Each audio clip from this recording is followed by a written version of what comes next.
double stun for Moto One there. H2K are showing up. People didn't really notice us because we don't have that big of a fan base, and we're just minding our business, trying hard and practicing really hard to perform as good as we can. Moto One still wants to chase this out. No more kills for Ryu. Going forward, Whirlip is going down. Ryu with that godlike kill. Acquiring of Kazing, it actually turned up to be a really good team in the end. Kazing is gonna pick up another kill. They've done it. They've snapped Gambit Gaming's win streak and extend their own to 7 in a row. GG, well played. Hey, H2K, H2K. I mean, I was pretty happy.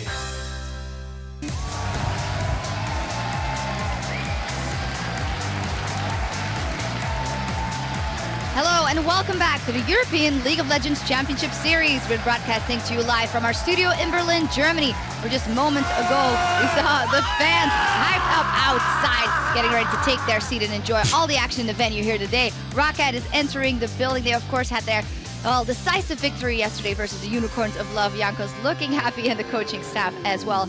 And they're forgiven. Checking if his glasses are clean. You know, you got to kill those minions with the utmost precision. So he's got to make sure that that is on point, of course. And they're the coach and Innovated also setting up for their game. I'm Evie Schok supporter, joined here on the analyst desk by 3 of the best junglers the European continent has to offer. Maurice Amazing Stuckenschneider of the Challenger Series Origin, Ilias Shuk Hartsema of Elements, and the Unicorns of Love is Mateusz Kikis Skudlarek.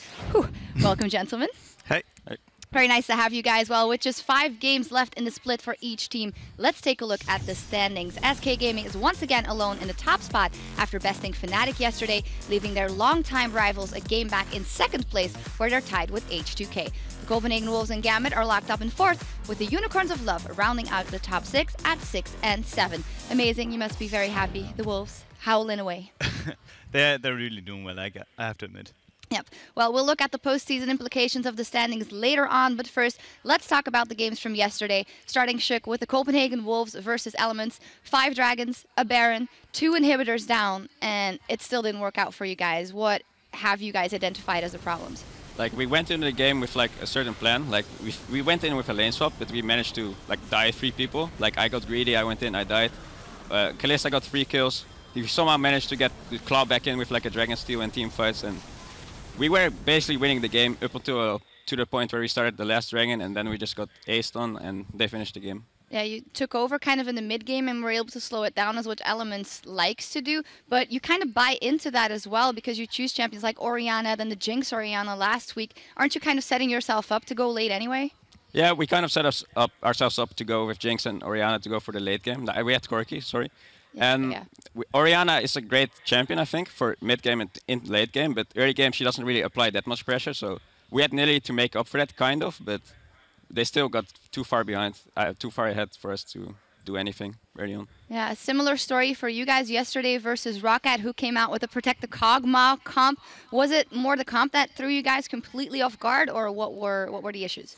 Well, we were kind of expecting them to go hyper carry. We didn't expect them to go full Protect the AD carry team comp, and we just went too behind early game, made too many mistakes, and it was really hard to come back versus the team comp.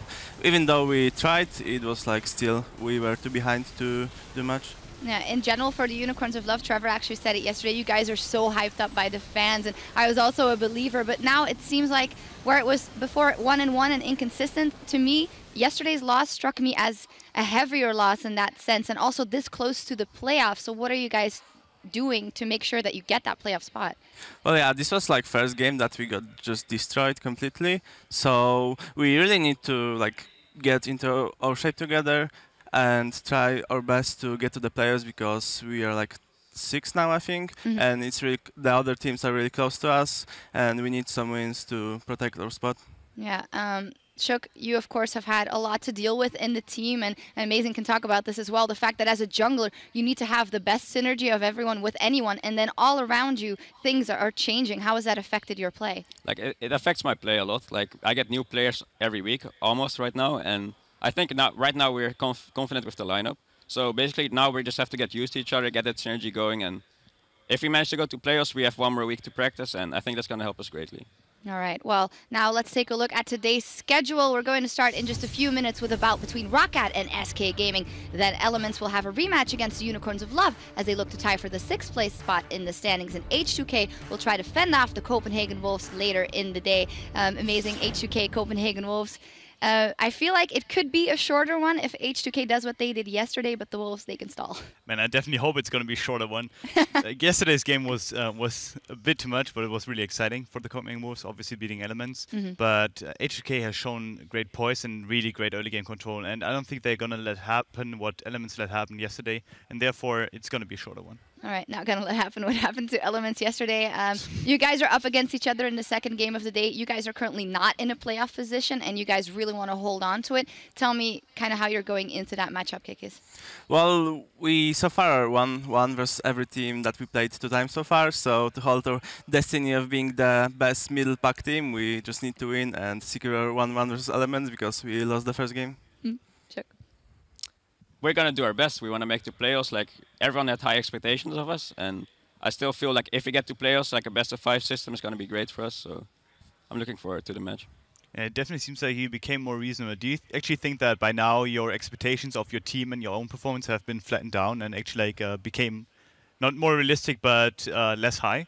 Yeah, people expect less of us right now, but I still think people should be scared of us for a good reason because of the players we have. And if we play good, we play really good. All right, well, we'll keep an eye out for that. With Amazing in the studio again this week, we're going to open him up to your curious minds. Tweet your questions for our guest analyst at LL Esports with the hashtag AskAmazing, and we'll see what you want to know later in the day. Is there anything you gentlemen want to ask Amazing? Yeah, I have Maybe one question. How to win games. I can explain that.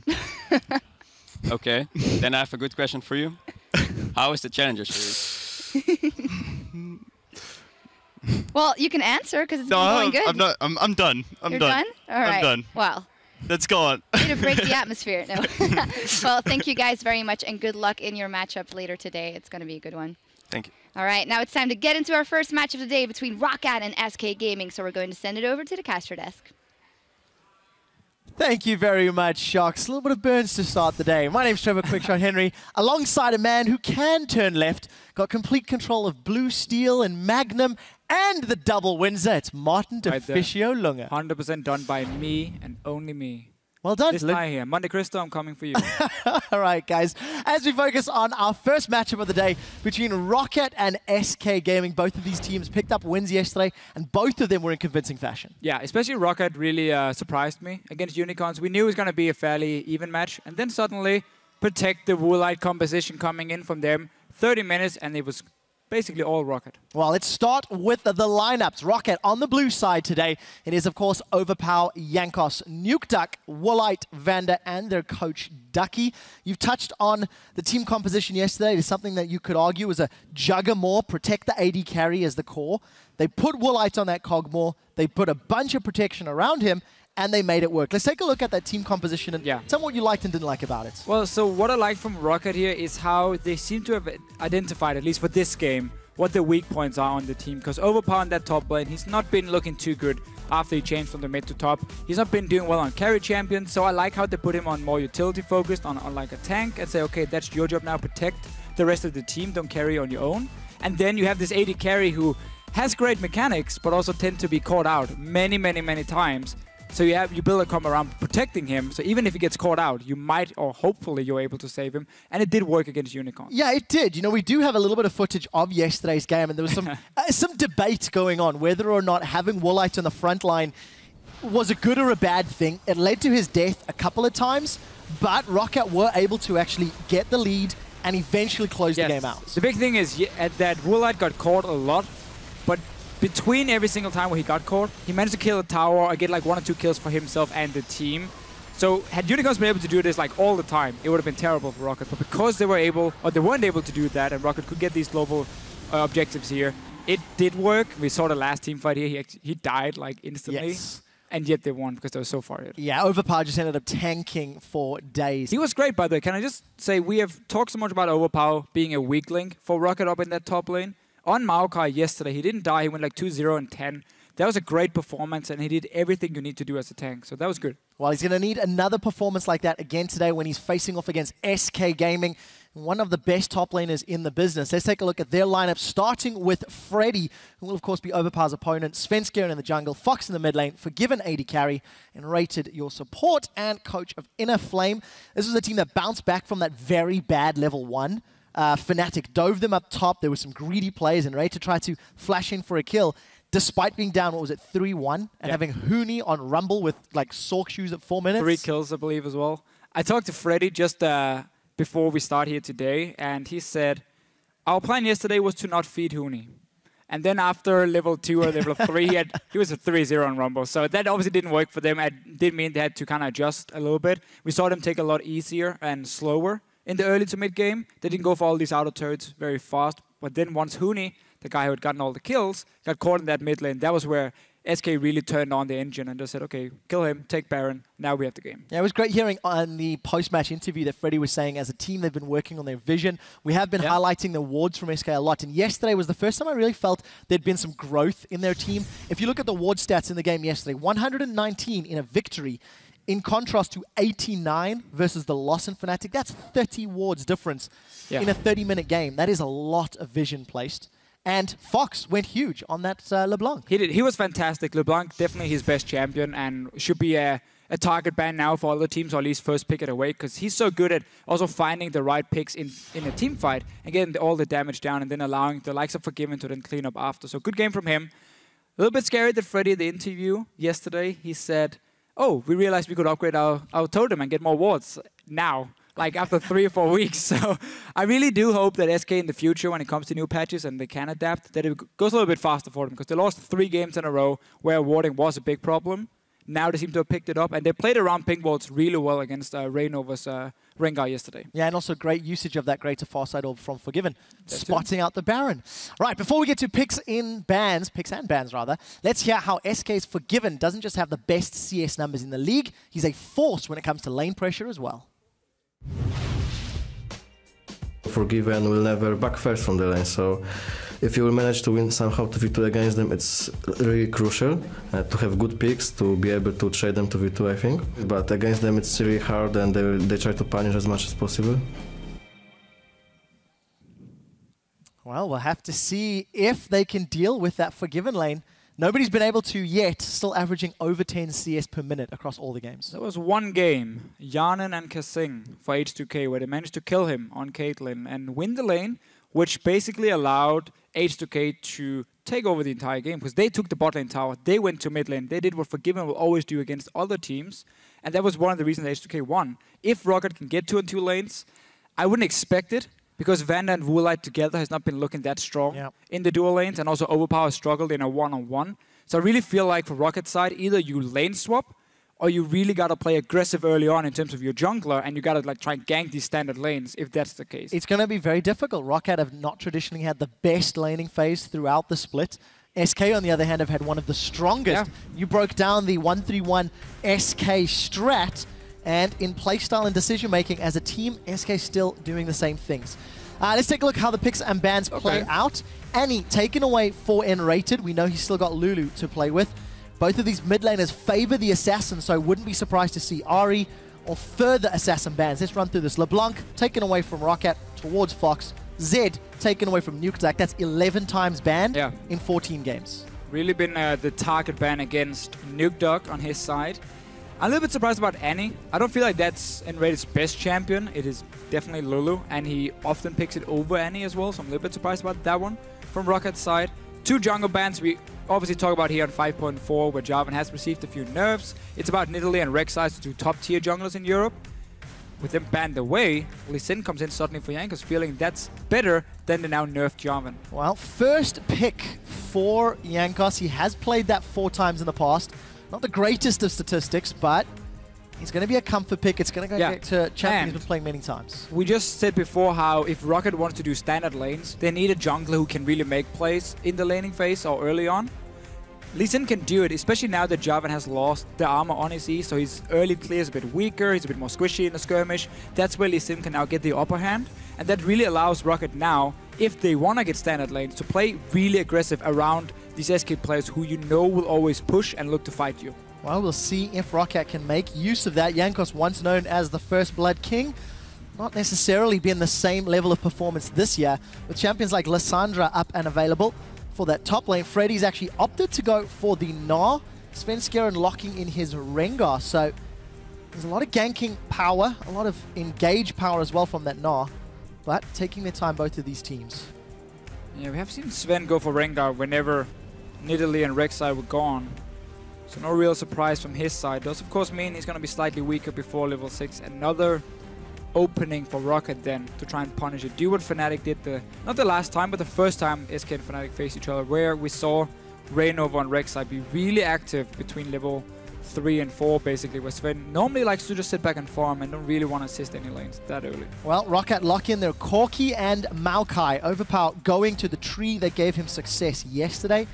Gonna be a little scared for this Woolite Corki against a Gnar as the game progresses. Not the strongest of tank killers, but when Woolite's not been running these super late AD carries, Rocket have put a few wins on the board. So yeah, maybe that's the catalyst. And the reason they take Corki here and also the Maokai is because Rocket is now looking to lane swap it. They know Forgiven is of course going to take Graves whenever it's open. So no surprise on that side, they expected it. Instead, you put Corki in a lane swap and you leave him on his own and he gets a level advantage. And because he scales as an AD carry so well on levels, level 6, level 11, of course, with their rank 2 Rockets is huge for him. So by putting Corki in a side lane on his own in the swap, they will set themselves up for a very good mid game on their side of Rocket, which is something SK always liked to dominate. But that's through lane control and not like quick rotations around the map. No, it's take a tower at a time, then you go top lane, take another tower.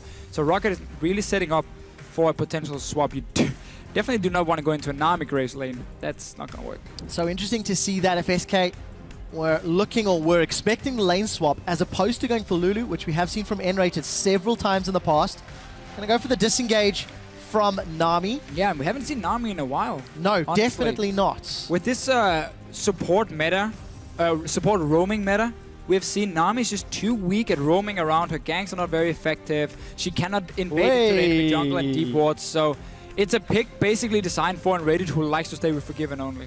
Well, we do see Twisted Fate has been locked in for NukeDuck. Okay. Deficio, you highlighted how important the laning phase and how important getting an advantage early was going to be for Rocket against SK Gaming. And the very first Destiny from NukeDuck could make or break the game for a struggling Rocket team. And this used to be one of the main picks for NukeDuck when he was in his prime, go all the way back to like Season 3 for Lemon Dogs. TF, it was basically a must ban against him, unless you could do like the Shen Kassadin combo that people discovered were pretty OP. But for him now, the reason we haven't seen TF as well in a long time is there's been all these champions who can just jump him so easy, like a Jarvan. I mean, what is TF's going to do? Yeah, he has a flash, but once that one is blown, you just jump him anyway with the Jarvan after and he's dead. So there's been so many ways of like getting onto that TF. Now with Rengar being the only champion who can really dive to him, and if you play wisely around pink wards, you will spot that Rengar coming in time and you can move around it, might even be able to lock him down with like the likes of the Maokai, kick from Lee Sin, and obviously the Lantern as well from the Thresh. So there are a lot of tools now for NukeDuck to stay alive in the fights and instead impact the map in this early to mid game where we know SK want to go for the towers. If they are pushing too far up, you TF ulti in behind them, that's a kill for you. Well, pressure's going to be on Rocket. They have the ingredients to make aggressive plays, and we'll need to see whether they can do it. 2 weeks ago, they played against H2K, and it was Rocket's passiveness that cost them that particular game. They can't afford to play that slow. Let's touch on SK's team comp. It is something that's kind of got flavors of last year with that Nami support, Orianna middle. There's a lot of team fighting power from that pick. Yeah, very, very strong 5-on-5 team fight and some pick potential just because you run the likes of Rengar, Graves even as well as an AD carry here. But very team fight focused. And Orianna in the mid lane, while she won't have any problems laning against the Twisted Fate, she won't really be able to apply pressure to him either, which will allow for NukeDuck to push out the wave and then potentially go to one of the side lanes with his ulti. And that's really going to be the big deal. If this Twisted Fate can stop SK from fast pushing the side lanes, then that's the tactic for Rocket to stop it and shut them down and instead go to late game where we haven't seen too much from SK before. Well, we'll see what Rocket can or cannot do. You guys jump on Twitter, vote for who you think will win. Hashtag ROC win or hashtag SK win. Just to remind all of our viewers, wrong yesterday. 5 for 5 in incorrect Shame on predictions. you guys. It was a day of upsets as far as fans were concerned. SK versus Rocket. We're loading onto the Rift. And for Rocket, a team that is 5-8 on the standings, the amount of breathing room a win over SK would buy them cannot be put into words. But it's up to them. Their team comp, while I think it will scale relatively well, I prefer SK as the game goes a little later, especially the way SK plays. They seem to force their will on their opponents more frequently. That's true. As long as the map is open for them to do it when they can split up, SK will take control. But the thing is, when you look at the two comps, especially late game, Maokai, I love Maokai into Graves because Graves is such a short-ranged AD carry. You will always get in range with your W and lock him down. And he's not designed to kill a tank either. So suddenly Forgiven, later on in the game, it will be hard for him to have an impact in the team fights. And it's going to be more about this Orianna pick, who of course needs a lot of time to scale up. We've seen Froggen play it a few times, and it's always been the same. You don't do anything for the first 20-25 minutes. Once you have 2, maybe 3 items completed, then you start really dealing some damage. So that opens up for Nukedog here to be so active on this Twisted Fate. It's also a completely different style of champion to what we're used to seeing Fox on. He's played Kassadin, Zed, Ari, Cassiopeia, LeBlanc. These are all champions that are, I would say, more aggressive than an Orianna. That Orianna tends to be a little more utility-focused, a little bit more reliant on your teammates and your positioning. So we'll see how Fox can handle himself on this different style. But a lot of love for Freddy in the top lane already. Oh, see him on the ward. Vander, can they force a flash maybe? I think they can. The Flay connects. Insta-flash. Well, eventual flash. Early advantage. That should give Freddy a little bit more difficulty in the laning phase. Yeah, we mentioned how Rocket really wanted to lane swap with their comp, and that's why they took the Corki and Maokai in the second rotation, knowing Grace was going to come from SK on their side. So they do get the swap with deep wards and, of course, the lane ward to see that Freddy's sitting. And I've said this before, and I'm a bit sorry for Freddy. I said it yesterday, because I called him greedy for farm. And he told me that his mom texted him after the game and said, "Stop being greedy, Freddy." But I might have to say it again today, because he is a guy who doesn't care about dying in the laning phase if it means he gets like 2 or 3 waves of farm, and that's the way he likes to play. So he's always getting a CS advantage, but he might give up some gold for the other team. And let's see what he does today. This is a good start for Rocket. They got the freeze. They're keeping 2 guys in the lane as well to zone Freddy away, because you know he always want to go for this farm. And this is one of the first times we see teams really trying to deny him. Fnatic yesterday tower dove them early. Did work out, but he kind of returned to the lane after a massive fight. In this case, they're just freezing him off at the moment. Well, Deficio, I hope you don't get Freddy in trouble with his mom for 2 days in a row. We'll see how he handles himself. 0 CS to his name yet. Vander doing a good job at keeping Freddy away, but Enrated's come to back him up. Just like we saw yesterday, the top laners were in trouble. He's touching the fact that Forgiven, solo in the bottom lane, not against anybody for the time being. Yankos is in his jungle, buddy system with Overpower. They've been holding hands, clearing out the camps. And it's very good Enrated showed up in this top lane, because obviously there's nothing for him to do in the bottom lane. Forgiven is on his own, as you mentioned before. And it now allows Freddy to move in and get some farm, but he has no flash, remember, from before. And 4 guys from Rocket showing. Oh, Enrated flashes into the death sentence. I got a little more excited than I needed to, Deficio. No kill threat there, but good shot from Vander. He's on the board. Concern for Rocket is you can't dive onto the 2 guys from SK when they're standing here. So they're doing the right call. Just send Overpower down to the bottom, and you know Forgiven is on his own, because you can see Enrated in the top lane, and obviously the jungle is not going to sit there randomly when you're teleporting to the tower. So Overpower went top first, sacrificed some farm to set up a potential gank. As soon as that failed, he went straight down to the bottom lane. So he should be able to stay even in terms of XP.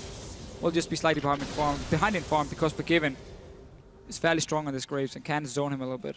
Well, Woolite and Forgiven farming up well. Fox has already got himself an advantage in that middle lane. Nukeduck with those utility summoners. Down 15 CS at 5 minutes, before 5 minutes, which is quite a fair amount. You don't really want to get into auto-attack trades against an Orianna. That Orianna passive makes life very difficult, and you can see how defensive Nukeduck's playing. It's always been the thing with Twisted Fate. He never really won any lane matchups. He was more just very good at farming and very safe, because you can farm with your Q, you can stay far back, and you can even rotate your pick and card. And then once you go in for the last hit, if he wants to trade with you, you just pick the stun card, stun him, and you walk away. So you can always play the lane really safe and just wait for your ulti, and then you make plays on the other lanes instead of your own. But obviously he shouldn't fall this far behind. There's been a bad trade from Nukedog, or maybe missing some CS. We didn't get to see the mid lane because there was all the action on top. Well, we'll keep an eye on how it plays out from here on out. See what NukeDuck can do to pull himself back into it. I think a lot of Rocket's early game will hinge on NukeDuck's ability to impact the lanes. One thing we didn't touch on is just how good a Twisted Fate could be against SK, because if SK go back to a limited warding, heavily aggressive farm game, there's going to be a lot of opportunities for NukeDuck to get behind members of SK. SK like to push the waves over and over. It's probably the reason for the pick itself. First time we see, I've heard NukeDuck talk about Twisted Fate a lot, but he didn't want to pull it out because there were too many bad matchups for him in the like between the mid laner and jungler, because it was too easy with like double CC and lock him down. Rengar still needs level 6 before you can see any ganks on the Twisted Fate. But what SK Game has done here, early on they sent in rated top lane to secure some farm and levels on Freddy. Now that they feel he's strong enough on his own, he's gone back to the bottom lane so they can start pushing in. This is what SK always like to do. Oh, Fox is called NukeDuck, but there's support coming in. Here's Jankos and Sven. Ignite is burning away. One more auto attack. That might be first blood. You got him. NukeDuck is down. Fox and Sven set their sights on Jankos. Fox, with the aid of the jungler, not even needed. One-on-one's NukeDuck. Yeah, and NukeDuck, he saved both his summoners here. Thought he was safe, or at least played it too aggressive, didn't flash away. This is perfect for SK Game. You get a kill on Orianna, first of all. Normally we just see a sit and farm, and you got this bot lane tower like you want to do because you now swapped and rated back down, and Forgiven has been so strong on his own. So this is a perfect start now for SK. 20 CS advantage and a kill to Fox. Did not expect that for that lane matchup. Orianna versus TF. Thought it was going to be a lot more of a farm fest. But NukeDuck just very concerned if you look at that player camp. Not the most comfortable. So 7 minutes on the clock. SK have already got a tower and a kill to their name. Nearly 2,000 gold lead before they've even breached the 10-minute mark. This is not what Rocket were hoping for. And it's going to be difficult to come back. What SK is going to do now is going to go for the dragon, because you see the AD carry in the top lane.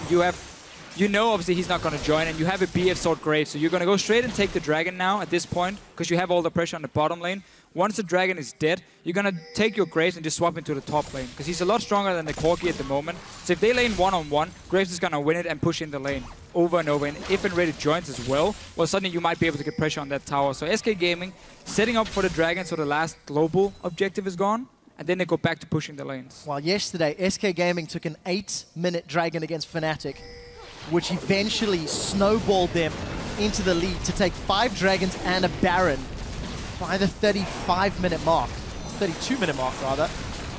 SK demolished Fnatic yesterday. They're starting off actually even better than they did yesterday, because they weren't punished for the lane swap. Yes, Freddy gave up a flash, but there was no dive, there was no kill. Enrated responded to the pressure Rocket put down earlier than Enrated did yesterday against Fnatic. So even from a game yesterday to today, SK are showing some, some learning, some growth. They are, for sure. SK has really been adapting to kind of their own lane swap. And their own weaknesses. And didn't want to be too predictable in what they were doing, so they wanted to switch it up a little bit at least, and mix up especially how Enrated were moving in this swap. But basically what's gone wrong for Rocket was early on, they tried to deny farm for Freddy. That was fine. But as soon as they saw Enrated up top lane, Overpower should have recalled instantly and just gone to the bottom lane. And then him and maybe Jankos could have joined there, stopped this push from Forgiven and push him back on his own and defend that tower. But let's see here, red buff, 4 guys from SK. Oh, this is scary. Rocket, yeah, Rocket is only 2 here. But you do see Overpass sitting with teleport, waiting in base, waiting for the opportunity. But SK managed to secure the buff. No, no one saw that. Misclick, misclick. No one know the worst part? Yeah. He's just being a good teammate, and he's writing down the timer for red buff. So he's just writing R and then the time. But he forgets to click enter. But let's see here. Dive on the top lane. Well, let's take a look. Gold card is primed, and Rated's the target. And he's popped before the auto attack can land. Rocket on the board of the first kill. It goes to Jankos. Rocket will commit to the tower, and they will secure this one. So first use of Destiny, success. Yeah. However, no assist for NukeDuck. I'm surprised, though, that Forgiven went back to the bottom lane after taking the dragon. Normally, he would have gone straight to the top lane and then had this 2-on-2 lane where he was the Graves Nami into the Corgi and Thresh, and then they wouldn't have been pushed all the way down here and had at least a stronger lane set up. Instead, SK, they kept Freddy up here. It was still 4 versus 2, so they would most likely die anyway, but there was a change. Now Forgiven is coming to that lane, so maybe he was just smart, saying, I'm waiting for this Tia voltage to be gone, then I go top lane and I start pushing it in. That's probably not the case, but We can think. Give the benefit of the doubt. It is God-given after all. Well, arguably, actually, you know what? Definitively the strongest AD carry in Give Europe. him the almighty. Yeah, definitively. Consistently performing. We'll see SK securing their second tower of the game. So yes, they did give up a kill top, but they will respond. Oh, tower still lives. Somebody needs to give that a gentle love tap. There Happy. it is. It happens. I hate saying it's going to go down and then it doesn't go down. Oh, Trevor. I know. So harsh. It's true though. Poor SK. Had it all under control. They did. They did. Giving it a little bit of swag points. Walking into tank one more shot. So 16k gold to 15k. This has really gone all wrong for Rocket. Tell me why. Well, again, we've talked about it a few times how they didn't respond fast enough to go back to go down to the bottom lane with Overpower to have the one-on-one lane against Forgiven and potentially even send the likes of Jankos down or Vander if you want to leave your Corki on his own, because that's why you pick the Corki, so he gets that level advantage. Then you just put Vander and Overpower in the bottom lane once you see him ready to go top, or once he leaves the top lane, and you stop that push from happening and you defend your tower. You basically extend the lane swap and you don't allow SK to do what they're doing now, but they get a fast bottom lane tower, then a dragon, then they swap top lane, because again, they play Graves. He's one of the best AD carries on just one BF sword, and you won't be able to duel him, and that's why he can keep pushing down all these lanes. Oh, Jankos is desperately trying to get onto this Bramble back, but SK Gaming not letting it go uncontested. Jankos didn't really have the support. He's decided not to run the risk. We did see Enrated and Svenskeren hanging around. Fisher, while you're right, the team decision and the reaction from Rocket hasn't been great. I want to give some praise to Fox. Yesterday, he 1v1'd Febivin. Yes, it was a fairly favorable matchup with that LeBlanc into Ezreal. Today, he basically 1v1'd NukeDuck. Rocket still with the fan vote. It is close, though. 52% to 48%. And SK get, what was it, about 50% of that tower HP? Yeah. Forcing middle. So, just like dominoes. Bottom, top, middle. SK... Always the same. Traditional, heavy, aggressive laning. Yeah, always pushing these lanes one by one. You kill them, and when you play Twisted Fate, if you start losing your auto turrets, the range where you can ulti suddenly becomes a lot smaller. Because if you're forced to sit back in your tier 2 towers, you won't be able to reach further than probably the river. And that means suddenly if someone is having a fight in, let's say, the top lane, it's going to be tough for you to get up there in time and join in, because you have a lot less room to work with. You basically get pushed into a corner when you play against SK and they get these outer turrets fast. And suddenly your mini-map just shrinks. It becomes so much smaller and you have only 2 towers to wait for. You can maybe, if you're lucky, get 1 jungle camp, but you might not even be able to get it if SK is just keeping the pressure on you all the time. So you suddenly don't really have a lot of room to make plays on where SK won't be able to react in time. Even against the Twisted Fate ulti, SK should be able to move from the likes of a mid lane to the top lane in time to turn it around. Well, we'll find out if SK can make that work. Destiny is available for NukeDuck. Got himself a needlessly large rod, as well as the makings of that Morellonomicon, so he's going to have a lot more burst than the previous ultimate usage. But they need to find a lane, they need to find a target that they can jump onto. Freddy doesn't have a lot of MR, despite having 1,600 HP, and look at the setup. Praise to Freddy here. SK Gaming are playing around where Forgiven is on the map. He's now on the bottom side, which means all the wards gets invested on the bottom side, because that's where you're strongest, that's where you can make the plays. So Freddy, knowing that there's 0 wards on the top side of the map, and he hasn't seen anyone from Rocket in a while, does not decide to keep pushing out. Instead, he realizes there's a high chance of multiple guys being there to kill him, so he goes back to the Crooks, he waits for the wave to come back to him, and he now stays alive. Yesterday against Fnatic, it was him who kept pushing up lanes and got killed by Reynova a few times because he did it. Now, changing it up, Freddy is no longer greedy. Well, not today. Well, not today. Not CS with his opponents. And we do see SK with all of that control in the bottom lane. And the early advantage, going to secure their second dragon before 14.5 minutes. So Fisher, you touched on how SK play around Forgiven. They did the same thing yesterday as well.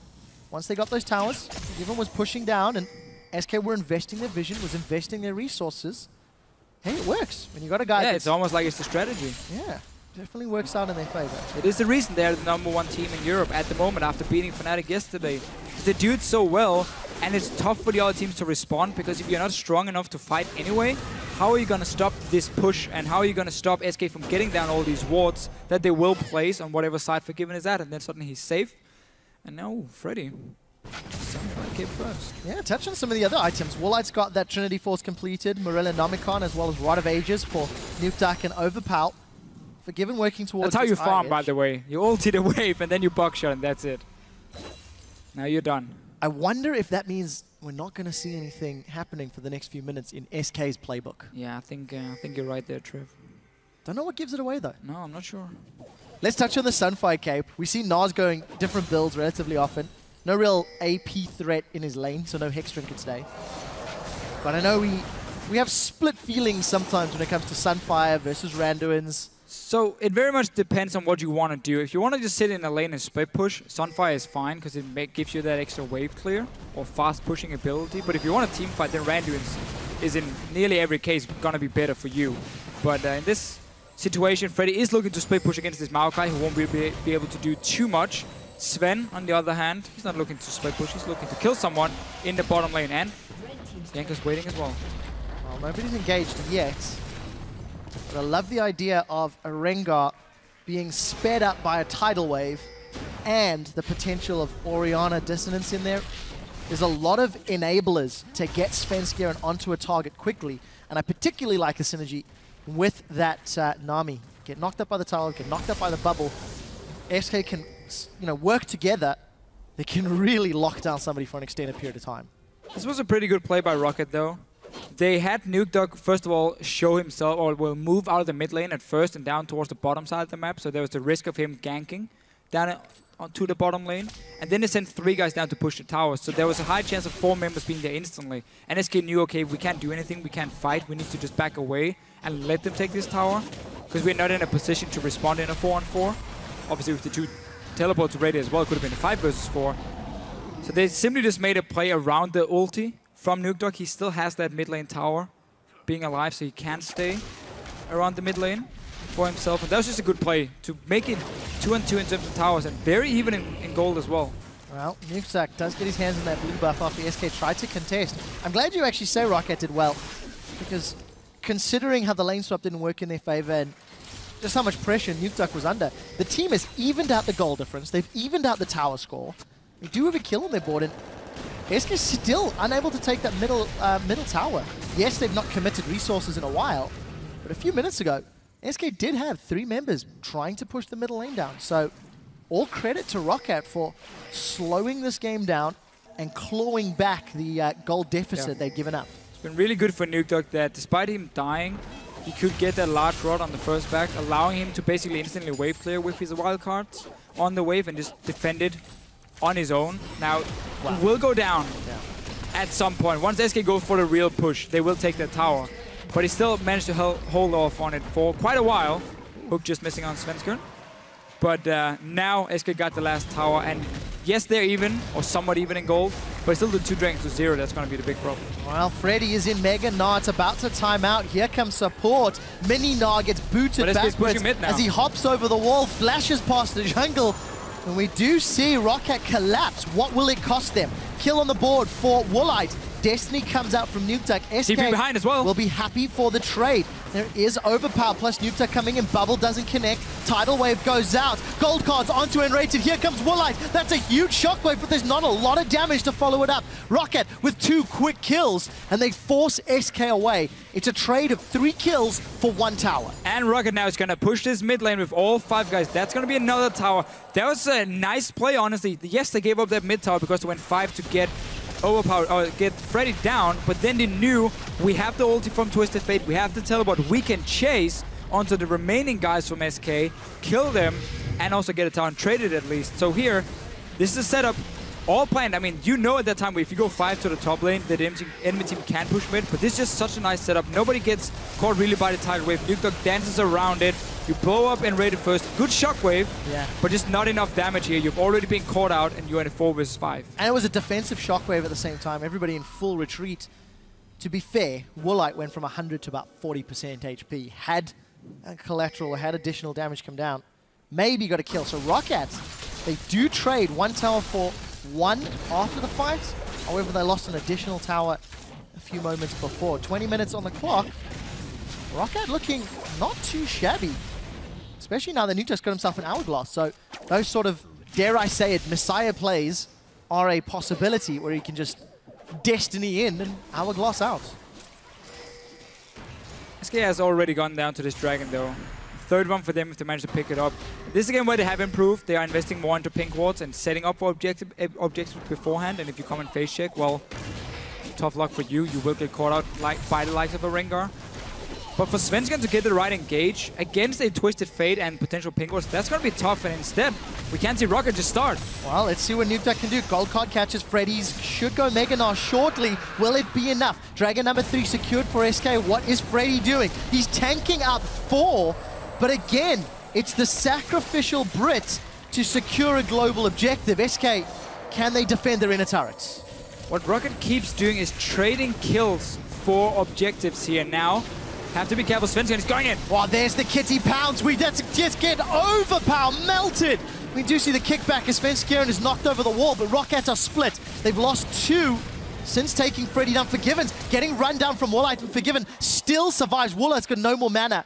Forgiven so close to going down, but they defend the tower. Yep. They get themselves 2 kills, and I can't get over how quickly Overpower went down. And also, they got that dragon now. 3 for 0 in terms of dragons. He's going to have the 5th one very soon in this game. And SK Gaming, despite giving up a few kills here and there, have kept the goal lead. They've played their style, got these outer turrets down. Defending first, and a Rocket is tanking the tower, and you just see the ball delivery system. Svensson in, Overpower gets pulled back, he gets blown up. He's not tanking, he only has like a Rod of Ages at this point.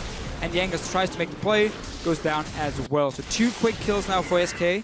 Defend the tower, as you mentioned, and more importantly, got that dragon, which just gains more and more value simply by getting closer to number 5. Now, once you get that aspect of the dragon, SK already had strong team fights. You get that 12% AD and AP. Additional move speed, etc. It's just going to allow them to run circles around Rocket. I love the engage. It's actually something that we saw once Rengos was sort of released. The invisible cat shockwave, lion shockwave, whatever you want to call Rengar. It worked out well. So not falling for this one. Rocket with the risky Baron. Forgiven's nowhere to be seen. He's in the bottom lane, Deficio, but Rocket, how long will they stick on this objective? I think they can stop it with 4. I mean, you're standing in the Baron pit against a shockwave.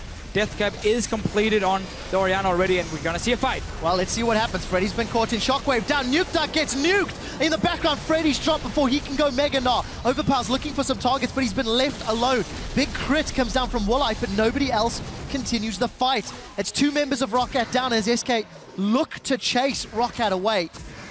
SK were able to fend it off, but the fight's not over. In Rated, what can you do? Tidal Wave is available as he gets hit. We do see the attack dissonance dropping Vander. Attack comes out. Collateral damage ruins Woolite's day. And SK Gaming trade 1 for 4. Forgiven's not done. Gets an auto attack out, and all of a sudden SK have got priority on Baron. This is such a fit Orianna already with that Death Cap coming in at like 21 minutes for him. You completely avoided that somewhat weak early to mid-game. Orianna stage, you've gone to late game already with the early kill. See what Rocket can do. Nukeduck is here and Jankos has Smite ready. You want to try and steal it? You should be allowed to. Freddy's trying to zone him away. 2,000 HP on Baron. Sonic Wave comes in. Baron gets secured by Twisted Fate. Actually, that's a lie. It's Svensson that's killed. Forgiven grabs Baron. Nukeduck's going to be held up for a second or 2 longer, but it's not going to be enough. SK, more kills and Baron, despite a valiant attempt by Jankos and Nukeduck. So what Rocket tried to do is a thing we have seen teams do against SK beforehand, where they don't like think about warding the Baron, and you can like sneak a 21, 22 minutes one. That's why they started, but this time Freddy was in the lane with his ward here, so he placed it down and he spotted, okay, they're doing the Baron. And then with 4 guys nearby, especially the Orianna is going to be huge if you are caught in that shockwave near the Baron itself. Nukeduck is, sadly for him, going to be the target, and he just gets popped instantly. There's so much damage here, and SK of course can keep fighting. Not enough damage left from the side of Rocket. Baron did a lot to them. They're going to end up dying for it. I kind of like the try because SK in the past has shown that they sometimes forget to ward the Baron. But as soon as they saw the ward being popped down by Freddy, they should have backed away from Rocket's side. Yeah, I really agree with you, Deficio. For Rocket, they have a team composition that actually needs to make plays, and we touched on how we felt Rocket needed to play more aggressively than they have in the past. Maybe not the strongest of decisions, that Baron, but they did at least try to make it work, and unfortunately were punished. So Rocket now once again defending, playing from behind. It's a massive lead that they've got to climb through this time. 5,000 gold and 3 members of SK with that Baron buff. SK, let's see if they can take more of those inner turrets. Well, more dragons should be the main objective here for SK. Especially because once the next one is picked up, you got even the more damage to minions and monsters, which means the next Baron coming is going to go down even faster for the likes of SK. And they shouldn't give up the lead they have now. It's been fairly close. Rocket has made some good moves to really keep it even in gold. But then we saw this Baron. I just don't know why they didn't disengage from it. Once they saw the ward, they knew they were spotted. Yes, Forgiven was in the bottom lane. But still 4 guys this early is going to stop you. Well, we'd have to listen into Mike Check and find out what the team's communication was like. 40 seconds before the next dragon spawns. Making use of that Baron buff, you can see SK getting some deep vision in Rockat's jungle. Making sure they are well informed for the next dragon attempt. And also sieging up that inner turret. There's a little bit of tankiness on Overpower, finding out that Frozen Heart completed. But Roccat need to really burst someone down quickly or get caught out in a 5v5. Yeah, and it's fine that Opa has a lot of armor. He's going in and can they get it? Well, Fox is caught out. Fox has flayed back. That's a fairly easy kill for Rocket. What more can they take? Destiny channeled. Gate followed. Nice double bubble from Enrated. Throws Rocket up. That means Trouble is Enrated goes down as well. That's a double kill for Nukeduck. They turn to Svenskeren, but he shouldn't be able to get away. I lied as he flashes over the wall after leaping onto a Krug. Rocket get 3 quick kills. Potential on Dragon, but somebody needs to deal with Freddy. They got it. Nukeduck can defend. Just go to this Dragon. Don't allow SK to pick it up. They shouldn't be able to. Perfect play by Rocket here. You engage onto the fed target. You shut him down instantly. Obviously no Outlast yet on this Orianna, so you get that 1 kill. And because SK were playing around towers instead of just securing this 4th Dragon, saying, okay, we're just going to wait for it to spawn, then we pick it up, then we look to go further on the map, then Rocket gets everything. That was jackpot for them. Yeah, it really was. All of that CC chained onto Fox. Rocket very, very clearly focusing down the main threat in that particular engagement. They're going to need Flash again, though, on Overpower before they can do it, because otherwise he will never be able to just walk in range. There's no Righteous Glory, there's no Talisman to speed him up. Unless maybe he can go for Home Guards and then try and teleport behind. I would really love to see that when you're playing Twisted Fate. You get Home Guard on your top laner, so you have 2 guys who can engage very, very easily onto the enemy team if SK tries to do what they did before. Because remember, SK has a fairly low range composition when it comes to sieging on a tower, so they will always be caught very close to Rocket's turrets and then be in a bad spot for a potential fight to start if we see like a teleport coming in or if we see the Twisted Fate ult. So interesting to Fisher. You know, after that Baron is secured, I felt SK might want to siege. You kind of highlighted their focus was going to be Dragon, and it was sieging that cost SK. They grouped in a lane, and it was the engage from behind with Nukeduck that allowed Rocket to clean up the fight.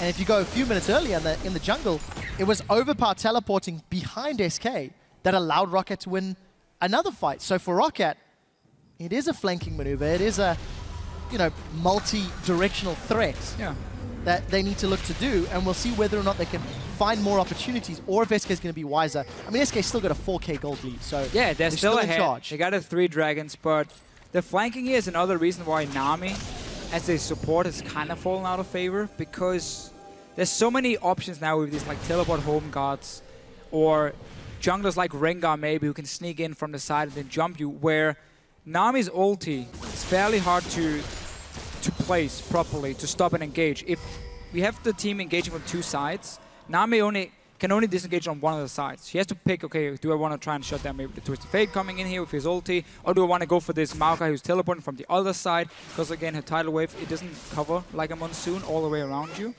So it's tough for her to find the right angle to disengage for a team. And that's really something Rocket can use to get onto the Orianna, get to the Graves in this backline here and just blow them up. Outlast is completed now though, so it will be a bit tougher this time around. We'll see whether or not Fox can find those targets. Shockwaves, maybe even more impactful than Twisted Fate's Destinies in team fights. Because we've seen what a 3000 elo Shockwave looks like, and we've seen what a 30 elo Shockwave looks like. And it really can be such a game breaker for your whole team fight. And look at the rest of the damage from SK. Yes, there is AoE from Graves, but it's mostly single target. Anyways, we'll get to that in a moment or two. Baron spawning in 30 seconds. SK had set up some vision in the pit. Rocket doing the best they can to clear it out. No upgraded trinkets with the exception of Vanda on Rocket's side, but on SK, Freddy has got himself that greater stealth totem. Again, he learned last week that it works out. Pretty gold efficient. So go for it. Overpower should do the same on his side. Then you run double sidestone, 3 sweepers, and you have so many wards at your disposal basically to, whenever you want to contest any kind of objective, you can completely ward up around it. Like SK can set up now. They're starting it. The wards have shown this Baron is being started. Twisted Fate coming in as well, and teleport. We're going to get a fight. Well, let's see whether Rocket can make it work. Destiny's revealing. Svenskeren is spotted. They've turned their attention to Gnar. Freddy's caught out. Death sentence lands. Jankos forces Sven away, and they're going to focus Freddy down before he can go Mega Gnar.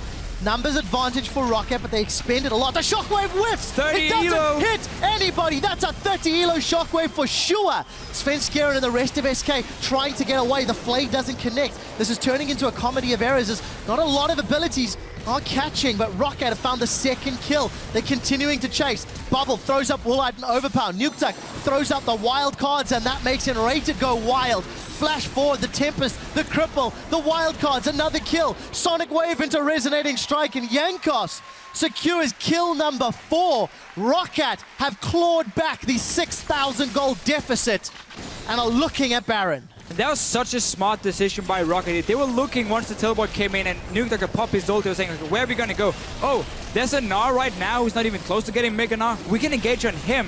He's fairly squishy at this point before he gets it. I know he's full tank, but we can take him down beforehand. They kill him.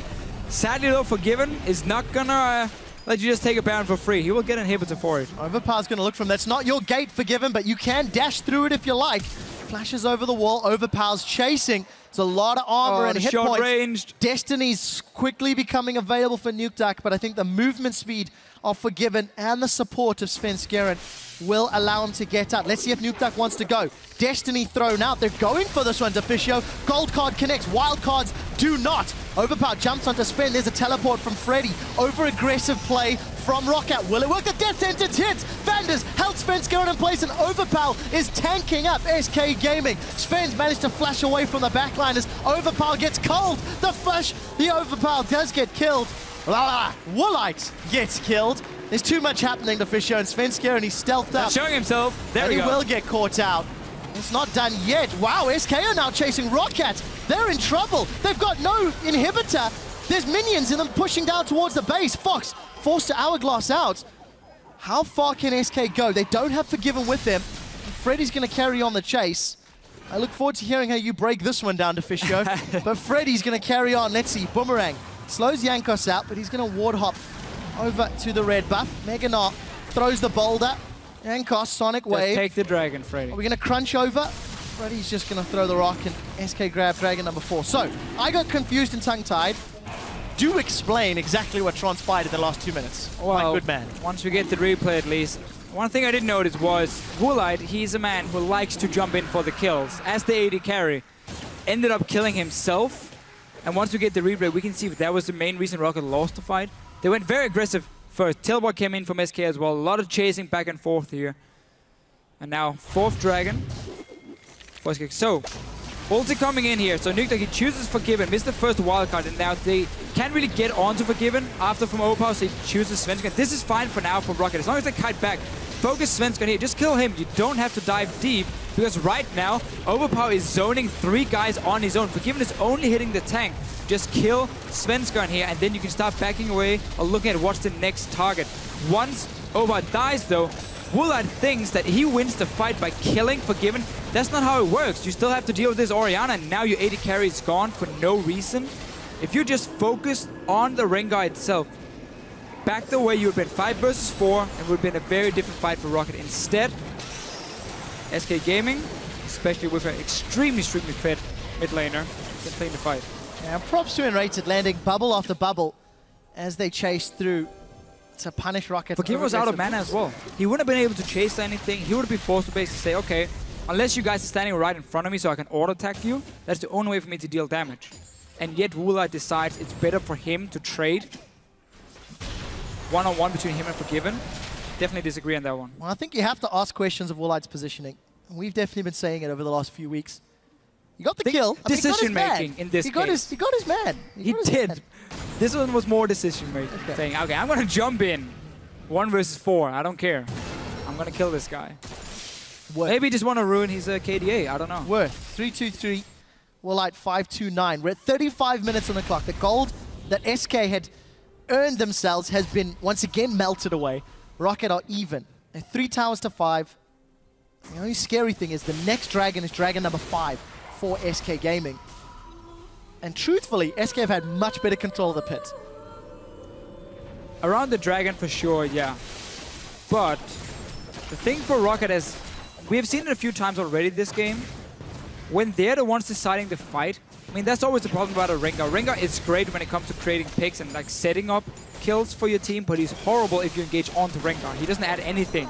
Or then maybe he can try and jump from the bush and lock down an AD carry, but it's super hard for him to do. And he's still, despite building tanky, a fairly easy target for a late game AD carry to kill. So, what Rocket can do is if they're the ones starting it through teleports and the Twisted Fate ulti, they can easily choose the targets. Let's say, oh, is there a Mini-Gnar who's not even close to Mega-Gnar? That could be our target if Freddy's split up from the team. Or can we get onto the back line and then also eliminate what Svensson can do on Rengar by simply starting the fight yourself? So Rocket definitely has the tools to keep winning. Yeah, it's something, you know, we haven't really touched on too extensively. It's just how NukeDuck's Ultimate Destiny will reveal Svenskeren when he goes for through the hunt. You know, he's going to reveal Stealth Champion. So yesterday, we saw SK play around pink wards to effectively counter over Reignover's Rengar. Today, Rocket have the tools to counter Svenskeren, but it's been more Rocket's aggressive plays to claw back what SK has done. And SK, I think they've lost their momentum. With the exception of Control of Dragon, SK are not necessarily as in control as they were during the laning phase, during the first 10-15 minutes. Well, we normally don't see SK go to late game. It's all about winning in mid game for them through lane pushes and not straight up team fights. But we'll have to in this game, and we mentioned how Twisted Fate ulti can spot the Rengar. The counter, it's called Banshee's Veil. It's now been picked up by Svenskeren. It will basically block the ulti from Twisted Fate, so you don't get vision on Rengar himself. Then pop the Banshees. So that is going to be the answer for Svenskeren if he's the guy looking to start the fight. But he can still get collapsed on fairly easily. You just jump down as a TF, and if you do have to time your wildcard first, pops the Banshee, then you throw your stun after. Well, look at that goal graph. SK managing to climb themselves in the lead ever so slightly, and then lose it, and then ever so slightly lose it. As it stands, there's only an 800 difference. So Rocket, this is Rocket from the beginning of the split, where they would dig deep, where they would drag games out. And interestingly, if Rocket managed to secure 22 kills, it'll actually be the most kills they've secured in a single game for the entire year. Says a lot about the Rocket playstyle we've seen this year. And I mean, it's no secret for the Rocket players either when you talk to them and like their opinions of what's been going on. They're not happy. They expected a lot more when this team was created, and when Overpower moved to the top lane, they thought it was going to be a great move. He could be good in terms of team teleports, and of course his shot calling or added shot calling to the team. And then you put in, there's basically the rookie of the split in Woolight, an AD carry with good mechanics who looked fairly solid on the Copenhagen walls. And then NukeDuck, this guy who was fantastic when he played for Liminox back in Season 3. So on paper it looked good, but it's simply not been working for them. There's been too many problems in terms of honestly shot calling and players underperforming. Yep. From the mid laner to the AD carry to the top laner, it doesn't matter. They have been underperforming overall if you look at the entire split. And you look at a team like SK, the odd games where Forgiven doesn't necessarily deliver, Fox has picked up the slack. Svenskeren has picked up the slack. You know, SK is a contrast where when a team does have some struggles, somebody else will carry it. Unfortunately for Rocket, they haven't found that synergy, but this might be the week. Remember, Rocket sitting out of a playoff spot. They're 5-8 in this game, and they're playing against the league leaders, SK. Overpower gets caught out, but the Lantern does save him. Collateral damage was thrown out from Forgiven, so cooldown used. Rocket now need to decide, do they want to engage? Dragon is up. This is for aspect of the Dragon. Destiny has been channeled from Nukeduck. He's trying to get in on the side lane, but he's a little split up. Where can Overpower join the party? The ward comes out. Dragon secured. That's gone to Svenskeren. SK Gaming have got the aspect. Overpower once again in the thick of things. Jankos pulling a few members. It's only the tree that's caught by the shockwave, and Rocket are in full retreat. They do not want this engage. Death Sentence catches Freddy, but that's not the one you're looking for. Woolite and Nukeduck in full retreat, but it's not going to be enough. Wildcards rings across. SK's health bars, 2 members of Rocket are down. And honestly, fairly anticlimactic fight with SK getting 2 kills. The 5th Dragon, and most likely the Baron. It almost felt like Rocket was surprised Dragon was spawning because they didn't move for it before and didn't try and fight over the walls being placed. So SK Gaming was standing there as 5, took down the Dragon before the fight even broke out. And that was, again, simply SK being faster than Rocket, and then when you see the Twisted Fate not getting a proper ulti for Nukeduck's side, so he doesn't get to the back line. We saw the overpowered teleport as well. He didn't get to the back line either with that. So because it almost felt like you were surprised Dragon were coming up, you couldn't set up proper control around it and get the right engage. And that just put you in a terrible teamfight situation where you had to now hit on a Mega Gnar and, of course, the Rengar, who, when they get to be the front line, can't do enough to protect Orianna and Graves. I want to call back to what you mentioned with the previous Dragons SK had secured. They were always going to take down minions and monsters faster. They have shown very clearly their objective was focused around the Dragon. Now let's see what can happen. Here comes Nukeduck. They caught Foxen and Rated out of position. And Rated does manage to get the bubble, but Freddy is a massive Gnar. He jumped into the fight. Fox is the first one down. Woolite trying to lifesteal off the minions. Nukeduck forced away. Tidal Wave, we'll see if that can connect. Vander's been dropped by Forgiven in the mid lane.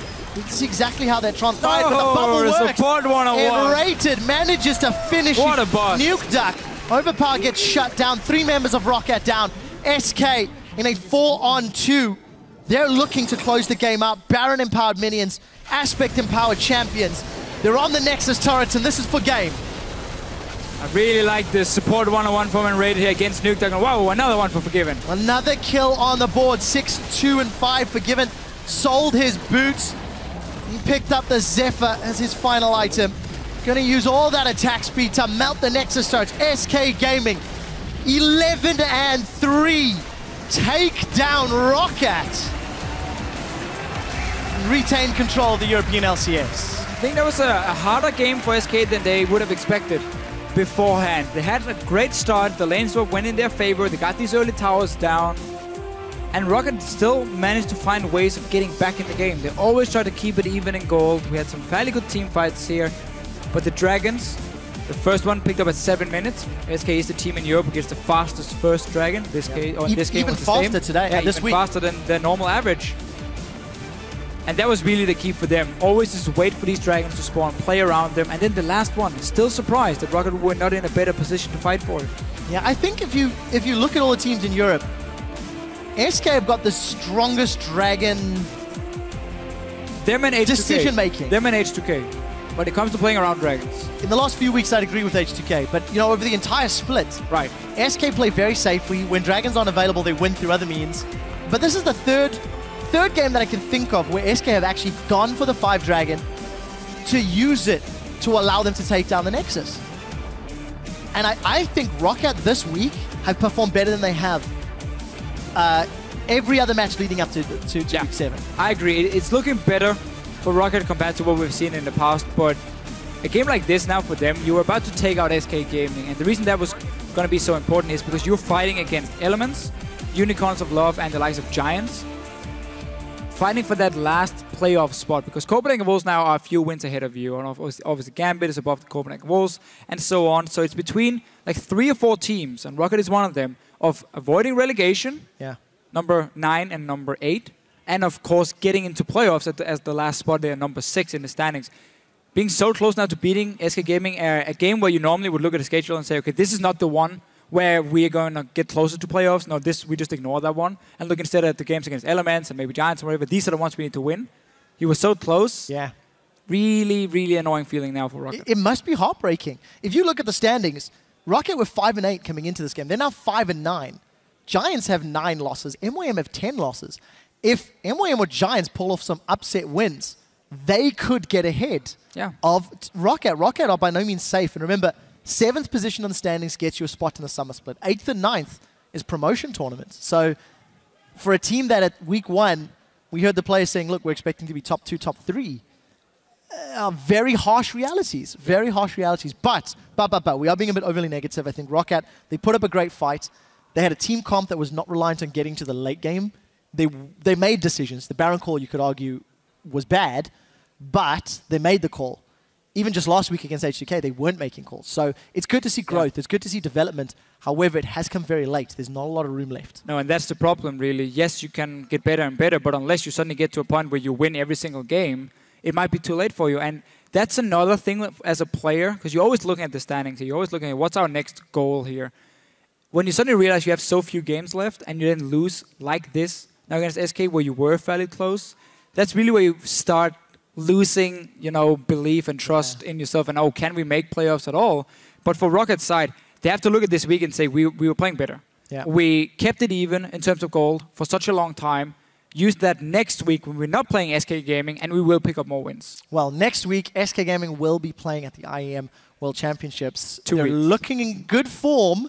At the moment, we'll need to see if SK can do Europe proud. But to break down that match, let's hand it over to Shox at the analyst desk. Thank you so much. Quick shot, ready to break things down here with Amazing, starting with the beginning of the game and the lane swap.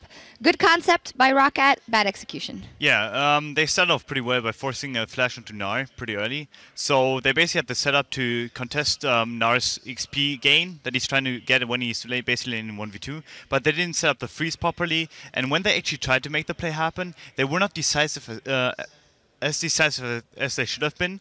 Therefore, Gnar still got the XP, was healed by Nami, and they basically got through the lane swap without issues, which shouldn't have happened if you forced someone early.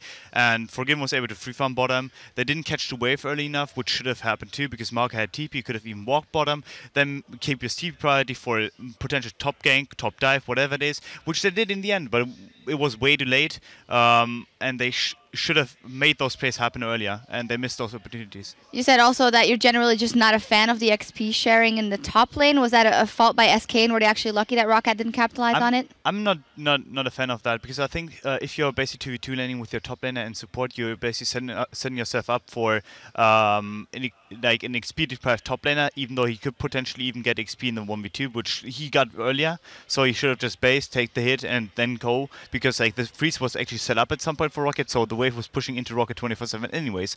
So Nami being top didn't help as much, but the concept worked because Rocket was unable to punish it, and they did a good job in the end.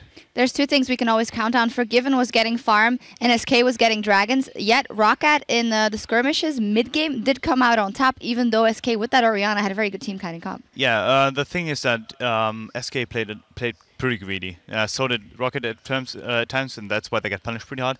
But the initial fight, which basically got Rocket ahead for short term, was that they greedy dominate, and after Freddy already got caught top, you have to make the sacrifice. If someone gets caught, you cannot go aggressive versus a double TP, which they had in TF and in Maokai. They both TP'd basically behind them and allowed for a chase, which SK should have seen coming, but vice versa, Rocket returned the favor and did the same mistake in mid, where they just overextend, walk into the turn more or less without any minions with them, and basically get shockwaved and die there. You said it turned into a game of greed, and we actually have two replays to exemplify that. Let's get the first one up on the screen. They're both around Baron, as that was instrumental in this game.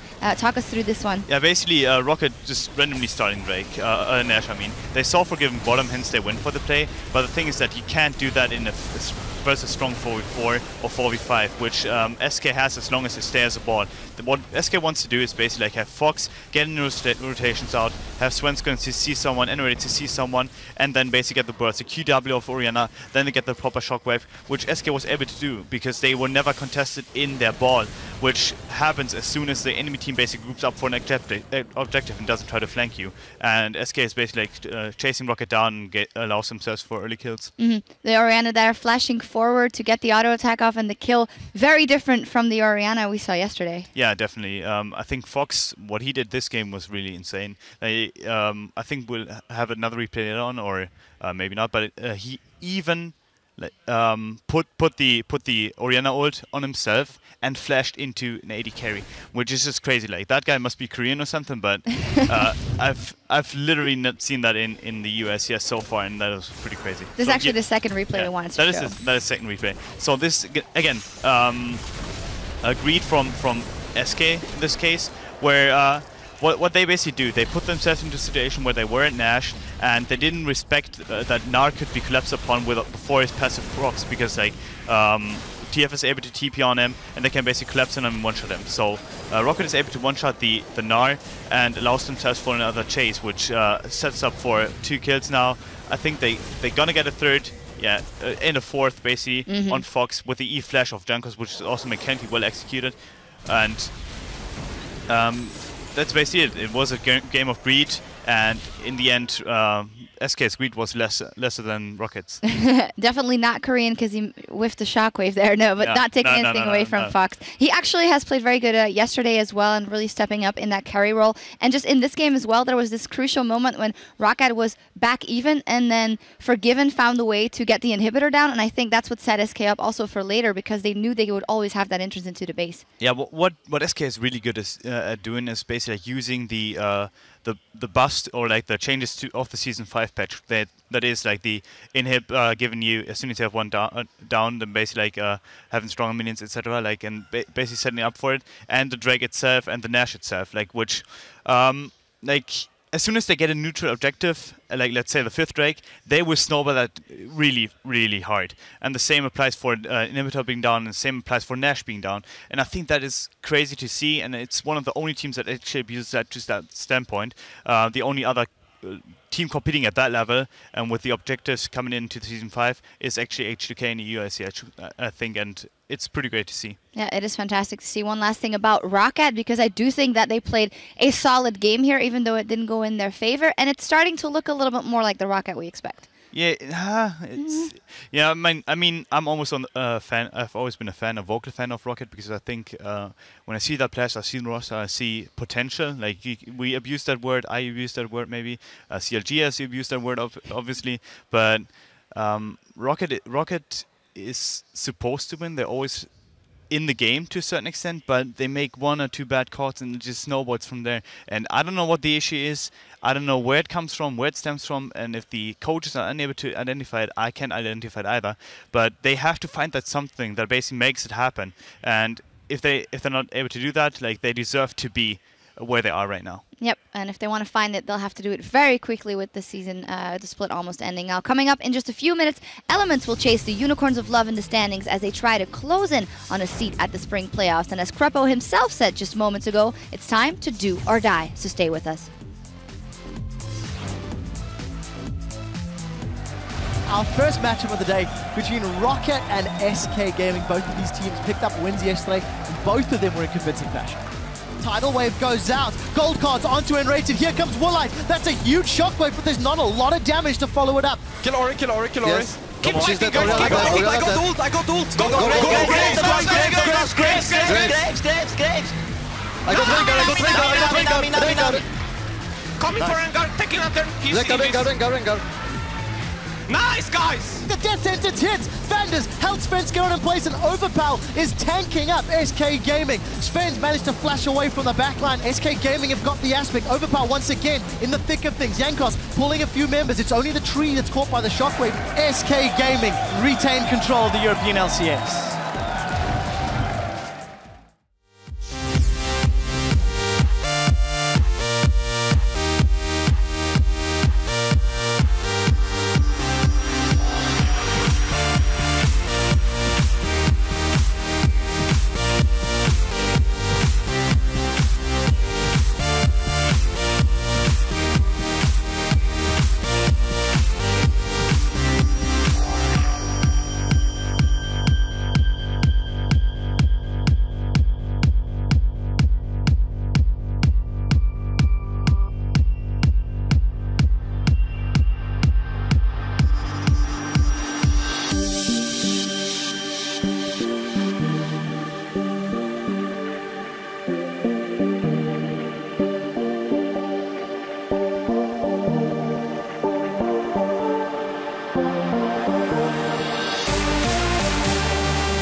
Roster changes weekly is something I wouldn't recommend for anyone, because the players will just feel that they can be changed anytime, and that brings a really bad atmosphere. I don't think Krepo will have such an immediate impact. I think he might be better in the long run, but right now I think Elements will perform the same. They just need to fix their mindset a bit.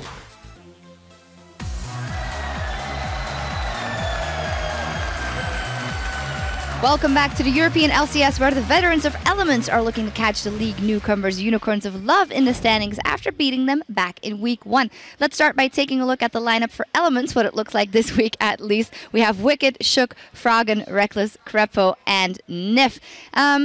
Yesterday, they lost a game, even though they had a ton of objectives. 5 Dragons, they had the Barons, they had the Inhibitors down, and Shook, you know, was not living that down still.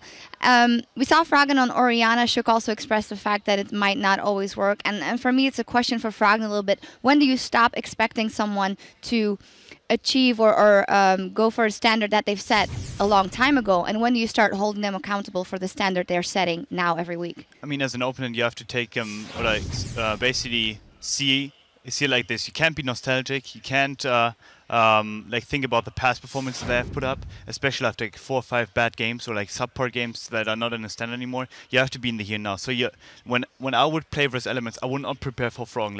Let's put it this way. So like he was the one that made the team, that started the team, that basically got the pieces in, and he may still be a driving force behind the team's decision. I can't tell, but what I see is that his decision making basically is always going to be passive. He's not going to be the aggressor, which basically puts him in a position where he is not the guy that will carry the game and will rather let the supporting cast carry the game for him, which I think is the wrong approach for someone that is the figurehead, is basically the face of his franchise. Now, I have to call him out for that.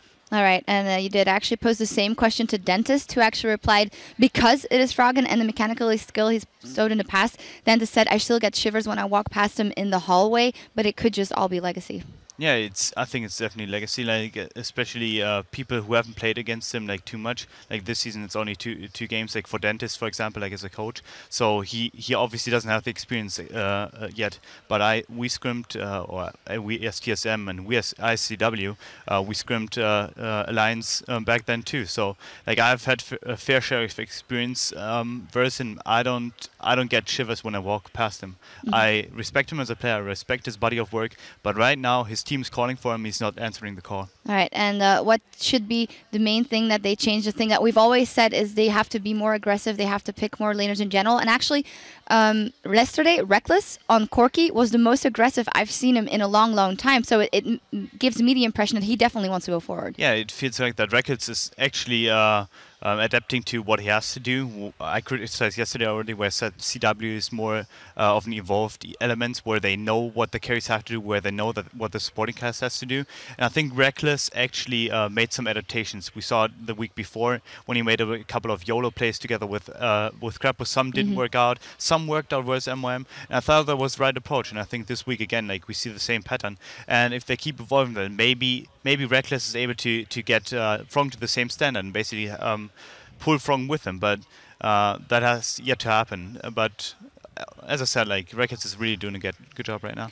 One final thing I want to touch on is, of course, as they had the roster change coming in this week again, Wicked in the top lane for Kevin. You know, they're both just rocks in the top lane. There isn't that noticeable spike of a difference, but I think it'll do them well regardless. It's just the rest of the team. Yeah, there's some kind of difference between Kevin and Wicked. I just think that Wicked is someone who has more competitive experience on a higher level. Like Kevin has played forever too, but like Wicked has been on the higher level for longer. And that's why I think that Wicked being in the team and especially him knowing the team members better than Kevin is going to help him more than getting a new guy in again. And I think that was the right approach. But we'll have to see about that. Like it's again, like as you said, it's about the team also like adapting to them and basically making the right calls and making the right decisions and basically having the right mindset towards the games. I think Crepo saying that it's a do or die situation right now is the way to go, because like right now the back's against the wall. They have nowhere to go anymore but higher or staying at the bottom, and they really have to like step up to the occasion. Yeah, but looking to beat them today to even out the head-to-head are the Unicorns of Love, Vizichachi, Kikis, Power of Evil, Fardax, Hitlasang, and Sheepy. Talking to Kikis a little bit at the top of the show here about yesterday's game, which honestly was a stomp by Rocket towards them. And the question is, there was a lot of questions that we've been asking about the Unicorns of Love beforehand. They have a lot of hype. They have these special champions. What will happen when they're losing? What is your verdict? People have adapted to them. Like from the beginning, I didn't think they were having such a high ceiling. They were somewhat overhyped, but they weren't bad at all. They weren't bad. I still don't think they're bad. But what they have to do is actually to find other ways to win the game. Like we saw SK, for example, being a team that we said they can only 1-3-1, they can only do that, and suddenly they're able to win through 5 days, even though they completely lose out on their 1-3-1. They can't adapt to that, and then suddenly they just change their playstyle. And that's something UL has to do. They have to find multiple ways to win the game, not just rely on early snowballing to carry them through the mid game, where their shot calling is basically like falling down if they're not ahead. Yeah, we'll see how they do in this one. With everything ready on stage, let's kick it over to Quick Shot in the Fee Show for picks and bans. Thank you very much, Shocks, and amazing. Some harsh words, strong words, and fair. I think it is fair. 100%. You look at Elements, they're 5-8 on the split. Unicorns of Love 6-7. This game, if Elements were to win, would actually give them the tie-in points, but the head-to-head advantage, which would mean they'd be one position higher. So for Elements and for Unicorns, there are 5 games left to look at a playoff spot. One of these teams may not make it into the top 6. I think it's safe to say one of the teams will not make it. I see Copenhagen Wolves and Gambit getting into the playoffs, and it's going to be between Rocket, Elements, and Unicorns of Love. And I looked at Elements in the next 4 games they have, so in the last 2 weeks. They're facing H2K, who's currently on a 7 winning streak, getting close to the top 2 spots in the league.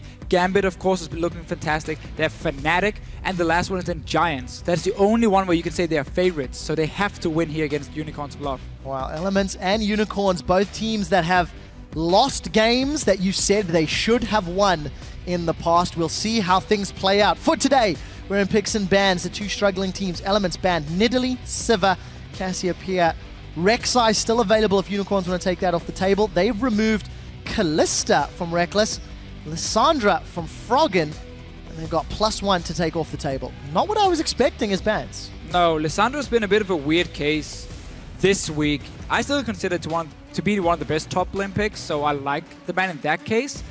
But we didn't see it yesterday, and it's been open so many times already this week where teams don't pick it. They seem to favor like Maokai and Gnar in this case here, but won't see too many top laners for Wicked. Instead, however, Unicorns are falling into a trap we've seen a few times already, where one team, especially the one on blue side, will ban Nidalee or Rek'Sai, and whichever of the 2 junglers is open, they will just first pick it, and there's no real counter now anymore from the sides of Unicorns. They might just go Lee Sin, has been the go-to pick for Kikis many times, also into a Rek'Sai, so I would expect Lee Sin to come later. But I don't agree on giving over this Rek'Sai for free to Elements. Well, we'll see if Shook can make it work. Kikis in the past has done great things with Rek'Sai, not going to be able to today for obvious reasons. Chachi, even though Gnar was available, opts to go for the Maokai. And Power of Evil is going to get his hands on Ahri, but LeBlanc is available if Froggen wants to go the Assassin route. He did play Orianna yesterday. Sorry. And we'll see what he decides to run. I mean, Shook did say he likes Orianna as a champion as long as she gets to mid to late game. But the problem is, again, when Froggen plays it, he doesn't do anything for such a long time. And then if Elements as a team fall behind, they suddenly rely on like a perfect shockwave to win a team fight. Otherwise, it's gonna basically be lost. And that's what happened against the Copenhagen Wolves. When Froggen could pull off a 4-man shockwave, they won the fight, and we were like, oh, they're back. And then the very last team fight of the game, he didn't even use shockwave, and they lost, and suddenly he had no impact on it. So a bit of a tricky one for him. LeBlanc could be the case. I mean, Ahri, LeBlanc, very, very skill-dependent matchup. Does he feel confident enough at the moment after losing so many games to go against Power of Evil? I think he could. Yeah. But we're going to have to see if he feels that way. Yeah, I've never thought of Froggen as being a non-confident player. That's true. Passive, but we have yes. never seen Froggen lose this much. True, very true as well. Very true as well. So we'll see what they decide to do.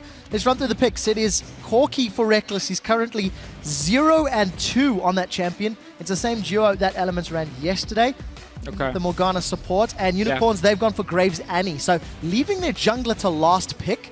They've got a good combination of champions. Elements deciding what they're going to round out their team comp with. For Unicorns here, they're basically secured standard lane power. In terms of the Annie and Graves together, Ari in the mid lane. Obviously, Maokai is not going to win his lane, but he's more than fine in terms of just purely one-on-oneing. But this means Elements is forced to lane swap. When you pick Corki and Morgana, that's not a very strong 2-on-2 lane, so they're going to have to swap. If Unicorns can mirror that one, suddenly we see the Elements problem again, where the early game, they're suddenly in a disadvantage from the start, like they were against SK Gaming, like they were against Copenhagen Wolves, and that is not a thing that suits them because they don't know how to make the plays to get out of that bad spot. And okay, we mentioned there's confidence, the skill matchups. Zed Ari is definitely also one of those, and it's not a champion we see Froggen play a lot, but it's a champion where he has to make plays. That could be the way forward for him. If he's forced to do it, go for it, man. Let's see what Elements do. Wicked's going to his Lulu top. No. Has been a fallback champion. Deficio is just seeing the last lock-in for the Unicorns of Love. Kikis on patch 5.4 with Rek'Sai taken away and Nidalee banned. Did not go Lee Sin, did not go Jarvan, did not go Rengar. He went Sion. So yesterday I called Evelyn a certain word. I would like to use the same, but I'm not going to use that for Sion jungle. I'm just going to say I think it's a very risky pick. And I don't really see why you play jungle Sion, because your jungle clear is not that great. You don't get enough farm to be super tanky, which is what you want to do on Sion. And your ganks are fairly weak, at least before you hit level 6. And even when you hit level 6, it's pretty hard to pull off. It's very hard to pull off that ulti. I want to see what Kikis is doing, but I've never been a fan of jungle Sion, and jungle Evelyn can join that group, by the way. Let's see what he can do. I will give Unicorns of Love a minute benefit of the doubt, because they do have some hard CC in top and bottom. Annie and Maokai, if they time their engages, you could hear the pitter-patter. Or you just of pick Lee Sin and you go in and you kill the people anyway, and you are way better early on. Anyway, let's see. Not a believer in Deficio. You guys at home, vote with your opinions on Twitter. Hashtag Elwin, hashtag Ulwin, whichever you feel has the advantage. Or hashtag everybody Sion. in the audience, everybody watching at home, when Sion charges down whatever lane with that unstoppable onslaught, I want to hear your footsteps. We're loading onto the rift for Elements versus Unicorns of Love. Game 2 here on Friday. A little bit of respect from Froggen, throwing down the SKT T1K skins. Let's see what Froggen can do on Zed. Mechanically, you know he can play the champion. For sure. Decision making, will he be aggressive enough? It's just never been a champion Froggen has really showed too much on before. And back when I played and I scrimmed against Alliance, or EG as they were called, he used to play it in scrims all the time, and he was fantastic. He was great. He was making big plays. He was roaming around the map, but he never really got to pick it in the LCS itself. Now we get to see him on it, and it's been a player that a lot of people have looked at and said, he is a star. He's a guy with so much history. He's been the best mid laner in Europe for so many years, or at least up there with the likes of Alexish and Pekka, and you can always argue who's the best. Now, as Amazing said, the team is calling for him. Will he answer on Zed? Can he do something in this lane? And can he, together with a Rek'Sai, which is a fantastic 2-on-2 skirmish, the same cannot be said for a Sion jungle, can those two together make some plays? Because they will be stronger. The tools are there. The tools are there indeed. Elements also returning to that Lulu top lane for Wicked. It's something that there are mixed feelings on. Wicked, of course, does fall back. He doesn't have the greatest wealth of AP champions to draw from, but we'll be able to have a Mega Rek'Sai, Mega Zed, Mega Corki if required. Yeah, for Elements, it's a comp that, looking at late game, they're going to lack damage. Because once you get the QSS coming in, we get an Hourglass on Ari, suddenly Zed won't really find a squishy target. Corki, we know, falls off in terms of late game damage on his own, and the same goes for Lulu. Lulu is there to support other damage dealers while still being okay on her own. So Element's comp here, going full late game, might hit a point where Cyan potentially can get tanky enough. And the Maokai we know is going to get extremely tanky. Those two together is going to be nearly impossible to kill for Elements if we get to that late game point. Wow. So they are forced to make some plays. They kind of mind-gamed Unicorns here, because they went bottom lane, they did the crooks, so they would also have that level 2 advantage in case they were the standard lanes. But you saw Unicorns, they were trying to predict, okay, they're swapping top lane, let's go there, and we counter them because we have this Annie Graves lane. In the end, they end up getting nothing for it, or then a lane swap. So let's keep track of how long Wicked holds Shook's hand. Their buddy system tagged in the jungle, whereas Vizicachi has already made his way to this bottom lane tower. Dodge that little dark running, but I think that was more luck than intentional. So what happened for Elements and what they're doing here is really smart. Basically, because they did crooks in case there was a 2v2 lane, they wanted that XP advantage, they couldn't freeze the lane. They went there to group up the minions. So what they did instead was they fast pushed a wave to make it bounce on the tower, and then suddenly at least have a chance of it starting pushing back towards them or denying some farm from Vizicachi. So they didn't build up like a massive wave, like 3 or 4 waves, and then slowly push it into the Maokai and say, here you go, take all the farm in the world. No, they pushed it in fast, reset it at least a little bit, and now they can zone him away and challenge him for that CS. That was at least a good call by them. Meanwhile, Wicked were just farming the jungle, and now, once the support is gone from top lane, it's a one-on-one. He swaps up there on his own. Yeah, of course, Wicked did manage to catch Vardags and Hylissang holding up that lane for a little bit. It will slowly continue pushing towards Vardags. We'll see what Wicked can do on that first back. Did pick himself up a ward. Yeah, he's fine. And we'll see what sort of impact Kikis can have with his jungle Scion, because that's the big question for me this game. Well, 2 questions. What does Kikis do, and how does Froggen play Zed? Wicked should have gone and placed his ward already, because there's such a high chance of him being caught in the middle of the lane. He knows that Unicorns will offer more power on the top side. That's where the AD carry sits. And he's stuck in the middle because he's trying to push a wave into the Tower of Unicorns to reset it. He should have placed that ward already. Don't pull it, Kevin. Don't pull it, Kevin. Wicked's in trouble. Here's the stun from Hylissang. It connects. He's knocked in the air. Vardags has come in and got the first blood. Deficio, you said place the ward. Wicked was late to the party and gets punished for it. And I really don't understand why, because he had so much time from him getting to the top lane. Vardags is not able to just like completely zone him back to his own tower. He could have walked down to that river with the ward he even bought from the first back and just placed it. Big mistake. Kevin has done the same. Clearly right now, it is not looking good for the Elements top laners. And I will say, stun from Annie. Let Kikis get his stun down. Small win for the team combo. And what had happened had it been Elite 10? Stun from Annie, dead anyway.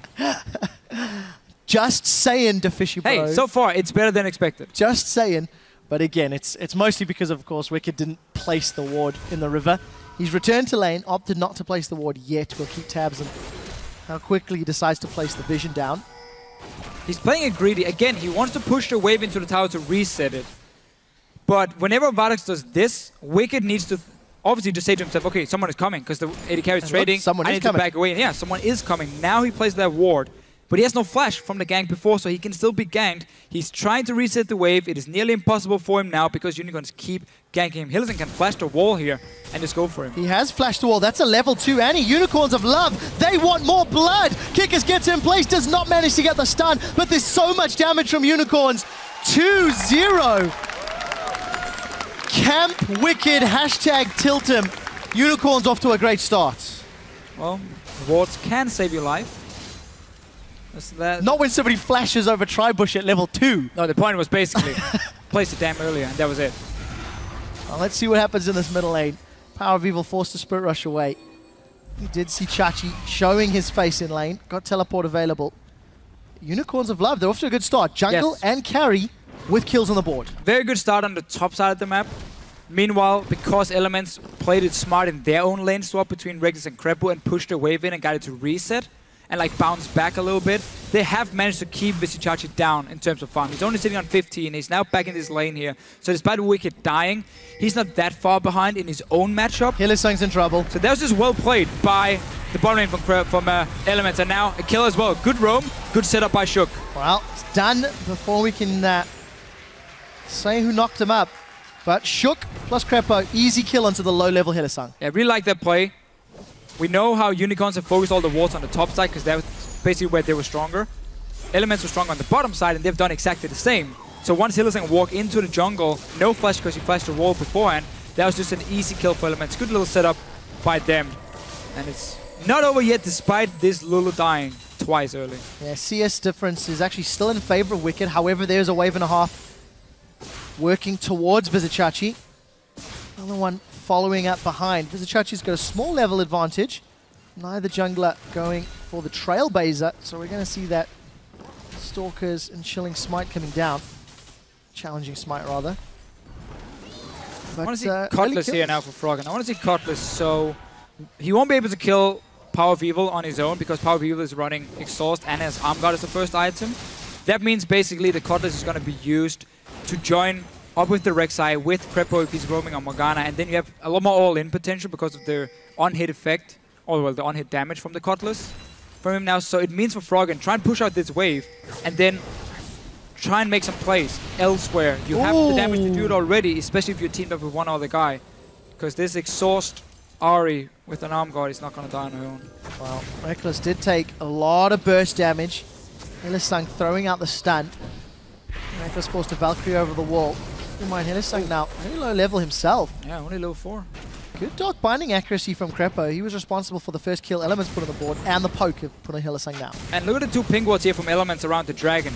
That's a very good setup for the likes of a Rek'Sai to walk in towards these pings here, knowing there's no wards from Unicorns to spot him as long as he hogs the wall near the dragon, and get close enough that even if there is a ward from Unicorns just in the river, that won't save them with the Annie with no flash and the tunnel you can use from Rek'Sai to get in behind them. So that could be a good setup if Elements want the free kill in this bottom lane, because they're already controlling the river with the pings. See if we can equate to more control. Elements, despite being down in kills, are even on gold. We're about to hit the 10-minute mark. Even CS in top.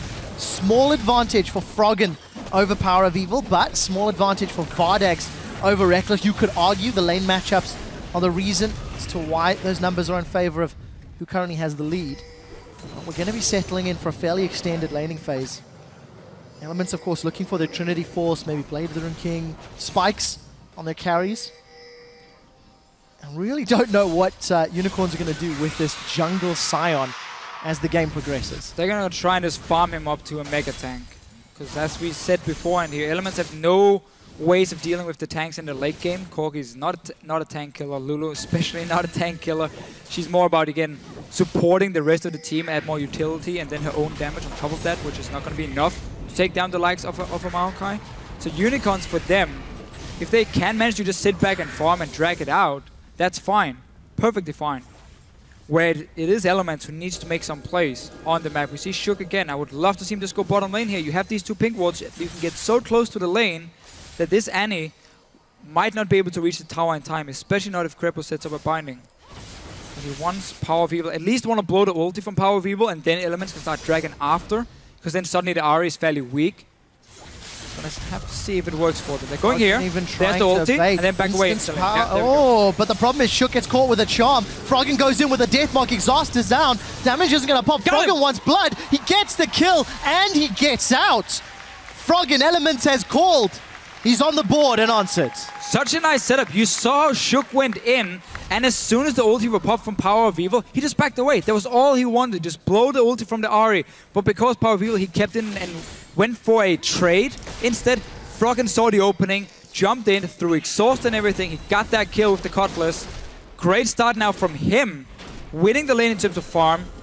Early brutalizers together with the Cutlass. It's going to be a fairly early Blade of the Rune King.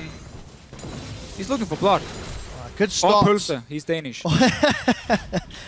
Not sure if they can find that in Berlin, Deficio. There's a lot of Pulsar in Berlin, trust me. We'll find out. Crepo with another great binding, throwing out every skill shot Elements have.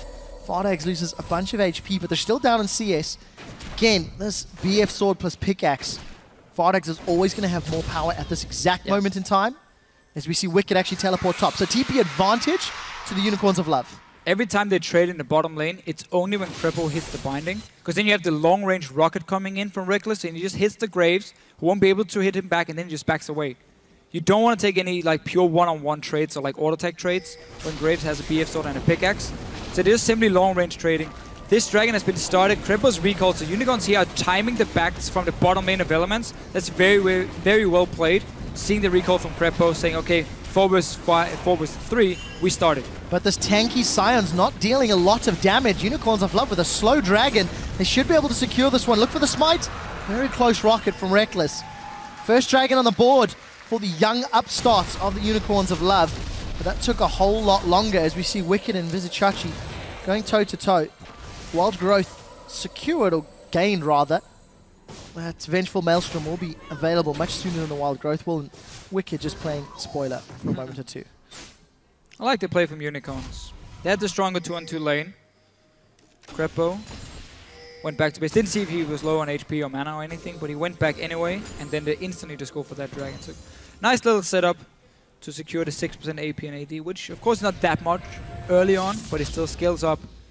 And you don't want to get into that game where Elements with a fairly strong mid-game spike can start ranking up these dragons, and that suddenly becomes a way of them winning by getting 5, even though you are looking for late game on the side of Unicorns. So just really important for them. Yeah, and it's also the control that it lends the team that secures the dragon. You notice how SK gain control of the pit and they force their opponents to play around their own decision-making. Unicorns of Love on the board. They'll have the timer. If they can maintain vision, they actually make a play in the future. Creppo Black shields up the charm. Takes a lot of damage from that Orbit decision, but look at Shook. Deep vision. Yeah. Not a lot of faith in either team here. 51% for EL. This is what we mentioned earlier with the Z Rex side together. That's a lot stronger in a 2-on-2 skirmish. That means you are now able to fight around vision and in the enemy jungle because you know you're going to be stronger if the fight breaks out. And also with the early kills from Froggen, the farm advantage, he's basically been able to push up this lane. Power Fever is unable to move on his own, and now Shook, he's looking for more. He got the deep wards. He wants to take the 2-on-2 fight. And not this time. Not this time though. Unicorns, they back away, but they don't gain anything, and they still have lost control of their own jungle. Just keep in mind though, we're 14 minutes into the game, and Kikis has already got nearly 2,000 hit points. And those Ninja Tabby completed. We did see Vizicachi once again getting the Wild Growth out of Wicked, so applying pressure, but it's not resulting in a CS advantage. And it's Reckless plus Creppo that secure the first tower of the game. Unicorns first Drake, Elements first tower, gold advantage to Elements. See what this top lane tower is on, because it was a lane swap, of course. No, Wicked is trading again, but look at the support. Yeah, Chachi is not on his own. Chachi's getting chased down. That's a flash. Little Ox does not connect. Wicked is so Here dead. comes the chase. Wicked gets knocked up. The decimating smash goes down, and Wicked gives up a third. But that was can 3 Vardax guys. get Yeah, caught? Vardax on his own now. Insta flash. Dark Binding gets Binding. dodged away. And Vardax is away. Elements, they're grouping. They may want the tower. Elements need to be careful that they don't lose the mid lane, because they're sending 4 guys and there was no wave at the tower. So now Froggen is going back to defend this one. Big advantage for Unicorns. They got the kill top lane. They're going to get at least a lot of damage on the tower as well, both in mid and top. Elements tried to make a play on the bottom side, realized there was no minion wave at the tower. Was just pushed back by Vardax, so very well played by them. And not over yet. I mean, no teleport, no flash. Oh, yeah. this is just terrible. Oh, Tibbers comes down, incinerate, decimate, disintegrate, and a spirit rush for good measure. Power of Evil. Easy kill. What will it cost them? Wave bottom has been pushed by Reckless as he backs, and Froggen will secure the middle outer turret. And let's just remember, Wicked is not worth a lot of gold anymore. So keeping him down doesn't really gain too much from the Unicorns, except they will get a tower for this now, so that's fine. But you gave up a mid tower by Power of Evil roaming, and Lulu as a champion. We mentioned this yesterday, especially when she's a top laner. You have 2 other damage dealers, 3 even with the Rek'Sai. She doesn't necessarily need a lot of gold to be effective. Her kit herself offers so much utility, shielding, slowing, kiting, whatever it is, that if a 0-10 Lulu can still have a massive impact in a team fight. Not in terms of damage, but the utility she brings. So, Unicorns are putting so much focus on Wicked that they've now given up advantage in the mid lane and also lost the bot lane tower beforehand. See which strategy works out. Because at the moment, the minigame of give everyone a kill on Wicked is only missing Hylissang to get on the board. He got 4 assists, almost It's a the same. stun onto Shook. Shook's going to just burrow himself away. Not counting assist official. I can hear the support in you saying still counts. I mean, that's how you stay happy as a supporter. Say 4 assists equals 1 kill. Yeah, that's fine.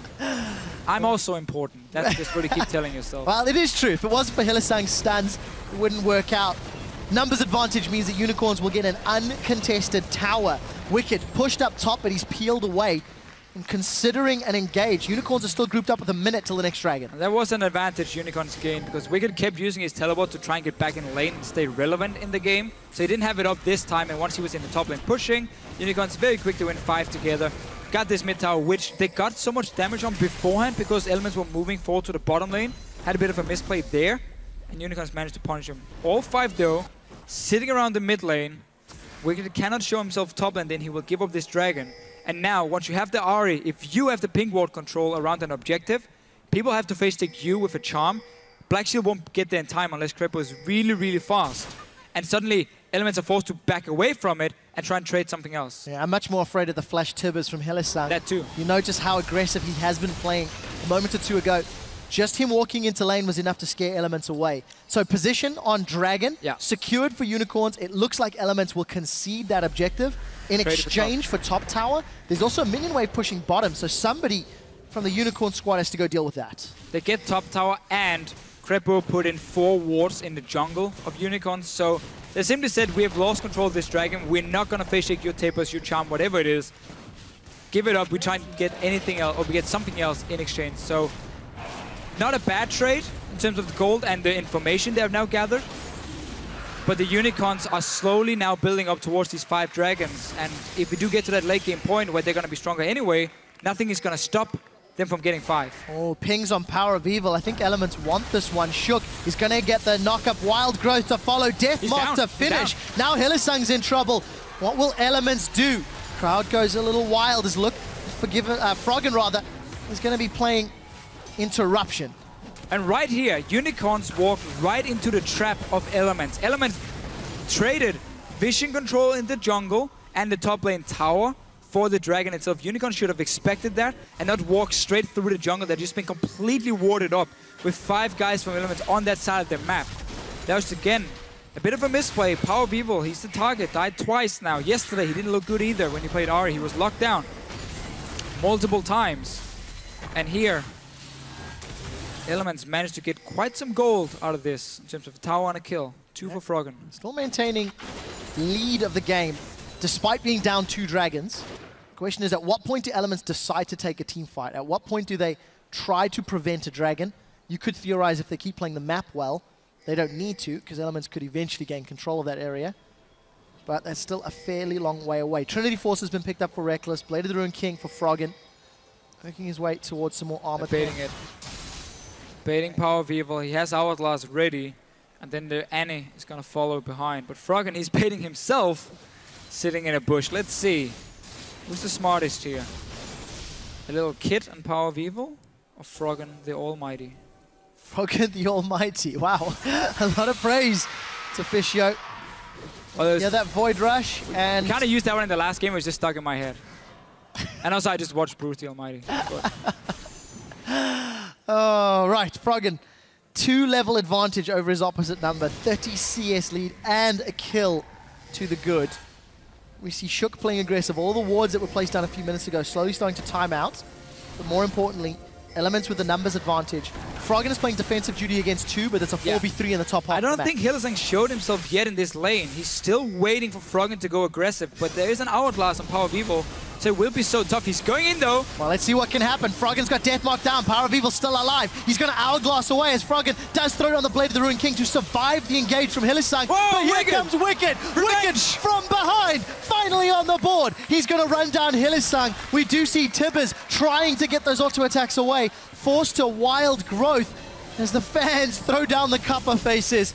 Elements do get themselves a kill. Hylissang waited, but it simply wasn't enough. Now Wicked, he's sticking around. He's getting dove. Hylissang tanks up the tower shots. Wicked unable to get another kill. Should go down to Chachi, but Chachi's tanking up the tower, and he will give up his 5th kill of the game. What can Elements secure in the top lane? Nothing, because Unicorns are already there defending it with 2 guys. It looked so good in the start. Froggen went in, teleport from Wicked came down. They got the first kill. Froggen backed away, Wicked was left on his own, and then he just stayed. Ends up dying for it, tower goes down. Fights in the top lane though. Well, Shook managed to get that red buff. Krepo's jumping in on top of Vardax. Black Shield is away. Orbit Deception goes out. Reckless pulling a Woolite. Might get caught out of position. Kikis finds himself running into a tree. That's not the Lumberjack skin, but he is going to jump forward, slow down, decides to bail on the Decimating Smash. Incinerate comes out. The Disintegrate follows. And nothing else chases. Elements should be able to get away clean. Keep in mind, with Wicked securing that kill, he is now worth money again. So not the full effect because he died after. Touche. But still a little more valuable than a minion. Yeah, I agree. And all he's doing is he's giving killing streaks to unicorns, and then he takes it from them. It's a very effective. It's all part of the grand, like waiting for an investment. Yes. To gain more money. It's a wise man, Wicked here. He knows how to play League of Legends and earn money. 35,000 for Wicked and the rest of the Element squad. 3 towers to 3 since Unicorns took out that bottom outer turret. Dragon's going to be spawning in a minute and a half. Now, Elements gave up the previous one. They didn't make a mistake of face-checking an Annie and an Ahri, but Power of Evil on Ahri made the mistake of face-checking Elements. Let's see who's going to have a better setup and vision control this time around. Yeah, what Elements wants to do now with their comp is they want to push the 2 side lanes, which then allows them to walk into the Dragon and set up their own wards. Because once the side lanes are pushed in, you're going to have to see someone from Unicorns defend them at the tier 2 towers, and then you have full information on where at least half the team is. And that simply allows you to take the quick route in, place a few wards around the Dragon, and avoid that situation we had before, where you had to face check into like 2 or 3 pink wards and a Tippers and a Charm. So now for Elements, they're in a better situation to fight for the next Dragon, and they don't want to keep giving them up, because then suddenly Unicorns will have that potential 5th one. We see all the pink walls being bought, we saw the top lane being pushed, bot lane needs to be repushed now by FLICKR before he moves into the Dragon. So Fisher, you make it sound so easy. We'll see whether or not Elements can gain control. We do see Vizicachi with the teleport shoving out the top lane as Power of Evil has pushed down the bottom. Step 1, shove out bottom lane. Froggen is doing it. The rest of Elements are setting themselves up at Unicorns. They're looking for an engage. Vizicachi is coming. In fact, he flashes over the wall. He's managed to catch Shook. Kikis runs into a wall. That's not what you want. Elements have managed to back away. And without the engage from Kikis, that might be the tool. Teleport down, flash down from Vizicachi as well. Ulti from Kikis. That's the main engage now. Annie is going to have to be the one. She doesn't have flash either. So unless Elements are checking on towards a pink ward, it will be tough for Unicorns to start a fight, and also after, the TP advantage will be there for Elements. So Dragon is live. Bottom wave is shoved out by Froggen, and Elements feeling like they've got the advantage, taking control of the Dragon Pit. Kikis loses 50% of his hit points. They need to place a ward in the small bush up here so they can kill that pink. Otherwise, Unicorns always have a way of flanking where Elements won't be able to spot them unless, of course, Shook is borrowed underneath. Flash Tibbers is available for Hylissang. Unicorns decide to give up on the Dragon, and they've set their sights on the inner turret. They are at risk of being flanked. We do see Wicked is trying to get in range. Here's a 1v5. That's a Flash Tibbers just for Wicked. Wicked is going to Wild Growth on 3. Where are the rest of Elements? He's down in the fight. Elements unable to jump in. And without that Wild Growth, I don't know if they can win a team fight. Unicorns of Love secure the tower, and Elements are looking for whatever Dreggles they can take. There's simply nothing available to them. Binding onto Chachi, but that's a pretty beefy tree. And Elements give up a kill and a tower for 1 Dragon. Really a big mistake by Wicked. They were setting up for a potential flank. He gets in range of the Flash Tippers, dies for it when he's all alone. Elements are still trying. They feel like they can fight here. Your Zed is extremely strong. Once you get Blade on your Corgi as well to deal with these 2 tanks, you at least have some damage before they get too tanky. But Wicked again gets caught out, dies for it, and Elements is unable to fight. Difficult position. 1-6-1.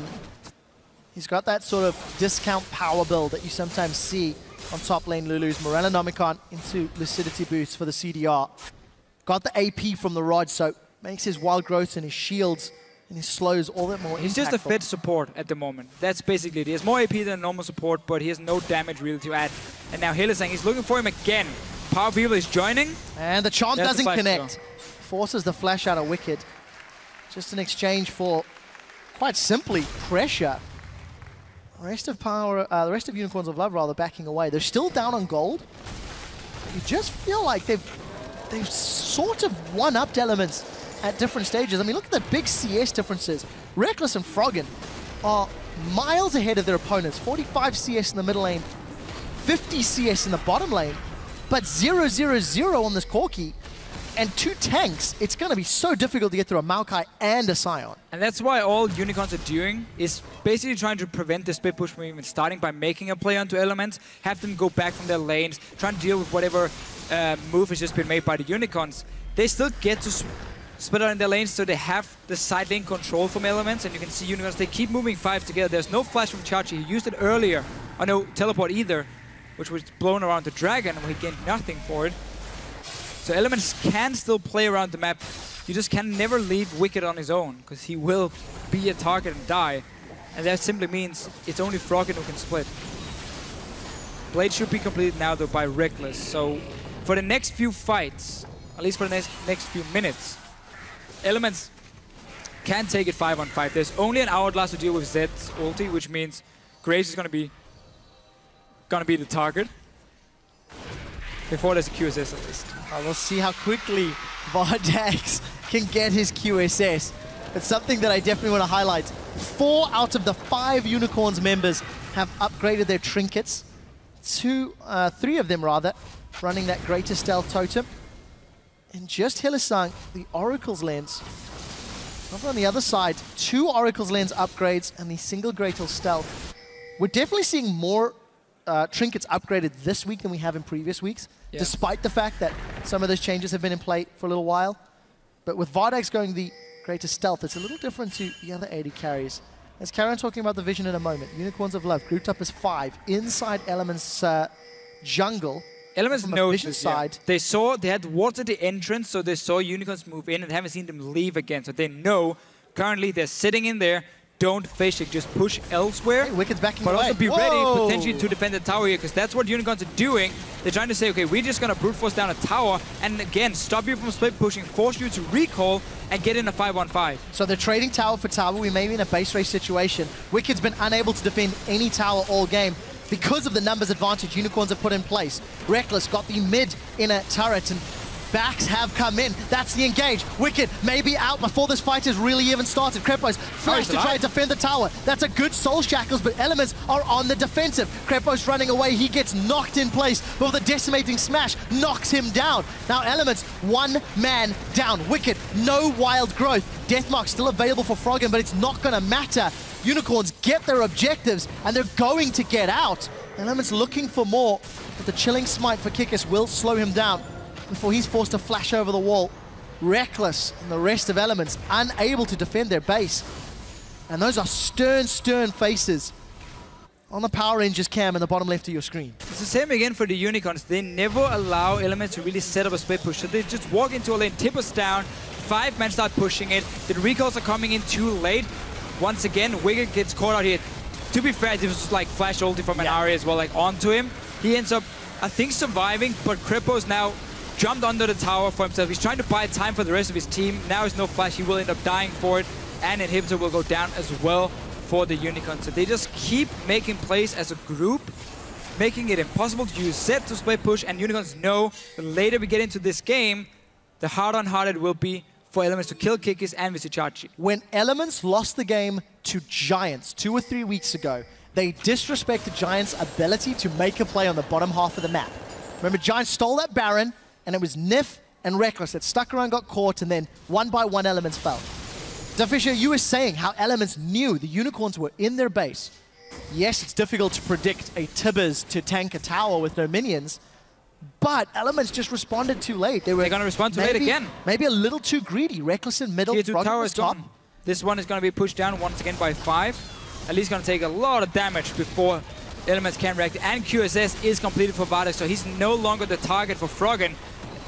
Elements still have to fight. They're going for it, though. They're trying to look for an engage. Shook's coming in from the back line, but he's alone. Elements are going to be late. Wild Growth will keep him up for a little while as the Deathmark may pop Kikis into his passive, but Kikis can still deal damage. That melee Scion is burning through Wicked's HP before he gets turned into a little munchkin. There's a kill on the board for Elements. They've defended their tower. That's all they can hope for. Super minions in their base. If Unicorns stick around, they can continue the siege. Well, they won't be able to with only 4 guys, and Rek'Sai has ulti as well. Can he defend it? knocked up the first minion and... Tower's down. Tower's down, and look, you are well, they're sticking around, Officio. They have to be careful though, there's ulti for Shook. It can quickly be a 5 versus 4. Kikis won't be able to join. Look, Elements, they're looking for the fight. Well, Crepo's going to black shield the root from Vizichachi. They've locked him down. Soul Shackles will at least get a kill onto Chachi's Maokai while Shook is defending the base. Maybe a little over-eager from Unicorns. Yeah. I think what they tried to do was force Shook to ulti, so the super minions could maybe do more work on the bottom side of the map. Just a little bit too greedy and a free kill. Honestly, and a dragon as well now. 25 seconds on Vizichachi. Elements should just go straight for it. Another binding, they would get a kill on Kikis. Well, we'll see. The rest of Reckless are chasing. No mana on Reckless. He managed to flash away. Let's see what Froggen can do. Deathmark goes out. That should result in a kill. That was great. Gonna be able to take him out. Now Hylissang's the next target. That's another one on the board. It's Reckless that gets this kill before Reckless flashes in retreat. Kikis is doing the best he can in his passive. 3 members down from Unicorns as Chachi will respawn with teleports. But Elements, a few kills does not equate to control just yet. No, and the tower will go down to the top side. Chachi teleporting in has now prevented Elements from taking that dragon. Still really want to praise Froggen for that play. He flashed in front of the Zion ulti to stop it. Picked up the kill. He's on a 5-0. He's really doing well in this Zed.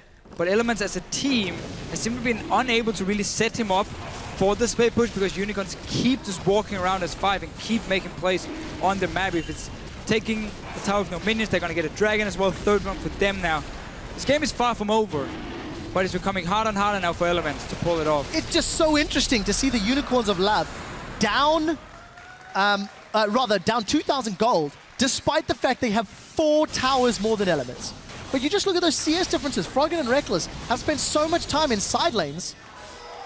Power Evil stole... No, he didn't steal it, actually. He did. I'm lying. I'm looking at Zed. Yeah, I'm looking at Froggen.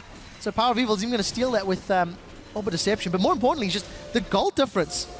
Unicorns, it doesn't matter if you're behind in gold because they're just playing the map so much more efficiently. Yeah, exactly. When you're running 5, you're always going to fall behind to a team who are just pushing every lane at once and getting farm on all the carries at all times. That's why they keep falling behind, but it doesn't matter when you can always take towers for it instead. Kills, dragons, whatever it is. They're simply trading global gold objectives for pure farm on Elements' side. Yes, a lot of towers have died as well, and there's an opening in towards the base of Unicorns if Elements can win a fight. But when there's such a tanky Maokai, and even this Sion has now had enough time, early kills as well, to become a massive tank, it's going to be tough for Zed to do a whole lot. Well, it's very tough already. You can see the amount of wards that Unicorns have got throughout all of Elements jungle. It's just going to allow the Unicorns of Love to make the best decisions possible. And there's so much pressure on Elements, considering the difficulties they've had all split long. If they lose this game, they will be tied. Giants at 5 and 9. We'll touch on that at the end of the matchup once the results are locked in. Unicorns just envisioned that ward in the banana bush for Elements, giving them the information they needed to play with. And right now, Elements have a slow push going on in the bottom lane, so if they stick to the mid lane and just make sure Unicorns cannot start the Baron, they will have a big minion wave building up there. They can join in later to take a tier 2 tower, but that means, well, that just requires that Unicorns are not in a position to get a Baron on the other side of the map. So now they're just keeping them in the mid lane. We're waiting for these minions in the bottom lane. You can see them slowly being pushed up. Power People even popped his ulti. Crepo should have Black Shield. Wow, Black Shield comes up. He does manage to get past the Charm. It's Hylissang and Kikis knocked up by Shook. Deathmark comes up from Froggen. He's looking for Fardags, but Fardags is going to be able to avoid getting down. We do see Wicked once again dropping. Wild Growth is still available, simply not used. Froggen is taken out in the back line. Despite the fact that Elements looked for the engage, it did not work. Power of Evil used that Spirit Rush in and was able to get out. Unicorns, 2 more kills on the board. Really see the power of that comp when these 2 tanks get in the front. Froggen dived Vardax in that fight. He had QSS, so he just popped that one. He stayed alive. Wicked again ends up dying, doesn't add anything in the fight itself. 3 versus 5 here. Unicorns are fairly low. Oh, nice Black Shield though on Reckless. Let's see what damage they can do. That's a flash charm as well. Very big rocket. Chachi throws down the Vengeful Maelstrom. Dark Binding does not find anyone. Elements have defended the Baron. That Black Shield was so important. And their inhibitor has respawned. Kripo's had, I think, spot-on Black Shields the entire game. Yeah, the last one I've not seen a charm connect in a long time. All right, so notice what Kripo's doing here as well. Power People is trying to bait the charm by like jumping in a few times, delayed, and then once you throw it, Cripple is ready now. The fight is going on. Froggen is onto Vardax here. Vardax has already used QSS, so he's safe. Meanwhile, Wicked just gets destroyed, doesn't ulti himself, doesn't ulti anyone. And while Reckless is doing his best, he's against a Maokai and a Scion as a Corki. It takes such a long time for him to take them down. Froggen will end up dying through the Guardian Angel. Fight is lost. Baron did get defended though. Yes, that is important to note. And Elements still maintain the gold lead, despite it being down. That's really the thing. So what? Yes, you might have the gold lead, but in terms of like efficiency on your champions, they are behind. That's exactly what I was about to get to, is the fact that despite holding on to the lead for 37 minutes, it hasn't equated to anything because Elements in a 5v5 are not able to get through anything the Unicorns have in front of them. And more importantly, I think Unicorns have danced around Elements on the map quite gracefully. They have. Every time Elements have pushed in a certain area, Unicorns have found a little weakness, found a little angle of approach, and they've made it work. Well, Kikis here. Kikis is now in trouble. He's going to get a knock-up on a few, but Elements will pick themselves up. This could be Baron now suddenly for them. No smite threat.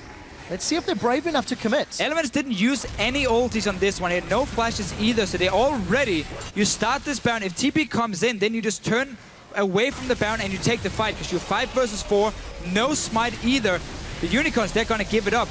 Kikis caught out completely. Died a few times. Wow. Where Elements has managed to get him, and suddenly they get a free Baron. That was a gift from the Unicorns.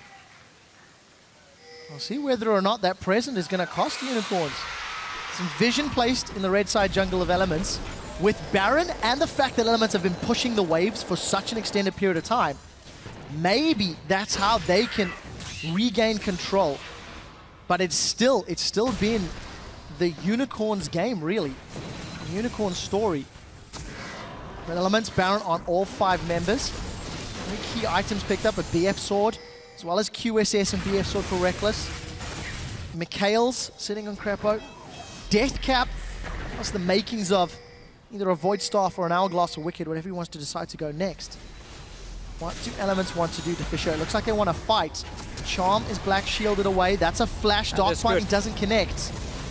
Here comes Kikis in the background. Shook is now caught out of place. Wild Growth from Wicked needs to come in, but it's not going to be enough to hold off the Unicorns of Love. Shook is in full retreat. Stun lands onto Crepo once more. Soul Shackles is still available. He's going to catch 5 members, but that's going to go forward. What can Reckless do? He's been zoned away by Chachi and Kikis. Now Reckless is low. Crepo still alive on the backline. Elements have not died. Void Rush comes out. Deathmark has been used and Vardax is low. Can Vardax get taken down? He's in retreat. Shook has had enough time to regen and rejoin the fight, but he's now the first one. Froggen has found Vardax. He's got Power of Evil. That's a double kill for Froggen as Wicked is trying to zone away the Unicorns of Love. Crepo and Reckless are low and they've still got to get through beefy tanks. That's a flash from Chachi onto Crepo. The Vengeful Maelstrom is out. Decimating Smash does not manage to connect, and the shield from Wicked will end shortly as he's running low on mana. Kikis is going to get the slow. He's gone into his passive. Look at those big red claws hammering away on Reckless. Reckless is down,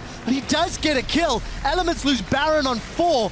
But they finally win a team fight. What an insane fight, though. You can see Unicorns with the 2 tanks. He has such a long process for Elements to kill them. So first of all, Power of Evil had to use his ulti because Crepo flash binded towards him. So that is now gone, which is why a lot of the damage is lacking from the Unicorns. And we can see them slowly trying to go for targets. A 5-man ulti from Crepo here. He's trying to get the procs on the carries in the back. Meanwhile, Reckless, he's getting caught, but there's no ulti from Power of Evil, remember, so he doesn't die. He stays alive, and that's important for Elements to extend, prolong the fight. They keep jumping around, obviously. Hourglass, I mean, Frog has just no targets in this backline. He has to go for one of the tanks if he wants to do anything, but in the very end, after Shook rejoins, dies, Elements get 2 kills, they still cannot kill these tanks. This Scion pick, because the Unicorns played so well early on, got him to a late game point, has really paid off, honestly, in terms of fighting for the Unicorns. Tefisio, amazing set at the beginning that Elements was asking Froggen questions and he wasn't answering. 8, 2 and 2, double kill on Zed. Look at top lane. Froggen is asking Elements questions and the team needs to respond. Minions in the top lane doing work for Elements. Dragon should be secured by the Unicorns of Love. It does get taken down. That's number 4. Elements are trying to delay Unicorns as much as they can. The tanks get thrown up in the air, but they can't get onto the squishies. Wicked does have wild growth. Once again, we do see Deathmark down. That's going to hurt. Gromp is helping out. Minions are slowly getting whittled away by the laser, and that was a wild growth was used onto Froggen. Let's see what the rest of the team can do. There's no flash from Crepo. Elements grouping themselves up on the inner turrets. Should be able to get that one here. The top tower is very low as well, but Dragon went over to the Unicorns. That's 4 Dragons to 1 now for them. Next one will, of course, be super important. And I can't believe the Elements, once again, are going to go into a game that might last an hour, and we're going to have like 5 Dragons, we're going to have Barons everywhere, and that one last team fight will end up deciding everything. It's not for now. Tower win for Elements. It is no longer fair to say Elements play slow and boring games. They're slow and hella exciting. That's true. That 12 to 14. Gold lead still in favor of Elements. Unicorns hold a 2 tower advantage and a 3 dragon advantage. But I'm gonna go back to that point. Froggen is doing the best he can to carry, and it is his team that need to find some opportunities, that need to find better targets. Look, I don't know how you do it. I don't know how you get past a Sion and a Maokai, because that's a mission that I'm not willing to accept. But Elements have to do it. They have to find out how if they want to win this game.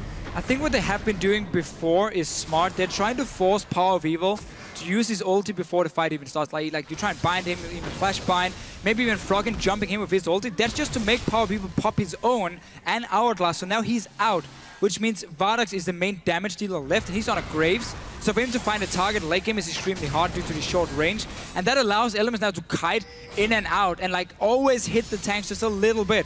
But it takes such a long time, and one mistake and Unicorns will destroy you in the fight, go straight down into your base, take the last inhibitor or take one of the inhibitors, maybe even finish if they can, or get a 5th dragon. So Elements are playing this game here where they're all trying to do everything they can, but if one guy missteps, he dies, he loses the game. Balancing on a knife edge, a Z Shadow Blade knife edge is how thin Elements are remaining in this game by 45 minutes approaching. Every single member of the game has upgraded their trinkets.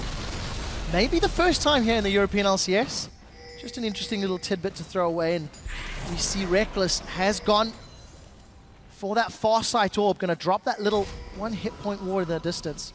If Unicorns want to try bait, if Unicorns want to play Baron game, could be up to Reckless to give them the vision for Elements to make the right choice. But we can see now that both teams have double Sightstone. They have 2 or 3 totems as well, fully upgraded. It is nearly impossible to secure full vision control of an area because there's so many wards to be placed and not enough options to clear them.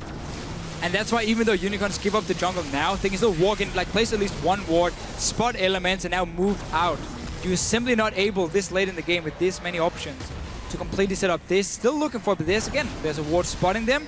The Unicorns are just pushing down as 5, saying, come at us. If we can see you engage through the lane of all these wards we just placed, you are forced to go into our Sion and our Maokai, and that's exactly what we want. This is the scariest game of chicken that League of Legends may have ever seen. A Sion and a Maokai stands in front of Elements. Unicorns of Love trying to find a way to use those beefy frontliners to get into the base of Elements. Unicorns grouped up towards this bottom inhibitor. Dark Binding catches and Kikis, but that does next to nothing. Kikis has got thousands and thousands of hit points and a passive to continue dealing damage. Who draws the trigger first, Officio? Elements going to try hold off as best they can. It will have to be Elements, honestly, because Unicorns are just looking to try and get a few hits on him to, or a charm. Well, let's see what can happen. Froggen's caught out. Deathmark goes down, but that's on Chachi. That's not the damage dealer. Froggen with Wild Growth is in full retreat. Elements not lost a member yet, but they're jumping onto Wicked. That's going to take them under the Nexus turrets. Crepo with another great Soul Shackles will peel Unicorns away for a few seconds, and Elements have not lost anybody until now. Reckless untouched. Froggen has regened. Unicorns of Love still looking for the inhibitor. They should be able to secure this one. 1, 2 more hits is all it will take. Inhibitor down. Unicorns of Love have 1 minute and 20 seconds till Dragon. They got a kill on Crepo. And Unicorns back away. Once again, retaining map control. And once again, these fights here, it is like 1 or 2 guys dying every single time, and that's it. It is so hard to kill anyone from Unicorn's side with the low amount of damage. And for Element's side, also, funny enough, with the low amount of damage, but just because of the tankiness of the Unicorns. They're trying now to trade a potential Dragon later. Never mind, there's 50 seconds. I thought it was now the Dragon was up. Instead, they're rushing straight for it. Crepo 20 seconds because Unicorns were recalling. Elements were 1 step ahead. Just burst it down here. You gotta trust in your jungler to smite it. I think they've got it. It's secured. It's Wicked that picks up the killing blow. Didn't smite it, but Elements anyway. get 2 Barons now this game. They gotta go to Dragon now, though. They have to fight off They have to super Dragon. minions. Dragon spawning. They don't have vision, and look at all of the wards the Unicorns have in place. Still, you cannot give that 5th Dragon when your base is already open. Froggen had a big wave here. He's going for Chachi. And let's see what he can do. Death Mark is out. Chachi's going to knock him up temporarily. There's a GA. Not a whole lot. That's not a whole lot of damage, but Froggen has still pushed Vizichachi away. There are Baron empowered Vardek's minions. going to take the Dragon alone. Alone recalls from Unicorns. Vardek's going to left solo.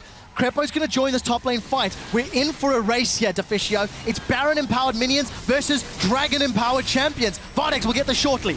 They're going, oh, Wicked! Now to see what he can do. Wicked is again. down. No wild growth. No wild growth. Chachi is going to follow Shook. Now Shook is the next one down. The gambit from Elements has not paid off. Dragon's been secured. Crepo is out. There are 70-second death timers. Unicorns of Love have got the aspect of the Dragon, and they may want to push into the base. Chachi can TP it down to the base here. Vardex is already nearby. They will be able to finish with 5 guys alive and such long death timers for Elements. Froggen and Reckless are backing. Unicorns of Love are barreling down the middle lane.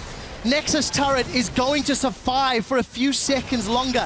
Baron empowered minions versus super minions of the Unicorns of Love. 5 versus 2. It's going to take something magical for Elements to hold on, and I don't think they're magicians. Unicorns have found Froggen. His GA has popped. His Nexus is dead. The Unicorns of Love are 7-7.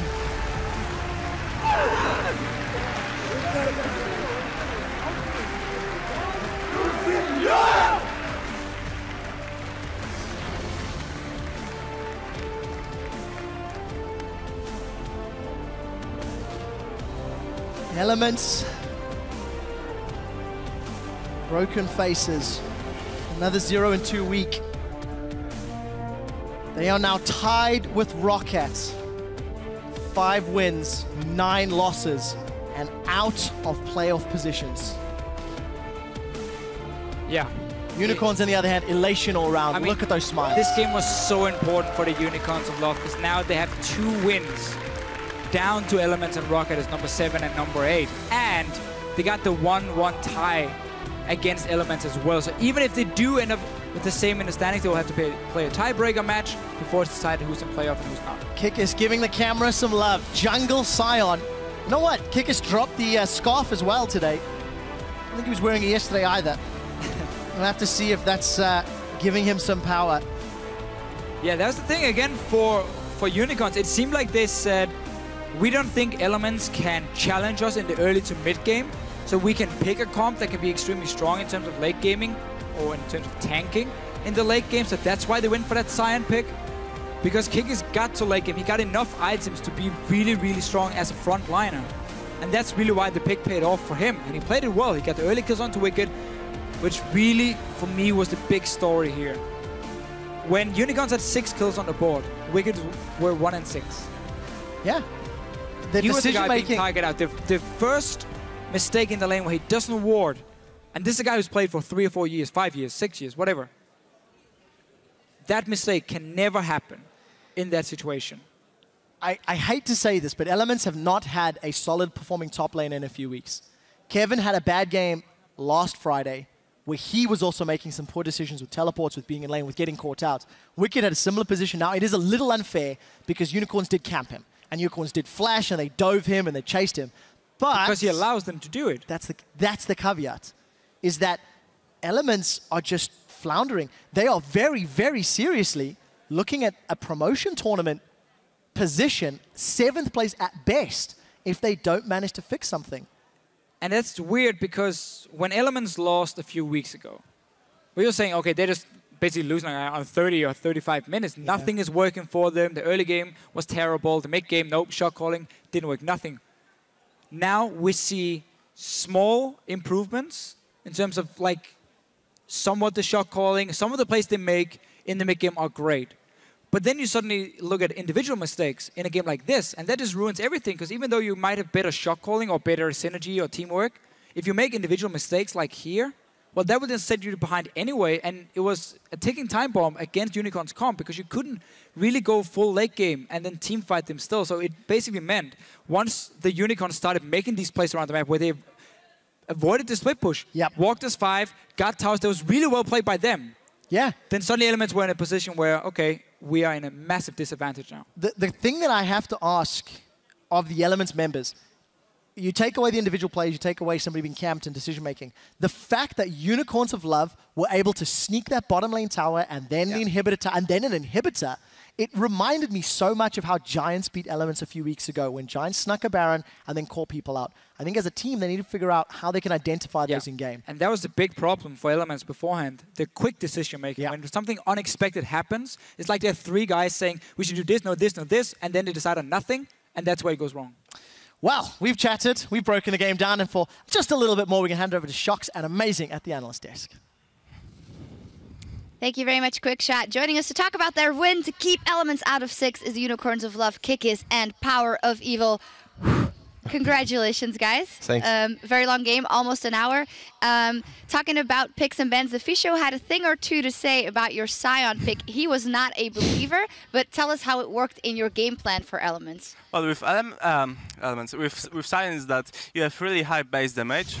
And if you don't fall off in levels, like behind in levels, you are really strong in team fights, and I just go full tank, so it's really hard to kill me. I can just stay in front of the team and like be the mid shield, and it's really hard for enemies to pass me. So you basically knew we're playing Elements, it's gonna go late anyway, and that's why you chose it? Not really, like we practiced it a lot and it worked really good, so I just thought it's a really good pick in this situation. Yeah, and great. You proved the Fisho wrong, so that's always a plus on my board. Talk us through the early game. Power of Evil, you were on Ahri, getting a little bit behind versus Zed, and also just not finding your footing. A lot of help for the top lane, but it wasn't easy for you to get into the game. Yeah, so after falling behind against Froggen on Zed, like he solo killed me, or like with the gank on Truk, I fell behind and couldn't find myself in the game. I needed to get the early Zhonyas and Morelos, and I got a good comeback in the team fights because our tanks were just literally beast against Zed. He can't really come to us, and they're just seeing him over and over again. And that's how we got, at least I got my comeback. Yeah, it all seems like it was quite straightforward from you guys, but it was a super long, super tight game, and Amazing was actually commending Elements on their deep vision. Something to do with the trinkets maybe, but Elements really kept himself in the game. Yeah, what Elements was able to do, like in stages of the game, is to have the 2-man roam coming in of both Morgana and Rek'Sai walking to the enemy jungle, getting deep wards, and they actually were able to rotate a lot, but and basically get free turrets, especially when they made the turret for Drake trade and they had complete topside vision. They get another turret off of that, at least some pressure. But in the end, what Elements is doing wrong is basically like what UL is good at. UL is doing impulsive calls, and basically like the in-app rush bottom, for example, when they did that and got 2 turrets out of that. That's something Elements does not really do. They don't respond well to that either. They're good in an environment where everything is controlled, everything goes to a certain plan, and they can like kind of see the outcome of every action that is happening.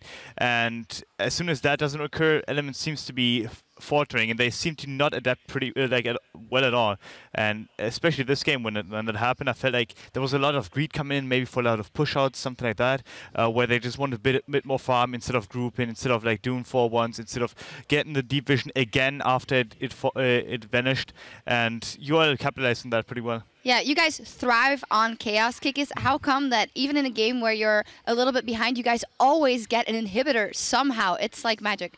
Well, we never say to ourselves, okay, we are like behind and we can do anything. We always look for opportunities for misplays of opponent, maybe force them into misplays or situations where they are not comfortable and they need to choose really fast what to do. And if they fail, that's really good for us. Yeah, one of those situations where that occurs and you have to make fast decisions is one of the late game team fights. We're actually going to run through a replay of one of those because your comps made that it was super hard to kill each other in the end, Power. Okay, so we are engaging with Kikis, the mid shield, we are going for Shuk.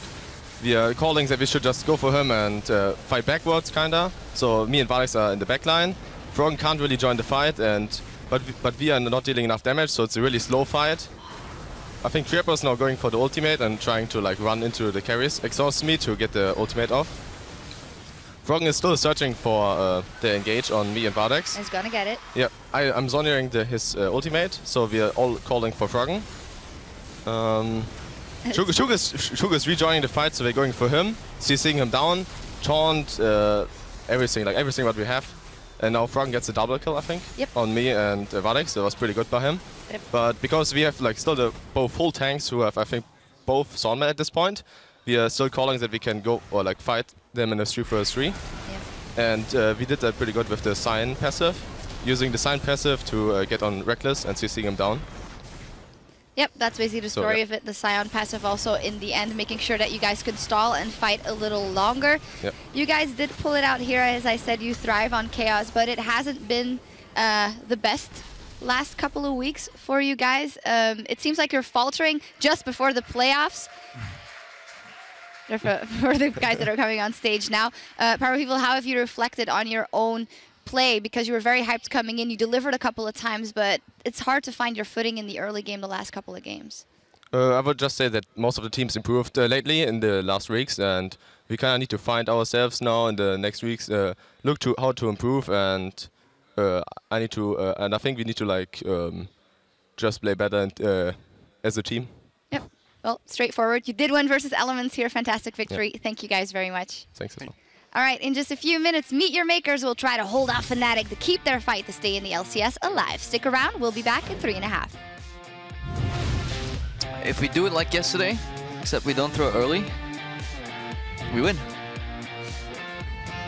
We'll be Wonder-Dogs. Let's have some fun, guys. I'm gonna have fun by winning. That's the engage. Wicked maybe out before this fight has really even started. Krepo's flash to try and defend the tower. That's a good Soul Shackles, but Elements are on the defensive. Okay, didn't work out. We should go for it. I go for it. Okay, he's in GA, he's in GA.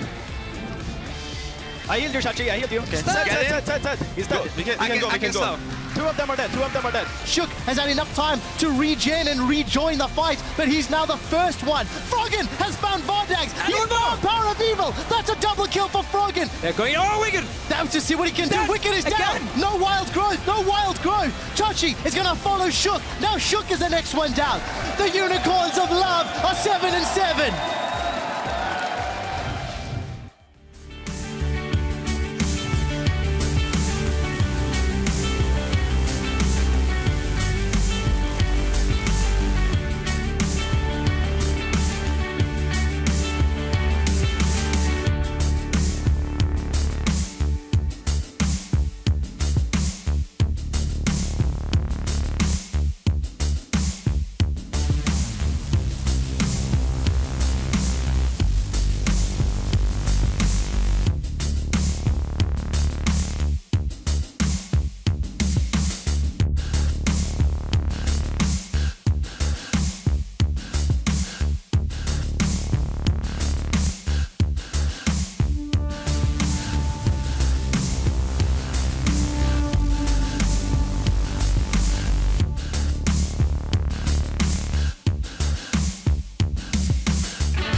I remember Melissan was a Janna player, so mainly that's why you guys have the Fnatic Janna skin. I believe that he was the best Janna at that time, and it was really hard to play against it because he was really good reaction, really good peeling, and for his team it was a really good fit, and that's one of the reasons they were the world champions. Well, Yellowstar at that time was a AD carry for AAA. Yellowstar's transition from AD to support, well, it takes some practice, but overall, well, he needed some time at Fnatic after he changed. But overall, I think he's kind of Fnatic's mastermind right now. Definitely Fnatic's mastermind. Yeah, I had the sure. pleasure of chatting to Melissan last week, and it was quite an honor for me, considering I was sitting at home watching the Season 1 World Championships. Yeah, same for me. It was fantastic. Anyways, guys, It was welcome. great. It was. Welcome back. We're about to see Fnatic taking on Meet Your Makers, setting up as MYM. They hope to pick up a few last-minute wins and try to avoid that last place spot in the LCS. Yesterday, Fnatic lost convincingly to SK Gaming. MYM, they looked okay against Giants. It was a fairly one-sided win, albeit it took some time. It was one of the better games we've seen from MYM as a team, and Noxiac coming in as new support was great, and JWoww's really been surprising me, honestly, as a top laner for them. So I feel like they still have something they can do. Most likely not against Fnatic, though. Well, let's start with Fnatic, who are on the blue side today. Let's pull their rosters up and remind everybody who's playing where. Huni in the top lane, Rainover in the jungle, Febiven mid, Steelback and Yellow Star as the duo, and Daylor as the coach. As we mentioned yesterday, they had a good level 1 plan against SK. They got 3 kills on the board, but unfortunately it all fell apart after there. They got 0 dragons, 0 barons, and only 2 towers. They were never able to push SK around. No, that was the thing, because in the mid-game where the comp Fnatic ran was like pure comfort picks for them, but it was a comp that spiked really hard in the mid-game, because like Ezreal mid lane for them, they had the Rumble and everything. Once they hit that point, like 20 minutes, they were supposed to make the plays. That's where Huni got caught out in the mid lane recalling. That's where SK suddenly got a free Baron because Rainover then showed in the bottom lane. And there were just some big individual mistakes. And it was very hard for them as well to get the picks through the Rengar because SK played really well around the pink wards. So it was just a tough game for Fnatic, especially once they fell behind in that mid-game point. And it's something that Fnatic as a team, they struggle to do anything outside of finding the kills. When they don't have their aggressive game work in their favor, we don't see them playing around the dragon often. We're not really seeing them split push. So as a team, they're so reliant on those kills that when a team wards effectively, they're in a good position. It's always kills first, then objectives after once you pick them up. And it's always like fully teamfight focused, and you know it. So once you see the Rengar, as long as you ward properly and you have control, you can avoid it. And that's exactly what happened. There's a reason Fnatic is the team with the most kills in the EU LCS. Make them play slow. Avoid these 5-on-5s, and suddenly you can really start making it tough for them. Well, the people who will have to try make Fnatic play slow will be Meet Your Makers, who will be on the red side, and they are looking to avoid that 10th place auto-relegation. Let's pull out the roster. It is JWoww in the top lane, Horo in the jungle, Corey mid, Mr. Riles AD carry, and of course the new support of Noxiac with Yamato Cannon as the coach. Noxiac, I think he looked fantastic yesterday. He played Leona. He was responsible for the first blood. I think his solar flares were good. It's a good stat line all round. The main thing for him was really the roaming. Early on, there was a lane swap, and he kept going to mid lane, and he kept picking up kills for MYM as a team. He played so aggressive for a guy who just got on the LCS stage. That was great to see. And what MYM as a struggling team need, someone who can actually go in and make the plays for you and set them up. And it's such a difficult position to be in. Noxiac's joined a team that is dead last in the league and was looking unlikely to pull themselves, out. And Noxiac had confident plays. I'm hoping we get the 4-man solo flare in a moment or two in the mid lane. And just as a team, Meet Your Makers, they seemed more revitalized, but it's going to be a much more difficult match today against Fnatic. Yeah, for sure. Big difference between Giants and Fnatic here. So we're not expecting the same, but if he can roam like he did here, and there is a lane swap, which we know Fnatic prefers to play, that's a way of starting a small snowball from MYM. If you get a few individual kills on the likes of Corey, then he is a good enough player to really cause some trouble. So that can be the tactic for them. I would really like to see him roam once again, get a support where he can do it, and use this skill he has. We'll see if that works out for them. I do think Mr. Rolls as well showed up yesterday. Sure. It's the first time we've seen that in a while, but more importantly for this guy, it's his 5th support in 14 months. Yeah. I mean, it's such a difficult position to be in. We'll jump into picks and bans in a moment or two, but for Mr. Rolls yesterday, it could have been a testament that it was against Giants. It was the team that was in 9th place. It is the team that MYM absolutely had to win against. Yeah. Because without that victory, in any tiebreaker scenarios or similar, they need to be ahead of Giants. That's the only team that's most likely able to drop down to 10th. Yeah, I mean, we have to also remind people that Elements and Rocket are close to that number 10 spot, so there are a few options for MYM, but yeah, nearly every game is a must-win. Now they don't face Giants any longer. Fnatic, though, is one of those where you just want to see what you can do. Have you improved at all? And then you can use that for next week. They can pull the upset. We have seen some good individual performances from the players. JWoww in the top lane, I've been impressed. Honestly, he's come in, he's really done what Noxiac did yesterday, been there to make plays and not just sit back and farm. No, he wants to go in. He wants to be the carry. And he has won 2 games now for Meteomakers. So we'll see if JWoww and Noxiac can pull off the upset. This is the European LCS where every team is capable of winning games. And let's see how picks and bans play out. Nidalee taken off the table, as is Ari for Fnatic. Rumble and Lissandra, that's Huni's champion pool, being targeted very, very heavily. Corey's going to lose access to that Z. But Rek'Sai is now open, so MYM might be forced to ban Rek'Sai as the last one here. Instead, Hecarim thought Fnatic was going to play it yesterday. Clearly, MYM expected that as well and have now banned it away. This is a top lane Hecarim. They're banning from Huni. And instead, with Rek'Sai being open, it looks like Fnatic are fine giving that to MYM and take the Rengar instead. And simply getting this LeBlanc. And we mentioned yesterday how Kassadin being changed and nerfed has really given more value to LeBlanc as a pick, because Kassadin was one of the good matchups against her. So you just ban Zed, and then LeBlanc has pretty much a free laning phase. That's what they're getting here. The one thing that we do have to keep an eye on Febiven is whether or not he can play more like Fox and less like himself.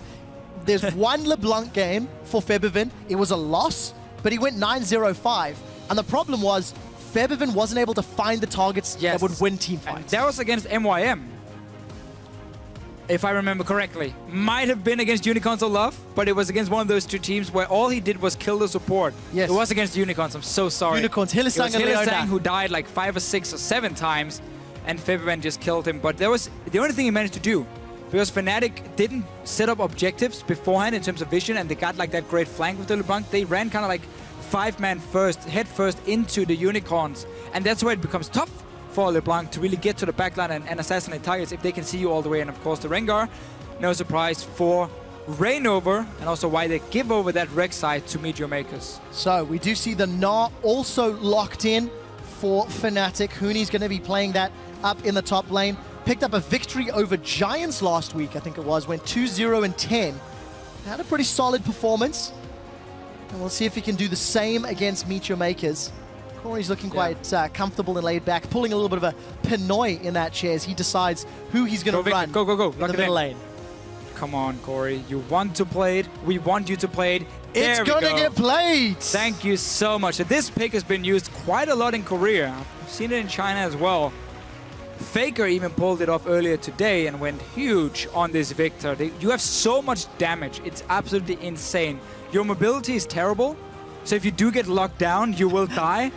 But if you don't, if you manage to simply dance around the CC, you can single-handedly win fights just through an insane amount of AoE damage coming from Victor. And I really like the option of putting that gravity field stun down once you see the exclamation mark of a Rengar jumping in. Yes, that's a good point. The theory that you could, stun him once he jumps in is there. We'll see whether or not Corey can actually make that work. Yeah, you obviously won't get the one where he sucks him into the center of it before level 16 when he gets the last upgrade. But if you have the proper pink wards down and you have a black shield from a Morgana, when the Rengar comes in, that might just be a bait from MYM. And as you said, put down the W here, the stun, and then Fnatic cannot simply run over that one and Rengar gets zoned out on his own and you can just single target kill him. So MYM has some Nice little picks. Yeah, I'm really, really happy for Victor. Very excited to see how the Victor plays out. Very, very beautiful touch. Yellow Star locks in the Janna on 5.4 with her changes after literally praising Melisandre's Janna. I sincerely hope that Yellow Star runs the Fnatic skin in homage to the original world champion. Meechamaker's looking for their top lane champion to lock in. JWoww's going to decide on Irelia. Yeah. It really is comfort picks all around for Meechmakers, and that's what JWoww said last week once they finally managed to pick up a win against the Unicorns. He said, right now, we're just looking to play picks that everyone is happy about. Like, they know they can perform well on this one pick, so we allow them to pick it. We don't really think too much about the team comp itself, just on the player and what he can perform on. They have a comp right here with a fantastic mid-game through the Irelia and the Corki, and then you have so much late-game damage just on Victor alone that Fnatic in their situation, while they also spike really hard in the mid-game themselves, if you go late game and you don't manage to lock down Victor at the start of the fight, when there's a Black Shield as well to help him, he can turn it around completely and blow you up. And something that you do have to keep in mind, Fnatic have run a fairly similar team comp to this in the past with Graves, with LeBlanc, with Gnar. And with LeBlanc and with Graves, Febiven and Steelback have not got wins. That's true. 2 games played, 2 losses for Steelback. This is a team comp where Febiven has to put on his carry pants and work with Rainover and work with Steelback because of the fact that there's no other damage sources. They're very reliant on that Rengar and Gnar to be the front line and letting LeBlanc and Graves clean up house. Yeah, again, that's why it is still a standard Fnatic comp, a lot of pick potential, strong 5-on-5 team fighting for them. But they haven't always been able to pull it off. SK stopped them. Can MWM do it? Not exactly the same team, though. No, it's definitely not. But Fnatic, there is the team comp locked in. Yellow Star letting the side down. Just using a traditional Janna skin. Hit us up on Twitter, hashtag FNCWin, hashtag MYMWin. Can Meechmakers play spoiler and upset the #2 team in the league? We're about to find out as Victor is heralding the way for Corey. I mean, look how badass he is when he's running. My only concern about Victor is, so he's the guy obviously inventing all these things onto himself. Now, his only weakness is lack of mobility.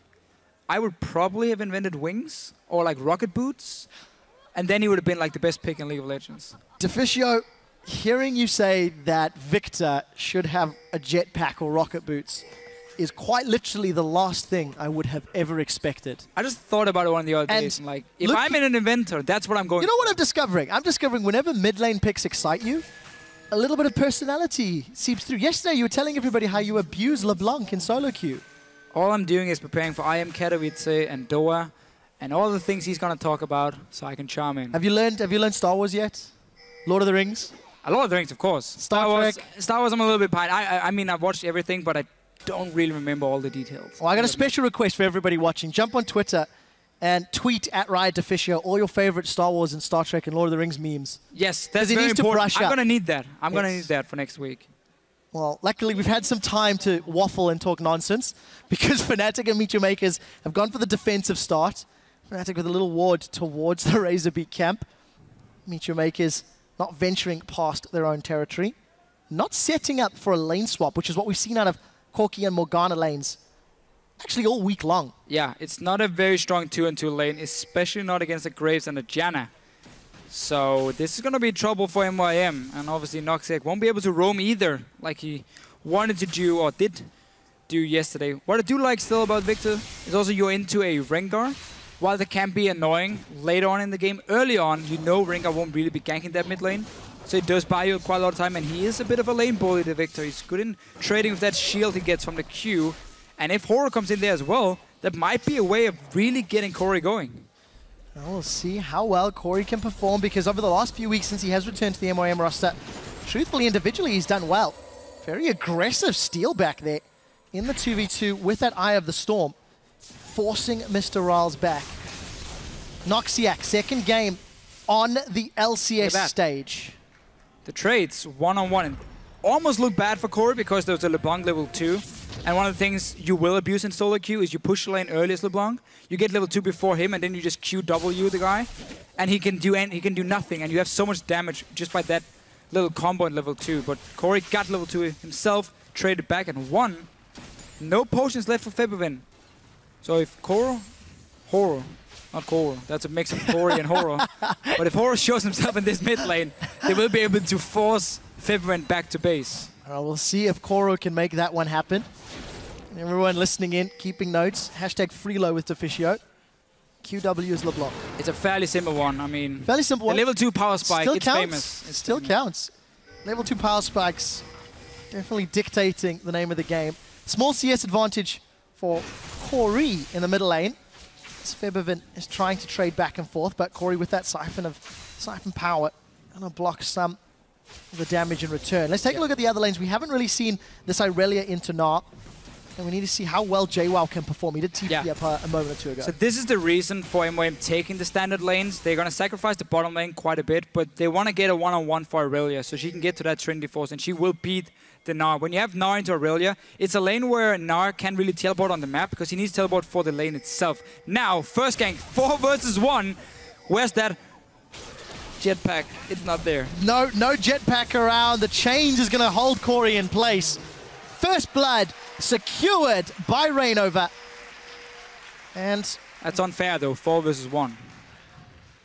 Come on, dude, it's a team game. You sound salty. Fine. Have you been ganked 4 versus 1 in the mid lane before, Deficio? Multiple times. Well, this time it works out for Fnatic. They're on the board. 3 assists and a kill to Rainover. Pre-6 Rengar punishing Corey for shoving the wave with that Death Ray. Basically, yeah. And also because Huni got that push in the top lane, so he could roam down.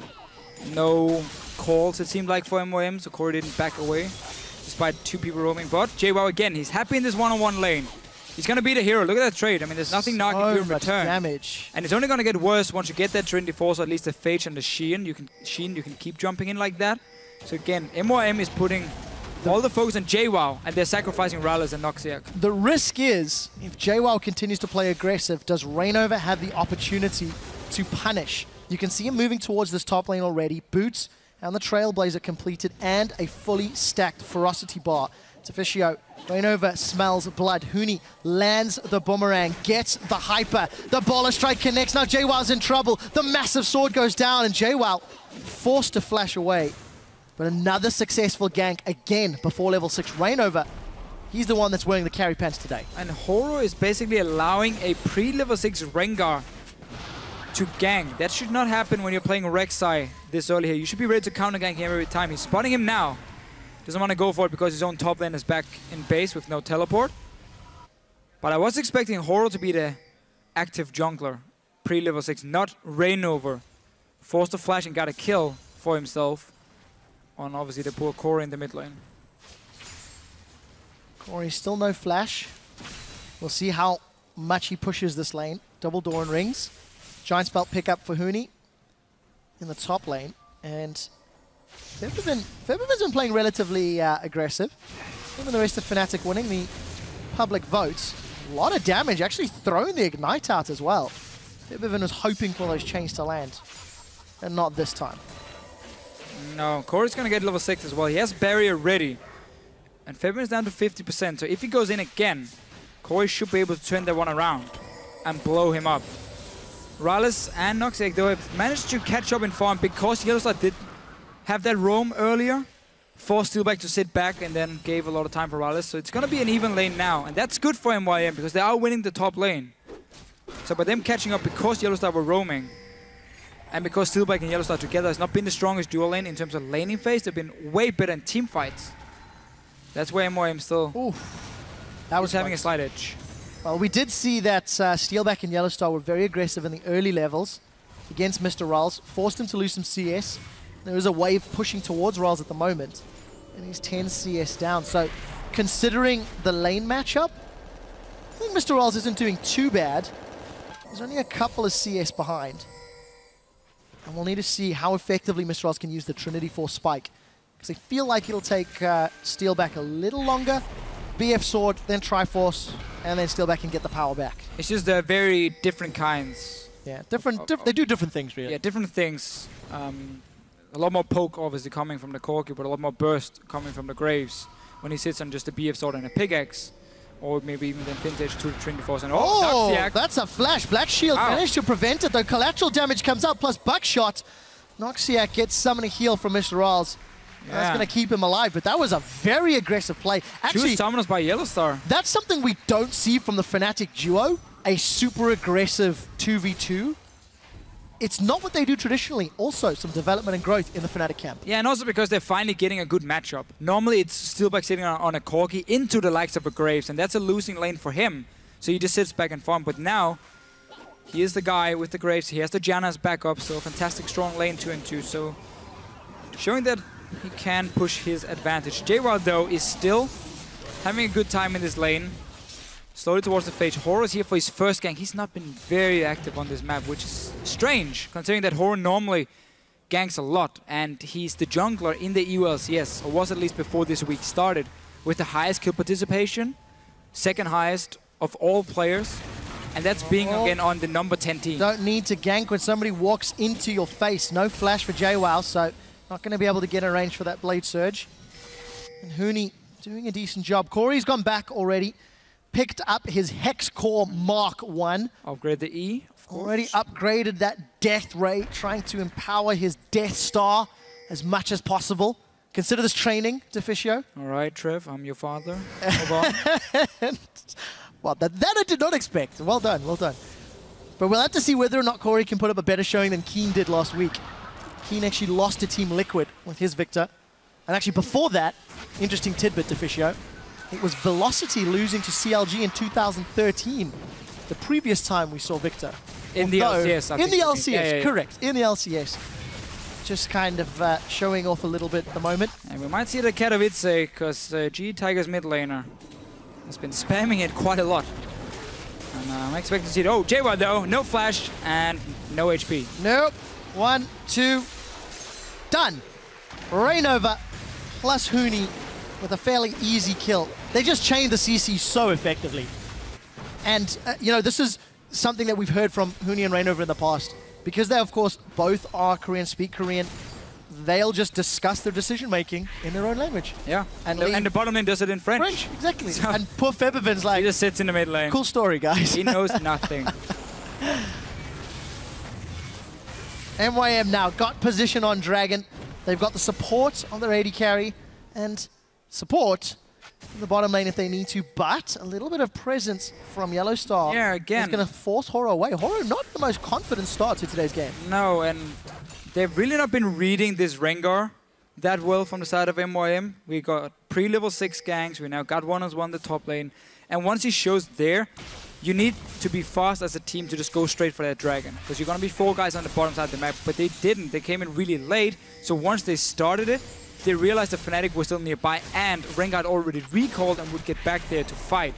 So MYM at the moment off to a very slow start. Now they're going in though for Yellowstar. Oh, look at the damage. Monsoon forced to throw Noxiak and Mr. Rawls away. Soul Shackles traded for Monsoon.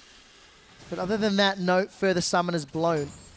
Small window of opportunity in favor of Noxiak. Those Soul Shackles around 30 to 40 seconds lower cooldown, if they want to go aggressive again, but it is very much dependent on landing those Dark Bindings. Let's see for Corey here. The normal build on Victor goes, you upgrade your item once in the start, just to get that Death Ray, and then you go like Morel, Nomicon, you go... I've seen other Victors try and upgrade to second one at least, to get also your Q, the movement speed, but I think just Death Ray is enough for you in the start. And then you go like Morel, Nomicon, you go Death Cap, maybe an Hourglass in this case, if you really want to survive the burst coming in from the likes of a Graves and LeBlanc. Seeing as they will try and snipe that back line, Graves ulti, and LeBlanc dancing around with Distortion. So Corey has a lot of options. Obviously he needs 1,000 gold every time he backs if he wants to upgrade his item, which delays you all the core items. Well, we'll see what he decides to do. Horo's chilling up in the top lane. Huni's decided to get the Hyper, chases onto JWoww. No Mega Gnar for a little while. Blade surges in. JWoww had already used the Equilibrium Strike, and Transcendent blades himself back up to HP. A little bit of presence from Horo. The fact that Horo showed himself means Rainova and Fnatic now get control of the Dragon Pit. That's a mistake. Basically, exactly what we mentioned before here. When Rainova showed top lane, MYM were not ready to start a Dragon. But as soon as Horo shows himself, well, Fnatic instantly take it. Even trading still for Huni. He might get Mega Gnar soon and smack you right to the wall. He's going to get Mega Gnar, and JWoww doesn't have the blades. Gnars himself for a kill. Now Corey's caught out, trying to back, and we do see the Sigil of Malice into the Mimic Sigil of Malice. Febiven backs away, despite getting that gravity field down.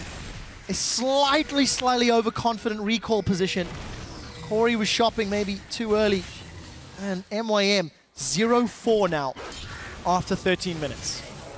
Yeah, really a series of misplays from them. JWoww as well staying there in the lane. Huni made a nice play where he didn't wait for the flash from JWoww. He just said, okay, I know you're going to do it if I just keep like auto attack and jumping towards you, so I'm just going to flash ult you instant, not give you a chance. And they gave him the kill in the top lane. Will obviously get the mid lane tower as well. We can see Corey's side. Side just keep on that one upgrade as we mentioned beforehand. And instead, what is he going for with that plastic one this early? Could be a death cap, but that's pretty insane early build. So leaving options, not going for any cooldown reduction. Not this time round. We'll see what Corey does decide. Steal back. He's got his flash available and his quick draw. Soul Shackles comes out. He's going to buckshot and collateral and flash away from the Dark Binding. Again, a little bit of presence, a little bit of time, a little bit of breathing room for Mr. Oz and Noxiac in that lane. MYM find themselves 3,000 gold down as we approach the 15-minute mark. And they've lost a tower. And a dragon. Like, Fnatic are just, they've had a fantastic start to this game. Of course. And that mid lane tower is really important because it allows Fnatic now to get more aggressive wards near the Raptor camp and the Wolf camp. Want to comment on JWoww being bullied here a little? No, we've seen it like 5 times already. It's the same. It's over and over. You think Febiven's going to kill him? I'm going to say yes, because he's staying on the tower. Let's see what happens. Transcendent Blades plus flash available. JWoww's killed the minions away. Febiven is hunting. Deficio said this will work. That's the distortion over the wall. Chains goes out. That's the Mimic Chains. And yes. 1 point Deficio. Prediction correct. I can see the future. Oh, trying to encroach upon the Prophet crumbs, are you? Let's not do battle in that area. Fnatic group themselves up in the bottom lane. Towers drop to a 3rd HP. Yellowstar and Steelback decide not to go for it, but they're in trouble. That's a flash knockup. Yellowstar does have Monsoon. He's just going to buy a few seconds. They're still alive for the time being. Chaos Storm will land. Corey's on the board, but here comes Huni. He's going to knock Noxiac back. Febiven once more. That's Corey down. Noxiac follows. 1 for 2, and the crowd goes wild. Huni indeed. Fnatic 7 for 1. Febiven's not done. He's looking for Horo. Febiven decides he doesn't want Horo, and he's going to back away. Still a good reaction here from Fnatic. As soon as the play is being started by MYM, they all come down, teleport, roaming from mid lane. Let's see what happens. So, Noxiac first going on to Yellowstar with Horo. Get the Nug up to get him super low. Yes, he does survive in the start, but right now he's just buying time. He wants MYM to keep chasing up the lane here because he knows the rest of his team is coming behind. We're going to get the teleport in, and obviously Rainova is here with Huni, Febiven as well, and they can just start cleaning up. So that flash, even though Yellowstar died, bought enough time and pushed MYM even further up the lane, making it a bit easier for them to clean up a few kills. Oh, great performance from Fnatic overall. Huni, despite being under some early pressure from JWoww, since getting some HP and hitting level 6, 7, 8, Huni has just bullied JWoww away in that top lane. And honestly, I think Fnatic are just coming out ahead in all of their lanes. You've got a 3-0-1 LeBlanc, you've got a CS advantage for Steelback and a kill on the board. Huni's got that Randuin's already, and look at how much pressure they're putting in MYM's jungle. Just winning every single lane at this point. Didn't expect the Scepter to come in from Corey here. I don't feel like he needs that magic resistance only against the LeBlanc. Everything else is physical damage from Fnatic. You already run Barrier as well, and you have a Black Shield to defend you. Honestly, that should be enough. I know that LeBlanc is getting pretty fed here, but now you are still delaying like the Void Staff, the Death Cap later on. No cooldown reduction. Gonna have to see what Corey can do with it. Seeing as he already has a fairly expensive build. That one delays it even further. Victor in the LCS not necessarily showing off all that is capable. Definitely no victors here. No fakers, what I wanted to say. But there is still time for Corey to pull this back. I'm not particularly hopeful. It is a 5,000 gold lead for Fnatic. 3 towers to 0, a dragon, and another one spawning shortly.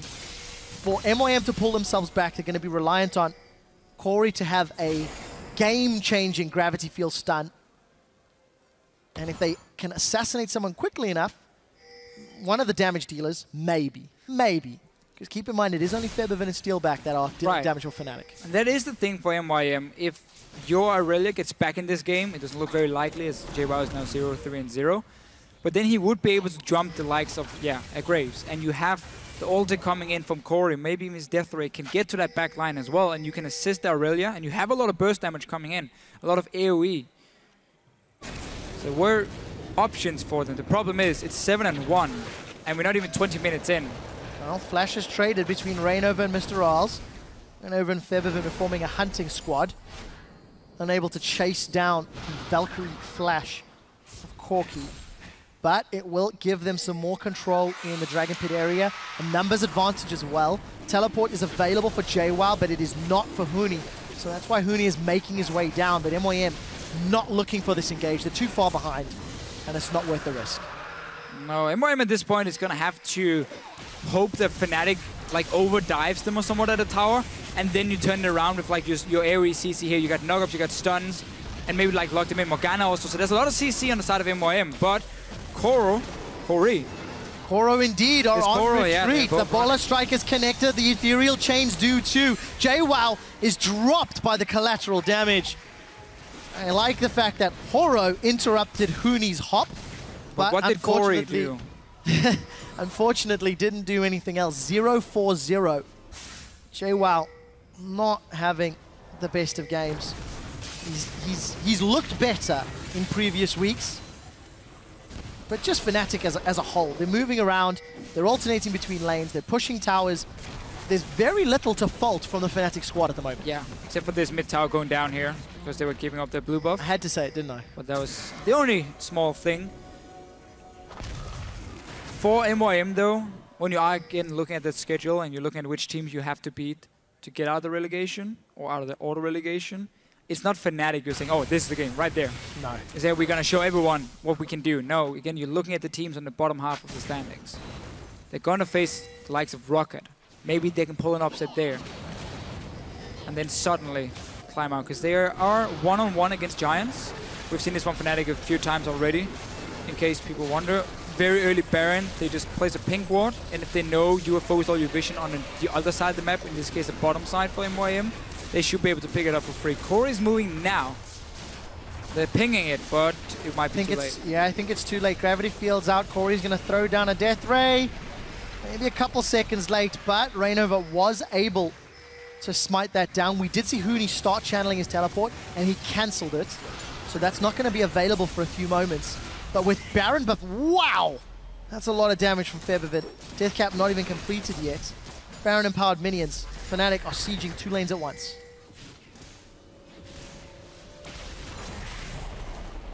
JWoww's left on his own. He's trying to pick up some farm, but he can't really leave his lane. And he doesn't add anything in a team fight because he's only sitting on 24, so he's extremely squishy. Against so much damage already from a LeBlanc that's going to basically one-shot him. So it's fairly easy for Fnatic just to go between 2 of the lanes. Get a tower more, open up the map.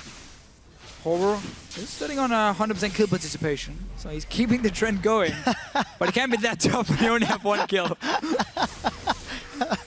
Oh, I'm not going to do math. I failed yesterday. I'm not going to try today. Well, the thing is, so if you have 1 assist and the team has 1 kill, Trevor, that is 100%. Thank you. There you go. I'm not going to try it. We'll see what MYM can do. The 7,000 gold down. They've given up a Baron. Huni's now set his sights on the Queen of the Xerxite. Horo is going to be forced to burrow over the wall just to get out alive. And look at this Rainover and Yellowstar. They may as well set up some flags in MYM's jungle to say, no, this is no longer yours, this is mine. Beware Fnatic members here. Rainover still catches the Dark Binding. Thing, man, you're not even allowed in your own home, then you know you're falling extremely far behind. We'll have to see whether or not Fnatic will make any mistakes, whether or not they will let Meet Your Makers back into the game. Yeah, they can only sit in their own base. That's the only place they can be. No control at all. Fnatic have the rest. Like, the jungle is theirs, they pushed them out. You only have that base. And you don't even have your T2 tower. Well, Febiven plus Rainover do a very aggressive tower dive. They go in behind the inner turret and pick off Corey again. Unfortunately, Meteor Makers are unable to fend off. Oh, Rainover's hopped through the wall. That may not have been intended. He doesn't have flash for a few seconds. Monsoon forced to save Rainover. The Gnar goes against the wall. MYM have got their second kill. It's 100% participation for Horo. I think you need to double check that for me, Deficio. Huni's going to carry on chasing through. The stun does hold Horo in place. And at 24 minutes, Fnatic will take the inhibitor in the top lane. This is just domination from Fnatic. Completely, from basically the get-go of the game. They've been ahead from the start. And that's a fairly easy inhibitor for them. 2 more to go. Gonna have to see quite a play from Corey and MYM if they want any chance. I think it's safe to say Fnatic has it under control. Yeah, I think so. This is one of those times where Horace just taking us on a tour across the map. This is one of those Setting games up the dragon at least. Where you say, this is Fnatic's game to lose, because it will take a misplay from Fnatic. Look at this, teleport into the back lane. Huni is looking for more. He's going aggressive. No Mega Gnar yet, but he's got 3,000 hit points to burn through. Collateral, buckshot, all the damages means Steelback and Febiven get themselves 2 more kills. Febiven wants more as he sets his sights on Noxiac. Where is Rainover? Does Rainover want more? Fnatic's doing such a good job. They've got 2 more kills on the board. They're going on the middle inhibitor, and I doubt MYM can defend with no wave clear from their mid and ADC. There's no super minions yet. They're coming in on the top side. So Fnatic might have to back away and just take the bottom lane as well. You might as well take the whole thing. So what do we do if we are MYM at this point? Obviously, I mean, not in this game. I mean, if you look at the standings and you look at what's going to happen, because Giants has been looking fairly weak the last few weeks. They had a good week where they got 2-0. Yeah. Got the surprise win over Elements. But you need them to lose 1 more game. Yes. At least. And you have to win 1 more. You're not facing Giants. You're facing Rocket, if I remember correctly. You've already played Elements. And Unicorns of Love you will face as well. Those 2 games are the ones that MYM will look towards and say, here we might have a chance. I'm lying because they played Unicorns already and beat them. So we just looking at Rocket. Yeah, Meteor Makers just have to set their sights, like you said, on the teams that are down in the bottom half of the table. Because unfortunately, this game is next to unwinnable. And, you know, for Fnatic, this is a team that is 1-1 with SK. If SK drops a surprising loss, there may be a tiebreaker for the #1 seed in the European split. Could be. There's only 4 games left for both of these teams to play, and they are fighting for such drastically different things. Fnatic to prove that they are the best in Europe, but that would require taking down SK, and for Meteor Makers to prove they belong in the LCS by taking down one of the other bottom tier teams at the moment. Underperforming teams, maybe a little bit more fair to say. Yeah, I think that's the one to go for. Bonido, he's going in. He's got a 3-man Gnar. That's another kill for Steelback. The Monsoon from Fnatic. They've got Horo. Fnatic are onto the Nexus turrets, and behind a massive engage from Huni. Fnatic will win the game. 1-1 on the week. It does not get more decisive than that. Meteor Makers need to be very, very careful. If MYM do not stop the slippery slope, they will find themselves being shoutcasted by Stress and Pulse in the Challenger Series. Oof. There are 4 games before they find out if they are automatically relegated. Still. It means 4 chances to not be there. That's the important thing. But again, this was not the game for them to win. No. And we saw that from the start. Fnatic had everything under control. Early game, mid game. We didn't even get to late game, so that was not a problem for Fnatic. Secured the win. Still close to SK. Are they tied with SK or just 1 win behind, I would assume, at this point? They will be 1 behind on losses. Yeah, so behind. Correct. So we'll have to see how effectively Fnatic can play to pull that one out. But, you know, we may be in for that tiebreaker. I'm looking at the rosters for these two teams. Fnatic play Rocket next week and Unicorns of Love. Meet Your Makers have a couple of tough games. Gambit and H2K. Those are difficult matches if you are Meet Your Makers. Gambit and H2K, both just in such great form. Yeah. And MY have to play SK in the final week. SK and Rocket. So it's 3 very tough games. It's only the Rocket Meet Your game for Makers. them. And that's where they gotta hope the Giants will lose every single game from now. And you get that tiebreaker between those two teams. So they have to beat Rocket. That's the one we're looking at. Yeah. And then we hope, if we are MYM, we don't hope, but MYM hopes the Giants will lose the remaining games they are playing. You get a tiebreaker, you win that one like you beat Giants beforehand, and then you avoid it. But you're still going to relegation, of course, it's number 9. Yep. You're just going to avoid auto-relegation. And obviously for Fnatic, you mentioned it before, they're fighting to be in the top 2, honestly. I don't even think it's about being number 1 at this point, because it's number 1 and 2, they go straight into the semi-final in the playoffs. Correct. And with the way H2K is playing, they're knocking on the door. They're like 1 win behind these teams. So it's not even about getting number 1, it's just about securing top 2. Yeah. For H2K, SK, Rocket, not Rocket, H2K, Fnatic, and SK Gaming. The thing as well to keep in mind is not only the playoff positions for those top-of-the-table teams, but the mid-season invitational. After playoffs, the number 1 team from each of the regions will be going to Florida to compete. It's a new international format, and there's a lot of bragging rights on the line. Mini worlds, maybe. And at the moment, it's Fnatic, it's SK, it's H2K that are the top-of-the-table teams that you're looking at. I've really been impressed by H2K. Now we're talking about them. The way they've gone since getting Kasing, undefeated so far, 7 games in a row. And even when they played SK, it was H2K who did everything right and won the game like 35 minutes, if I remember correctly. So they're really showing how good they can be. And that's the thing for Fnatic. They need to make sure they keep this top 2 spot, so you'll get the semi-final and a lot higher chance of getting to Florida. Yeah, and something that's definitely showing Huni or Nah, marked improvement over the split. Giants game was much better. Today's game was much better. We'll see if he can keep that one up. And for a closer look into Fnatic's win against the very first European Machine Herald of 2015, let's head over to the analyst desk.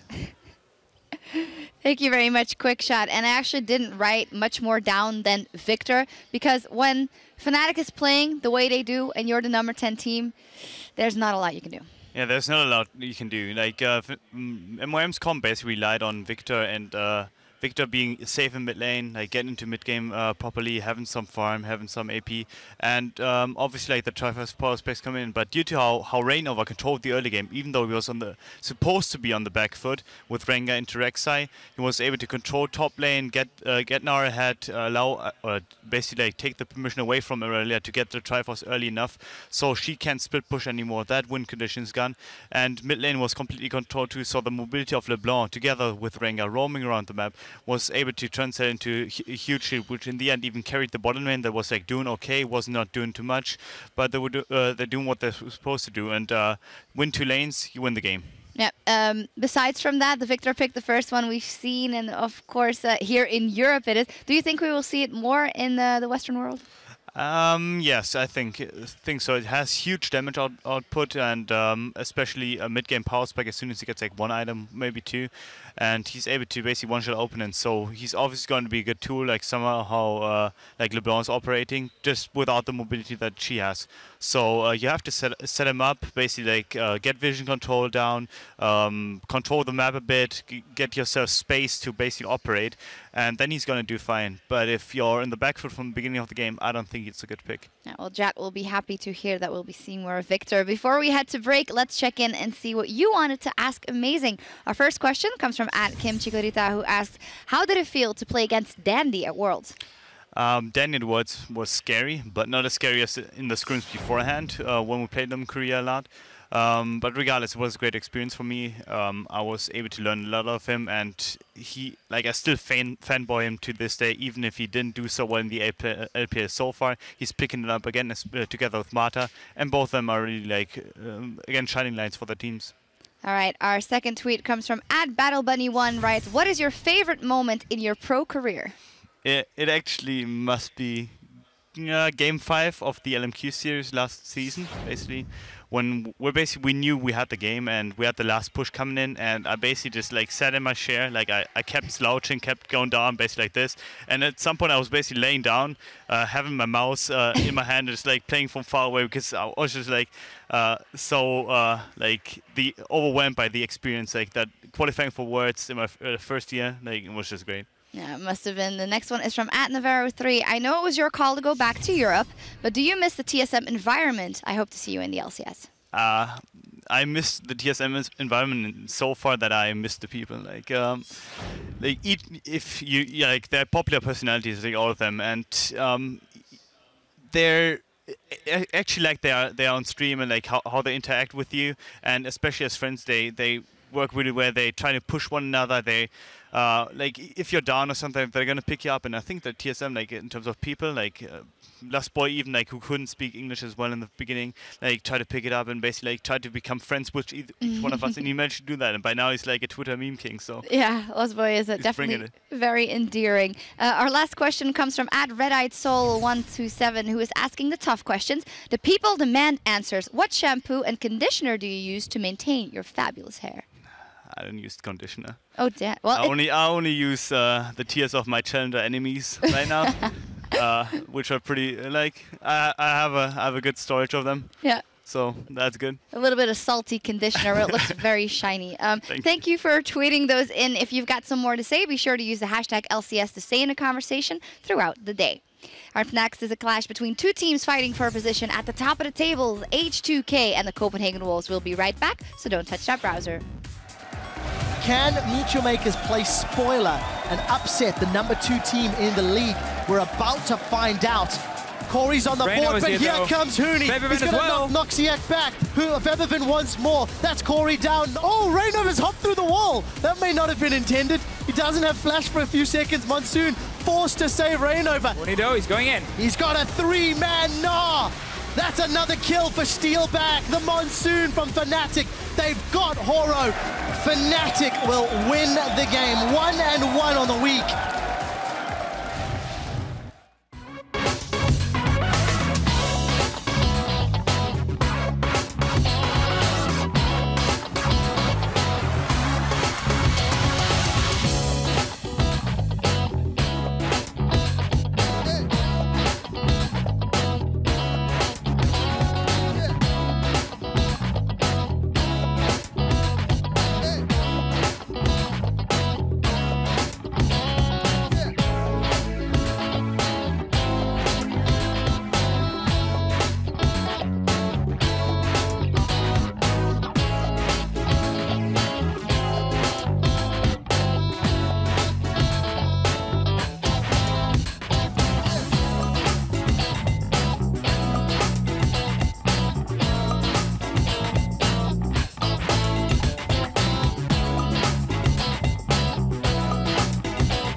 It's not that hard to adapt to new patches because they just come a week early, and in a week you play average of 50 to 60 games, so you already know the new patch and you already know what's good and what's bad, what's fallen out of flavor and what's rising in the meta. So every patch is just a race for whoever finds the better picks and the better items and the better strategies for the respective patch. Welcome back to the Analyst Desk at the European LCS, where we're joined by Trevor Quickshot Henry as H2K and the Copenhagen Wolves set up on stage together for the first time since the Wolves bested H2K back in week 1. Let's start by taking a look at the starters for H2K. We saw them there: Odowamne, Lulex, Ryu, Hjarnan, Kasing, and Prali. The Copenhagen Wolves bested H2K back over in week 1. Things have changed, and well, I just want to ask you guys straight up, is H2K the best team in Europe that isn't the #1 yet? Yes.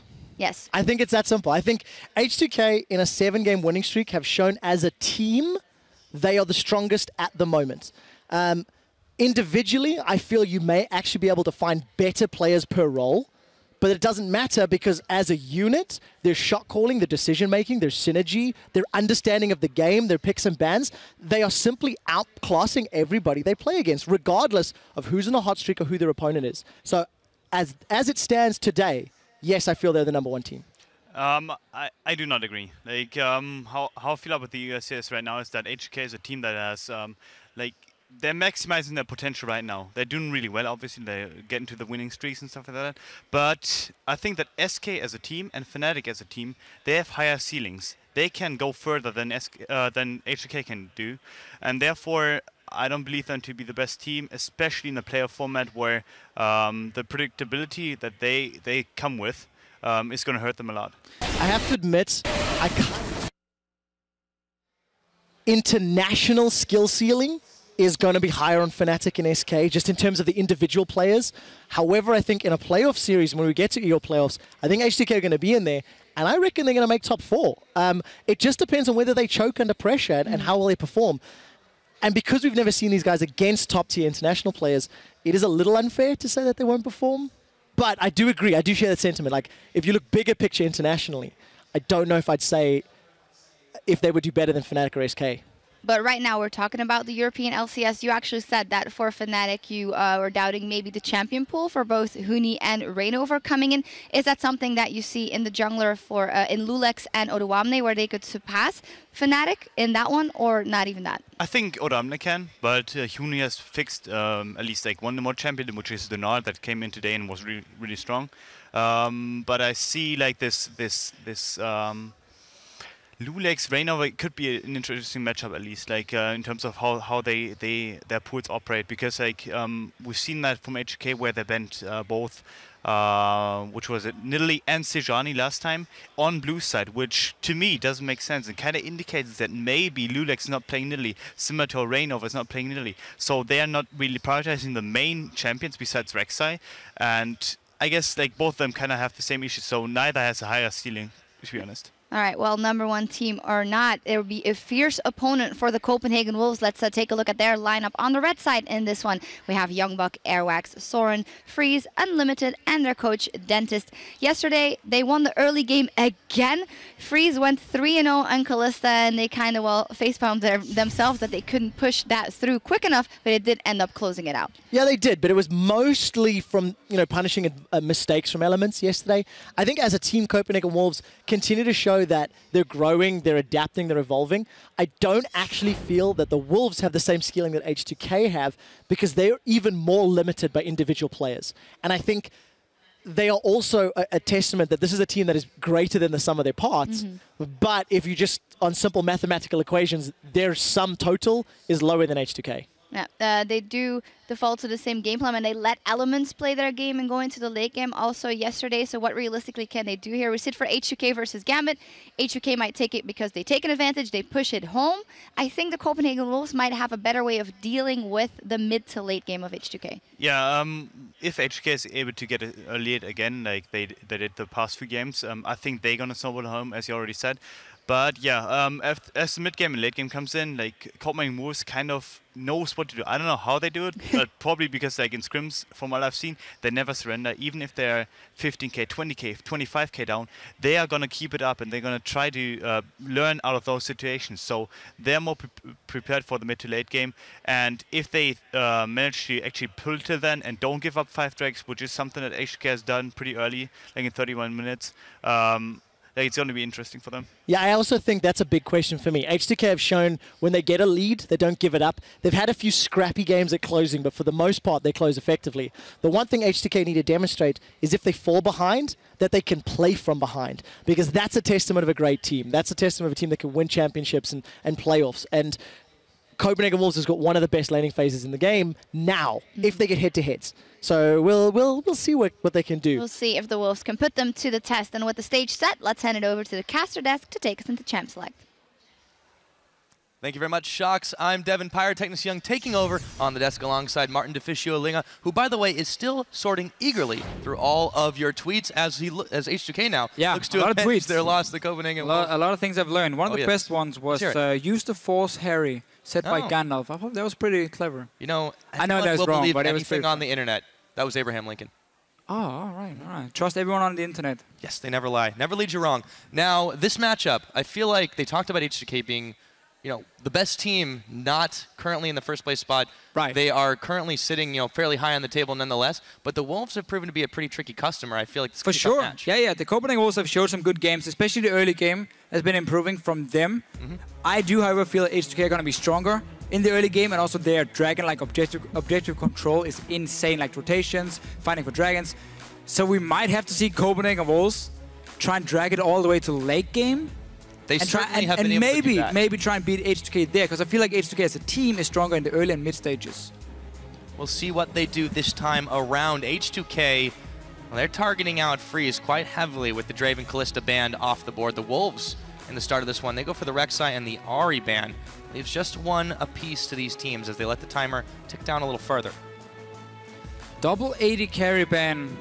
Poor Freeze, really getting all the focus here. He's the 80 carry who receives the most bans in the LCS.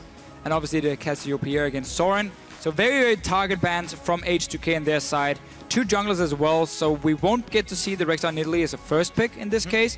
I mean, there's still a lot of picks open. You can go for the likes of Alessandro if you want the top lane pick. Odoamne, we have seen him play it before. I do prefer him on tanks though, like Maokai and Gnar.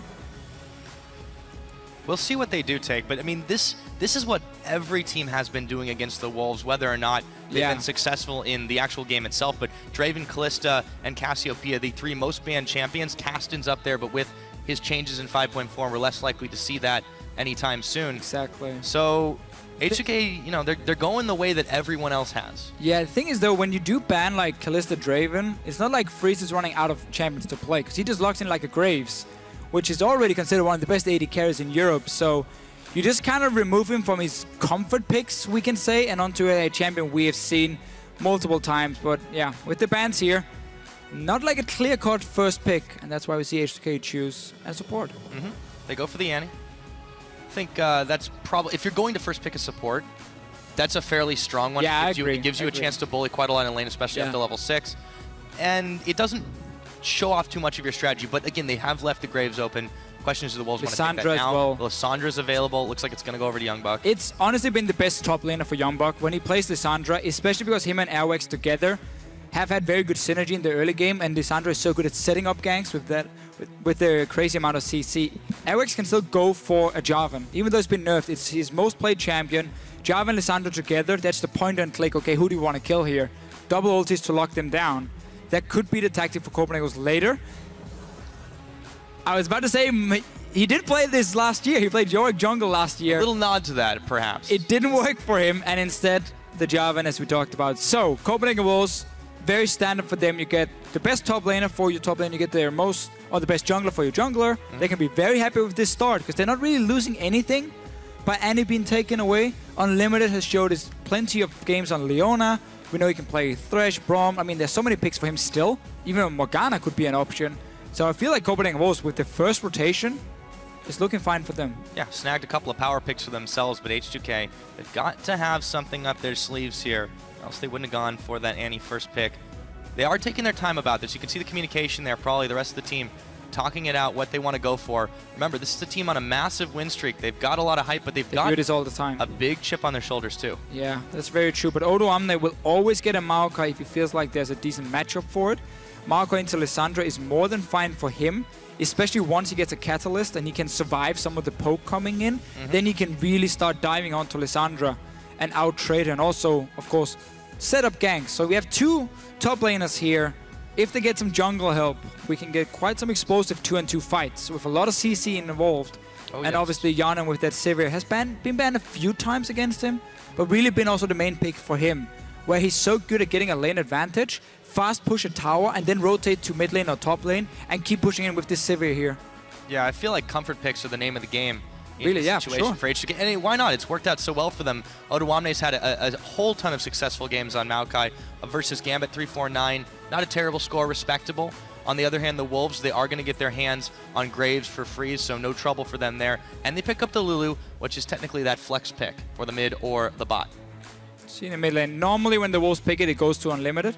And you have this very strong level 1-2-3 lane, Graves, Lulu together, who can also fast push. So even if H2K decides to lane swap, you have a strong 2 versus 0, 2 versus 1 lane to poke and take down a tower and then swap around like SK Gaming likes to do. So I was going to say, it's a mini SK lane. Kinda, yeah, it is, for sure.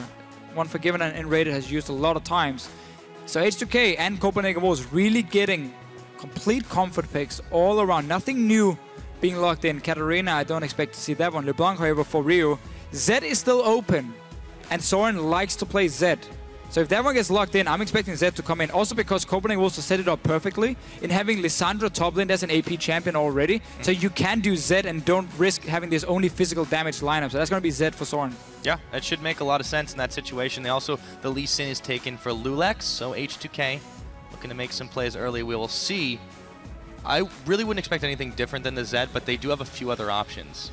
Yeah, I guess the only problem is if Copenhagen Wolves do take the Zed, you don't really want to go too late game, and you already have a very mid-game focused combo with Lissandra and Graves. So that could be the worry if they are aiming, you know, not to beat H2K at their own game, which is always around these dragons, 20 minutes in, the quick roams from the likes of Kasing when he's playing Annie, Thresh, whatever.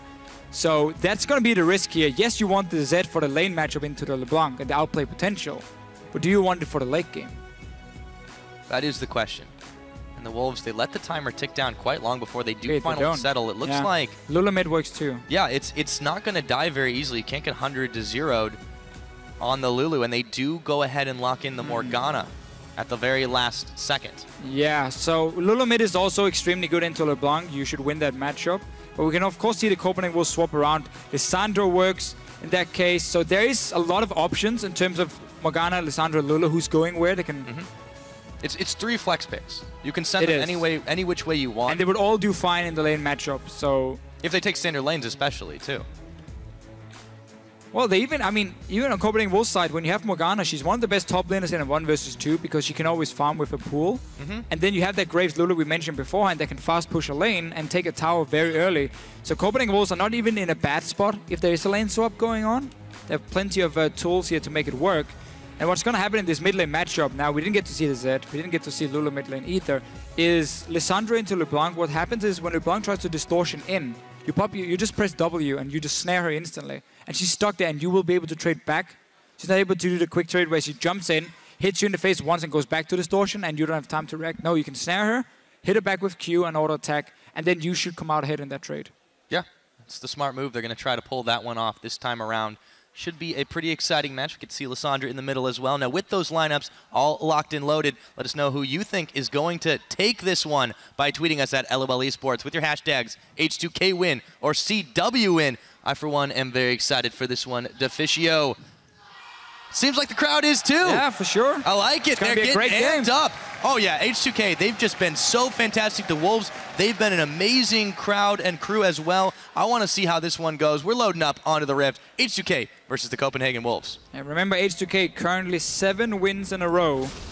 Managed to destroy the Gambit winning streak from yesterday.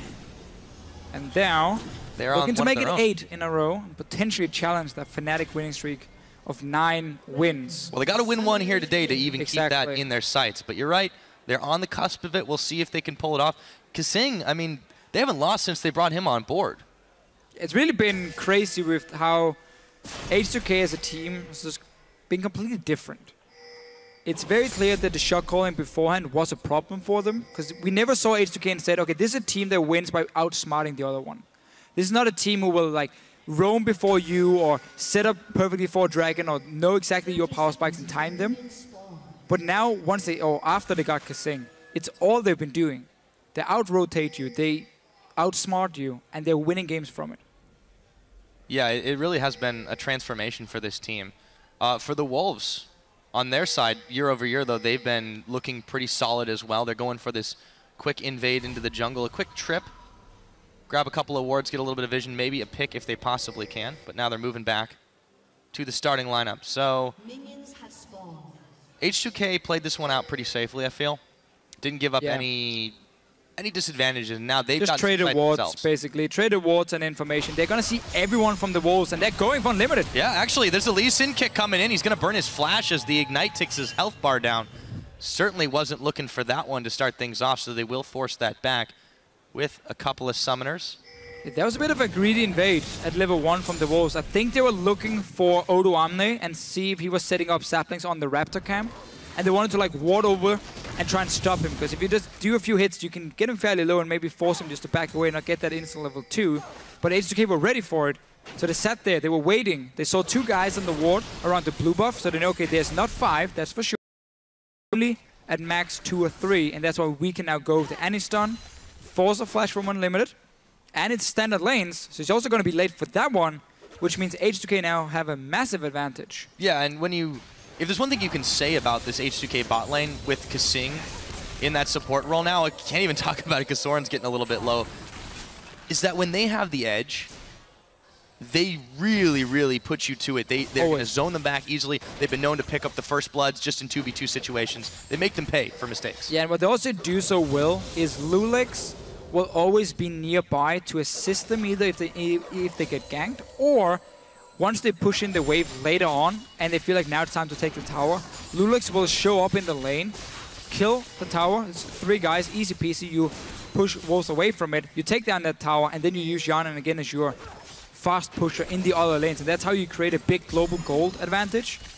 But it, of course, requires them to win the lane. And with Unlimited being late, not having a flash... Oh, Airwalks is... It's getting close here. But yeah, he'll be okay. Got it. He's cleared out the red, but yeah, talk about a dangerous jungle clear.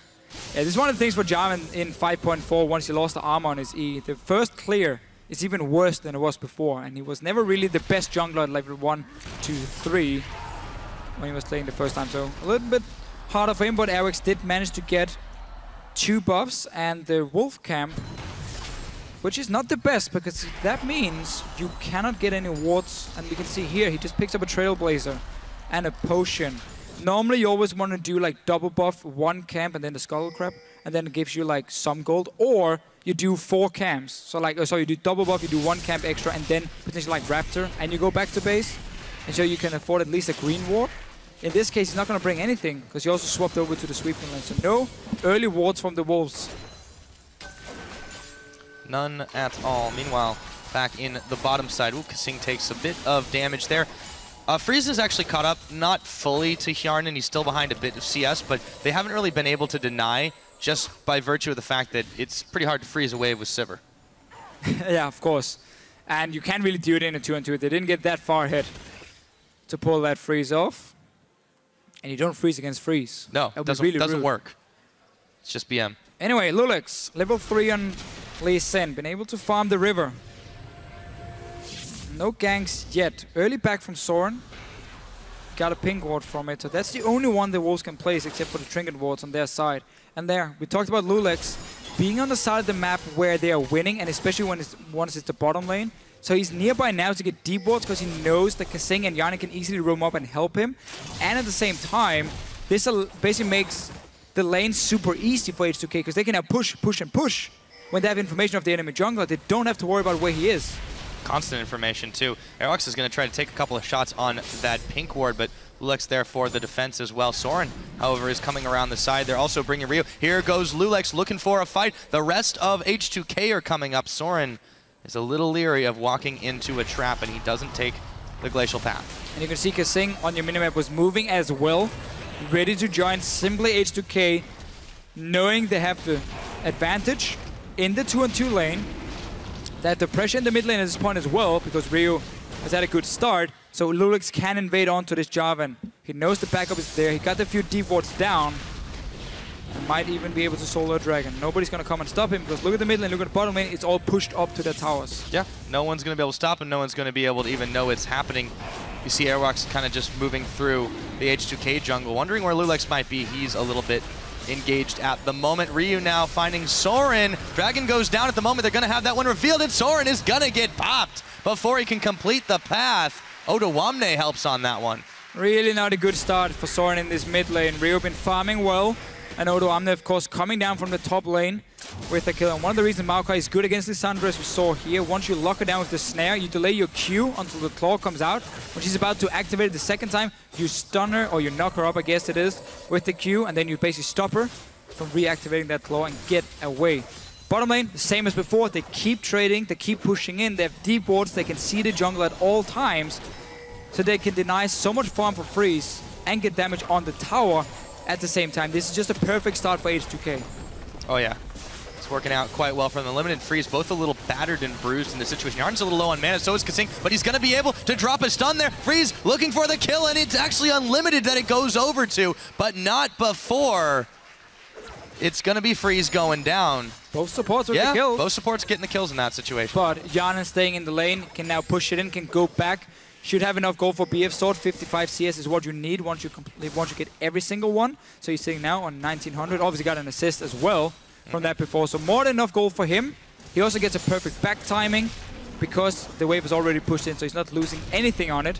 Luckily for Freeze though, with the assist from him, he had enough for BF. Had he just gotten a pickaxe, then this lane would have been completely over. Tower would have died, and Freeze wouldn't be able to then follow the Sivir around and stop it from pushing another one. Yeah, definitely gives him a little bit more breathing room. And he just got that BF Sword. He has 70 gold left when he bought it.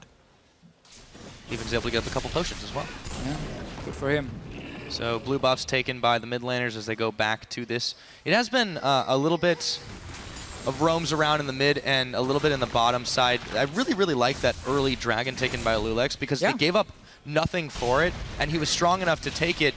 And like the Wolves are going to have like no timer on this. I mean, okay, they did get the visual, so they're going to have it because of that. But that had to have just been the most. Wait, what's going on? They got a dragon? It's just H2K being so smart. It's at knowing where they should put all the resources on the map. And again, if you have a winning bottom lane and a winning mid lane, obviously around the enemy blue buff is where you're going to invade and place your deep wards. And once you have that control and you see the jungle is not there, you know that you can start a dragon. On your own, nobody's going to stop you. Every lane is pushed up. Just smart play. We talked earlier about Lulix coming down to the bottom lane, especially once they go for that tower. Soren is also forced back, no roaming from him. This simply means H2K will get a tower for free because Copenhagen Wolves cannot stand there. And this is exactly what we meant when Lulix would come down. Just apply pressure. Just stay a force. Now it's time to get this outer turret. Dragon is already dead, which means we can go top lane with our Sivir and our Lulu. Sivir and Annie. Can really steal Lulu from Copenhagen Wolves. Pushing the next one. They can keep it up as long as they want. Youngbuck helping out on the wave clear here, but Ryu's moving forward. He goes right back, doesn't want to check into a Dark Binding. Still, Soren has to play this out oh so carefully. A big CS lead in that mid lane for Ryu, and a pretty decent-sized one as well for Hjarnan in this bottom. There's no tower for Freeze and Unlimited to fall back to, but they are still trying to push the wave back. And they have a few good wards behind them to see if anyone is trying to flank, so they can still stay and farm. It's such a big problem when you lose a tower early to a Sivir, because she's so good at pushing lanes on her own. She can even escape with the spell shield and ulti. So for now, H2K still looking great. First dragon, first tower. I guess the problem can be this Morgana has fantastic wave clear if they do try and go top lane, so maybe mid lane is going to be the goal instead. Apply some pressure onto Soren, force him to back away, and then quickly just send you 80 carry support in there and push it. Otherwise, Ryu, I guess, is just going to do it on his own. Yeah, he'll be able to keep that pushed in quite a while in the mid. And there's a teleport on the bottom, though. Oh, instantly popping on the hunt. But Airwalks is going to jump onto Hjarnan. He throws down the Cataclysm. Here comes Freeze Unlimited and Youngbuck. Oh, not going to connect with the Dark Binding. The Tibbers for the defense. Hjarnan chugging the potion. And he's not even going to have to back here, so the Wolves don't get anything out of that. Saved the flash as well. Just saw the teleport, popped his ulti there, escaped. Mid lane is going to go down soon for Rio. Top lane is now taking a lot of damage because Youngborg had to teleport to the bottom lane. So the Wolves, they tried to make a play. H2K responded instantly. We just mentioned how Sivir can escape from the likes of from these like teleport gangs. Happened right there. You get a tower up top tower too. Top, gonna get tower mid lane. 3 auto turrets gone. Massive early lead. You're gonna get the second dragon in about a minute's time as well, because you have the control there. You should be stronger now at this point. So what do the Wolves have to do really to stop this, though? It seems like they're just giving up so much to H2K's continuous aggression. Trade objectives for them is gonna be the goal. If H2K goes down to this dragon with, like, say, 4 players, Copenhagen Wolves need to be able to have a push in the top lane at the same time and have maybe like 2 or 3 guys there. Try and take that top lane tower while the dragon is being taken, because you won't. If you don't want to contest it anyway, you need to get some global gold, and that should be the top lane, far away, obviously, from the dragon, so no risk of H2K suddenly collapsing on them. And that can be one of the things for the Copenhagen Wolves, or they can say we're not that bad off. Kills. Yeah. Soren. Oh, Soren. Didn't even proc the ulti from Rio there, and he's still that low. Yep, and now Lulex is chasing down Aerowax. This could be some trouble. He's going to get the kick and follow through. And a boot to the head will send Aerowax back to base. 13 seconds on the dragon respawn. Yeah. H2K still running the map. It's just impossible to beat a jungler. When every lane is losing, I'm sure all the solo queue junglers can agree, when every lane is losing, you're just stuck in there on your own, and if the enemy walks in to find you, well, you're not going to do anything because nobody's going to help you. And you saw how Lulex here, he put the Q onto Airwax, and he said, okay, do you want to EQ over the wall? I'm just going to follow because I haven't activated again. And then once he realized, well, I don't really have to, just kick. Yeah, no trouble whatsoever. No sweat, no fuss, no muss. Kasing, Hjarn, and Lulex, they should be able to easily secure this dragon. There is no response, of course, from the side of Copenhagen Wolves. And number 2 falls neatly into their pockets. It's going to have to be the next dragon where the Wolves potentially can try and trade a tower for it. This one is still too early in the game, and your jungler has just died. It's so awesome to see H2K play. Everything is just timed. So okay, crisp. There we go. Okay, we know we win these 2 lanes. Lulex, you go into that jungle, you find the enemy jungler. Oh, there he is. Perfect. Go take a dragon. We got full control, winning every lane. And the Wolves are they're really not slouches of a team by any means. They normally win the early game. Exactly. H2K they're just that smart. They're thinking on another level. Well, they're playing the game correct, at least, for them. And one of the first times we have seen a team here in Europe really play like the textbook way. It's what you often see from a lot of the great Korean teams, where you can somewhat predict what they're doing because it's the right move, and that's what they're going for, and that's how they always press that advantage. H2K in Europe is doing the same thing here. And they've done it 7 games in a row. They always get that lead, they always get early towers, they always use the AD carry to roam between lanes. Now Jan is in the mid lane, pushing it in. They have dragon control. The Wolves, they need to pull off some crazy pick soon, otherwise they're going to keep losing towers. The problem is, you've started to get into territory where Odoamne can be a pretty big front line. He's got the Righteous Glory completed. There's a lot of vision on the side of H2K, double side stones, of course. And they're just trying to make sure that they know exactly where the Wolves are at any given point. And anyone just rotates around. You see Ryu now making his move to the bottom to just clear out the minion wave. The Wolves just don't have pressure for long enough anywhere. And also, they can't do anything without being spotted. There's another ward thrown down, and they know exactly when the red buff was now taken. Well, yeah. When you take down these outer turrets so early, it just opens up the enemy jungle for you. I mean, that's yours basically now, because it's so easy for you to walk in there.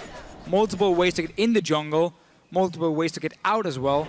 And you can do the SK Gaming style, where you can now push 3 lanes at once. So when all these minions are standing at the tier 2 turrets of the enemy team, well, you get so much more information because you can see them sit and farm the minions and defend the towers. Meaning you can always count, okay, how many guys are there? Okay, there's 4 defending. I know there's maximum 1 guy at the enemy blue buff, so we can easily walk in and place a ward. And this is just such a massive lead. You can see the damage differential there. The 2 dragons, you know, maybe that, okay, is not always going to be the biggest indicator. 3 towers, they got none on the side of the Wolves, and a 5,000 gold advantage at 15 minutes. H2K is putting that to work, too. Yeah. And you can see how they're moving around the map here. They have the shorter route between the two lanes because they push them down to the tier 2 towers. So they can always get first to the enemy tower, get a few hits. Jumbuck, though, he wants to fight now. Yeah, Odoamne, the chains, he's actually going to move really quickly away that flash to avoid the edge of the chains. The bottom lane. By it. But yeah, no one's contesting Ryu. He's just going to be able to free push this until Soren's there. And then Ryu anticipates this. Half his health is gone, and he's going to blink back. While the minions still do some work on here, the rest of H2K's arrived. You can really see how Copenhagen Wolves always have to take a longer route between towers and lanes to defend. Oh, the flash to Timbers! He's down now. Oh, so goodbye. H2K will always get 3, 4, 5 hits on your tower before you get around to defend it. And that's how you just slowly but surely take down every single tower. Jumbuck, no, he's being jumped. Yep, they do push him back. They should change their target to unlimited. Yeah, Tibbers does sacrifice himself for the cause. They grabbed another tower, however, 4-0, and 4-1 is the death score so far, mostly just because these teams have been roving around the map as much as they can, trying not to take straight fights, but H2K is getting the better of them. It's really been the thing about League of Legends here in this season. It's not that much about kills anymore. Because you don't get global gold from a dragon, you get a lot more by taking towers, because that's the way you really snowball your lead. That's how you get an item advantage. And it's also a lot safer, honestly, than just chasing kills all over and over. No, because if you can keep moving around like this with proper vision control, there's never really a risk of you getting caught out. We saw Copenhagen was just trying to engage in the mid lane, while H2K were there, just disengaged, kept Ryu in the bottom lane. They had full control. So they're playing it really safe. There's no real room for you to counterplay it once you fall this far behind and you lose control of your jungle and your lanes. And look who they managed to catch, too. It was just Odoamne. He's perfectly happy tanking up the front. Yeah, sure, he flashed just so he wouldn't get taken down, but they weren't even really doing that much damage to him. It was just the CC they were more worried about. Now, H2K, they're going to go back to pushing up the middle sword. He's just going to be so careful. Half of his health is already gone just from a few more shots. Ryu, even though he's only 1-0, he's really started to step up at the damage, close to his death cap completed already. All H2K is doing now is just staying around the mid lane because Dragon is spawning in a minute's time. Once the Dragon has been taken, they're going to just put Odoamne on the top lane and keep doing this 1-4 split, but they might just get a tower mid lane first.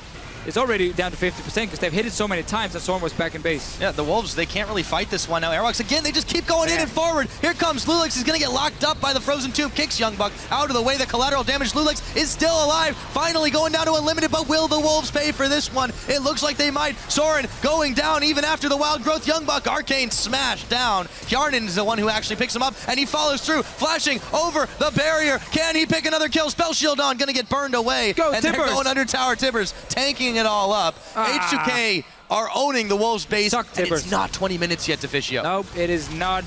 That's going to be an open inhibitor suddenly again. 2 dragons to 0. They're going to get another one for them once they decide to back away. The Copenhagen Wolves have just been pushed back into a corner, and there doesn't seem to be any way out. Yeah, I mean, they're starting to run out of room here. Dragon's going to be up in another 5 seconds. H2K making a beeline for it.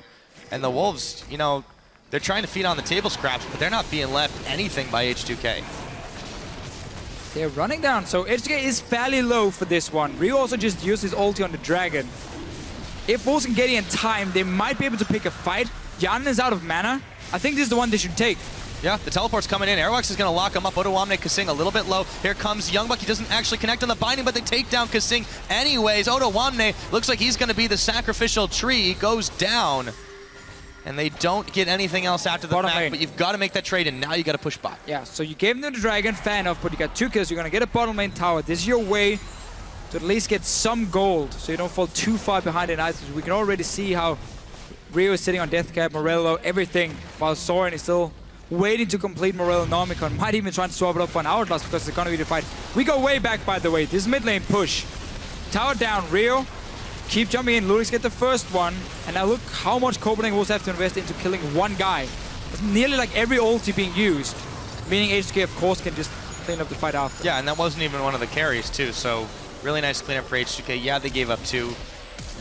I suppose Copenhagen Wolves pretty much had to take that one, even though they weren't going to get much more than a few kills out of it. It was better than nothing. They forced the issue. And, you know, that gets a little more gold in their pockets, but it's kind of stemming the blood flow at this point. H2K are just, they're pulling away so far ahead. It's 20 minutes in, 3 dragons to 0, and a massive gold lead. And they're just going to push out mid lane now. Potentially even go and fight for it because they are so far ahead. They're looking for Youngbuck at least. Yep. Hopefully he can stay alive. At least that's what the Wolves are hoping, but not for long. Kasing will pick him up. An inhibitor is bare, and H2K is there. No one is going to be able to push them back off of this one. They don't even need a mini wave to even back them up because the Wolves just weren't in position in time. Rio already setting up the top lane. That's going to be the next target. It is scary how one small mistake when you play against H2K just get punished instantly. Youngbuck here caught out. He's dead. Unlimited. Walking in to try and stop Odoamne at level 1, remember, meant he had to flash away. He was late for the bottom lane, and even though they had a good matchup between like Lulu Graves into Sivir, that never got to work because they fell behind at level 1 with unlimited big blades. Soren's dead. Oh yes, he is. And Airwalks now, he's going to be dead as well, just like clockwork. H2K take another 2 off the board. This tower's going to be going down. The Wolves, they're still trying to defend, but they're really running out of turrets fast here, Deficio. They got 4 left. They're running out of members. Turrets, so yeah, they're running out of everything, honestly, for the Wolves. Looks like it might be time as well. Here comes Lulex, who's going to go forward with the Sonic Wave. Not going to hit, but they don't need it. Just slowing them down for the smallest of moments as another inhibitor is going to go down. It's 21.5 minutes. We've got 2 inhibs down now. Scary. Really is scary. Now, I mean, H2K has every option in the world. Do you want to go Baron once the super minions start walking into the enemy base? Do you just want to go bottom lane? Because someone has to go, but probably even 2 guys from the Wolves have to go back and defend for 2 waves of super minions at your Nexus tower. I mean, there's so many options. It looks like Baron is being pinged, so yeah. Go for that one, wait for the minions to push in. Airworks has to get in position and try and steal it, because there's no reason for him to just sit back in base anyway. You're not going to win after. The problem is H2K will have enough wards with double sidestone and a trinket to kind of spot him around and just kill him before. Yeah, it's going to be a really tall order for the Wolves to try to do anything about this.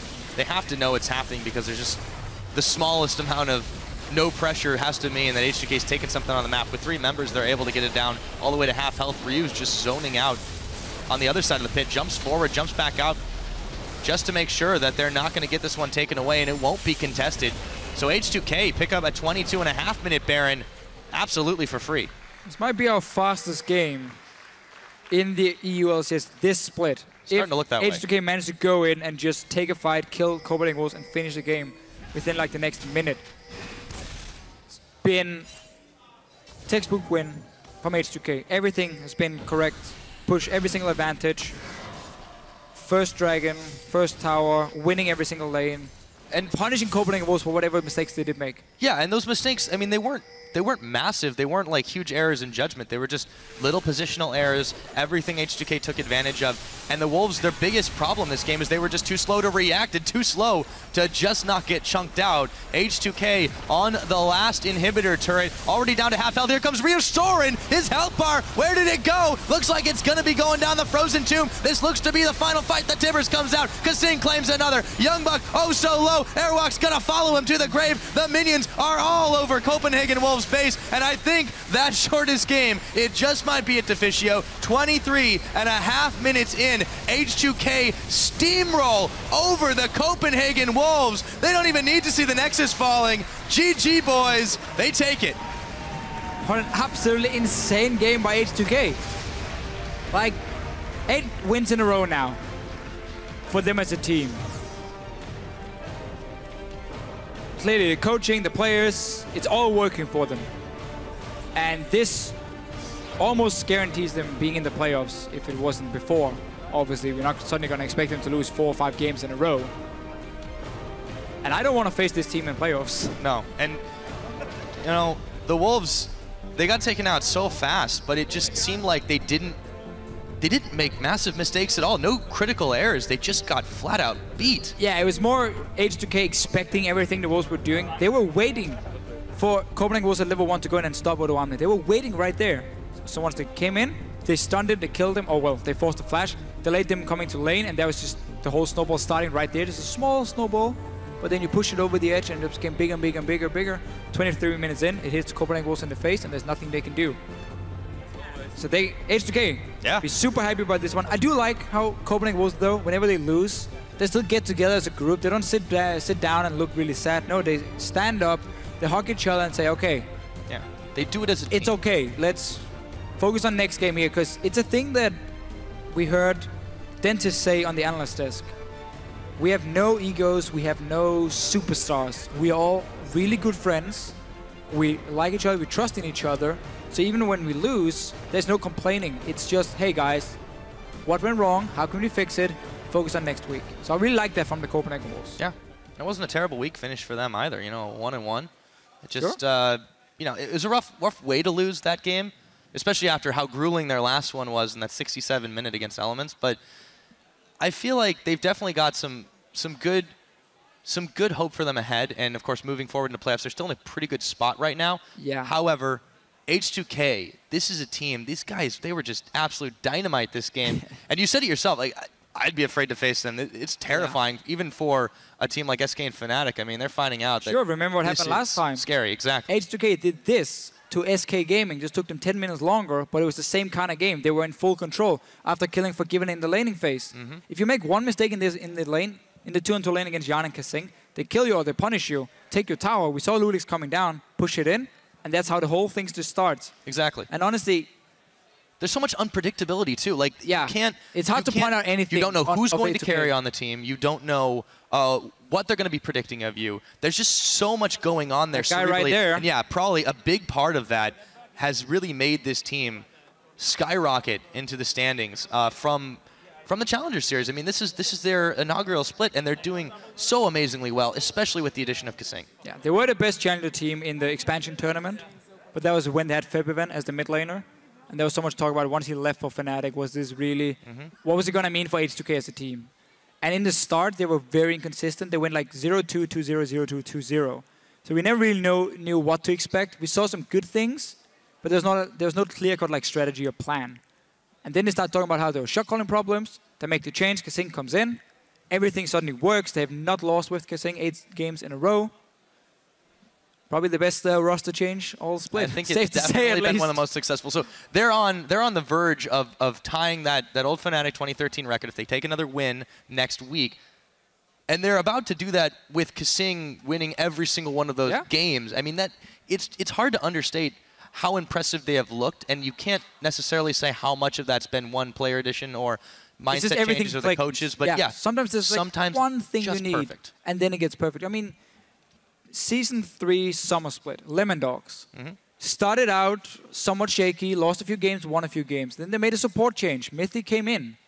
And ever since that, they just became the #1 team in the LCS, and they lost maybe 2 or 3 games with Mythic only before getting to playoffs where they lost to Fnatic in the final. That's the same deal. There's like one player you were missing just to make it work. And it's been a deal with Kasing and H2K. And whoever is the mastermind behind it, it doesn't matter because they're all doing really well. They're clearly all on the same page, and that's the important thing. They are syncing up. I mean, timing-wise even, just you look at the way they engage fights and the way that they move around for objectives. It's not just crisper. I like to overuse that word, obviously, but it just looks like it's so much in sync compared to what you saw in the first couple of weeks. You used Odawame, the Scion play that he had. Yeah, he would go in, the other one would back and then the Kennen, he would go in, and the team would be a few seconds behind. Somehow it just changed, and then they were all in the right place at the right time, and no team's been able to deal with it. That's what's so important about this. And that is the thing, because when you're looking at them play, you can say, okay, they have a lead in the bottom lane. That basically means Ludix is going to invade. He's going to go bottom lane, get a tower, and they do everything by the book. And that's why it's so hard to play against, because they're not making that wrong move. They're not suddenly saying, oh, let's recall with Sivir and run top lane for no reason when the tower is not even dead yet. And then, okay, great, now Copenhagen will get back in the game or whatever. That was a terrible example. But they don't really make that big misplay where you say, here's a chance for the Copenhagen Wolves to get back in the game. And it's what they do. They've done it against SK. They've done it against the rest of the teams. I think they're just missing Fnatic. And I want to see once they face them if they can manage to pull off the same kind of game. Because Fnatic has had a few shaky performances here and there, where H2K has just basically been looking unbeatable. Exactly. So we'll see if they can keep going keep the train rolling at the very least. I mean, they've definitely built up an impressive performance so far, but that's enough for us. We're going to go ahead and send it over to the analyst desk, where Shox is joined by H2K's Hjarnan, and the man behind the curtain, it's Brawley. Thank you very much, Pyrotechnics. 8 wins in a row. Congratulations. That is very, very impressive. And it also seemed like the game was very impressive. What was in your notebook? Because it was just start to finish. Pure domination. Shortest win, actually, or quickest win in the European LCS so far. I don't think they could actually use any information I gave them. They just kind of played super well. So everything I said was just kind of like, we don't have to listen to Parley right now. We'll just play really well. So Maybe- I think that was their game plan. Maybe it's because you don't articulate yourself very well. Because I saw your tweet. These boys are playing so well. Zomagad, I love them. Is that the way you talk in Picks and Bans? No, I was just really, really happy because it got to a point where I'm like, in scrims, it's really scary because they don't super, super try hard. Mhm. So I'm like, oh man, we're losing all these scrims. Are they going to play like this in LCS or not? And then they come to LCS and they play like this, and I'm like, oh my god, I'm gonna cry right now because they're just doing everything perfect. It's just really nice to see them do that kind of thing. Yeah, Hjarnan, where does that change then come from? Do you also feel like you're underperforming in scrims and overperforming, or is just your true form? In scrims we don't give a fuck. Oh. Give a luck. Yeah, I give a. Yeah, but Yes. yeah. We do a bit, but we don't try hard too much in scrims. Something that's been very apparent in the last 8 games, the last 8 wins for you guys. Hjarnan, you have the most kills for an AD carry in the last 8 games. You have the least deaths. You have the best KDA of an AD carry in the last 8 games. And it's fair to say that that's a change from the beginning of the season and maybe before that as well, because people never really hyped you up as being a godlike AD carry. How have you snuck yourself in there? Cussing. Cussing, one word. Yeah. No, we actually give him a lot of crap for that. Like, if he doesn't flash forward in fights when we're winning, we're like, Hjarnan, why aren't you just better? So we kind of give him a lot of crap, and so he's like, all right, fine, I'll show you. And then he flashed forward in that game, and the only reason he did that play 100% was just so we'd shut up. That's what I think, at least. Yeah, probably. Probably, yes. That's one way to prepare. But yeah, how do you actually see yourselves in the playoffs? Because obviously you said yesterday that you take each game as it is, but the bigger picture is coming in. So how do you fare your chances against the likes of SK and Fnatic? I mean, that's going to be like best of 3s and stuff, right? No longer best of 1s. So preparing will be a lot more fun and rewarding. Like right now we're preparing each game at a time. So it's kind of like the level of thought is kind of shallow. But for playoffs, we have this entire week to start talking about it. But it's going to be really fun because everyone gives me input about picks and bans. So now we're going to be able to prepare for a big set together. So I'm excited for that transition from best of 1s to now we get to do harder stuff. We actually had a discussion before this game, basically centered it around, is H2K the best team in Europe? I think you could be up there. Trevor definitely thinks you could be up there. How do you see that as a goal to achieve? Because yesterday you said, oh, we take it 1 game at a time, but I think it's maybe time to stop downplaying. You guys are really freaking good. Yeah, you guys are pretty good, right? I think so. It's only probably. Yeah, it's mostly me. But really, I don't know, man. I wouldn't say we're the best, because the second you start thinking you're really good at something, you're just going to get worse. So I'll just keep insulting them all week, and hopefully we'll improve off of that. Right. TLDR, it's Prolly and it's Kasing. It's all you. You guys have been doing great. Congratulations. 8-game winning streak for H2K. Coming up is our final match of the day between Gambit and Giants. Will Gambit bounce back from yesterday's loss, or will Giants pad their record to stay out of 10th place? Stay tuned and find out. Oh yeah, H2K, they've just been so fantastic. I want to see how this one goes. H2K versus the Copenhagen Wolves. Now Airwalks again, they just keep going in and forward. Here comes Lulix, he's going to get locked up by the Frozen Tomb. Kicks Youngbuck out of the way, the collateral damage. Lulix is still alive. Unlimited Blade, Story's dead. Oh yes, he is. And Airwalks now, he's going to be dead as well. Now there comes Rio Soren, his health bar. Where did it go? Looks like it's going to be going down the Frozen Tomb. This looks to be the final fight. The Timbers comes out. H2K steamroll over the Copenhagen Wolves.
Entrar en la LCS, que es como el objetivo, ¿no?, de cualquier equipo. No podíamos pensar en esto hace 3 meses o 2 meses y claro, fue increíble. And Giants secure the 10th spot in the LCS. Nos quedamos todos un poco impactados, en plan, tío, LCS, porque sonaba como muy lejano todo. Y en ese momento ya fue cuando empezamos a pensar todo cómo sería, los cambios, dejar atrás todo. Tuvieron que pasar 2 semanas así para que ya me fuese acostumbrando. No me podía creer que fuese a dejar mi casa y la carrera y todo. Tienes que adaptar, tienes que acostumbrarte y es otro estilo de vida, no sé. A mi familia fue súper difícil porque ellos sabían que yo jugaba un juego en plan semiprofesional y todo eso, pero cuando les dije que me iba a ir a Alemania por el juego a trabajar, no se lo creían. Yo le decía que me voy a Alemania, ¿y eso? ¿Te vas a Alemania a estudiar? No, me voy a Alemania a jugar a un videojuego, me pagan por ello, ¿no? Entonces les estuve explicando y se quedaron un poco flipando, pero obviamente se alegraron por mí. En España la mentalidad de la sociedad es como, me voy a echar un FIFA. Y eso está bien visto por la gente, ¿no? Vas a jugar a un juego de fútbol, puedes echarte las horas que sea y tal. Si te dedicas un sábado entero a jugar a un juego como el LOL, pues eres un enfermo, un friki y está muy mal visto en general. Siempre recurren al típico haditas, duendecitos, fantasioso y dices te vas a volver loco. FLICKR siempre ha estado ahí, siempre.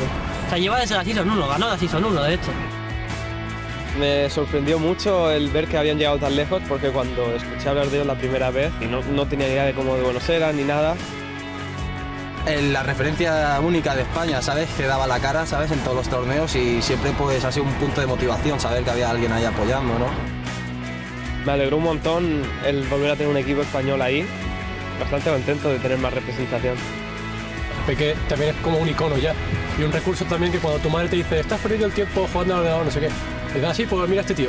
Te enseña un artículo o algo así sí, con números y tal y ya te empiezan a creer y dicen, oye, pues a lo mejor esto no es una tontería. Cuando yo empecé era completamente diferente, fue casi imposible convencer a mi madre. Yo creo que ahora es más fácil explicárselo a tus padres, porque cuando te clasificas para la LCS les puedes decir, mira, que voy a estar aquí. Pero esto cada vez va mejor, yo creo. Porque antes era una locura, o sea, antes era un nivel de rechazo, incluso era súper raro. Y ahora cada vez se ve mejor.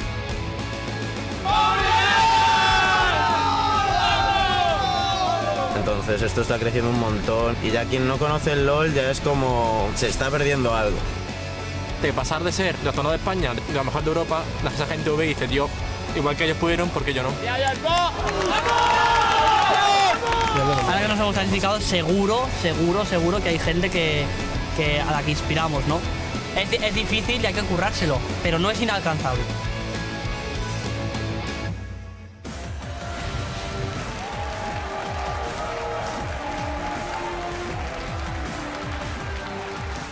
I bet you didn't expect that one in a feature of the Giants, guys. Welcome back to the European LCS. It was quite inspiring. If you do want to see more of FLICKR amazing or the rest of the Origin squad, by the way, go ahead and check out the European Challenger Series every Wednesday at 7 p.m. Central European Time. That is 10 a.m. Pacific. And as always, find the full schedule at lolesports.com. But we're back to the LCS. Without further ado, let's jump right into it on the blue side. It's going to be Gambit Gaming, who suffered their first loss in over 3 weeks yesterday at the hands of H2K. Yeah, not really too much to be said about that game, and I don't think losing to H2K is such a bad thing. That's true.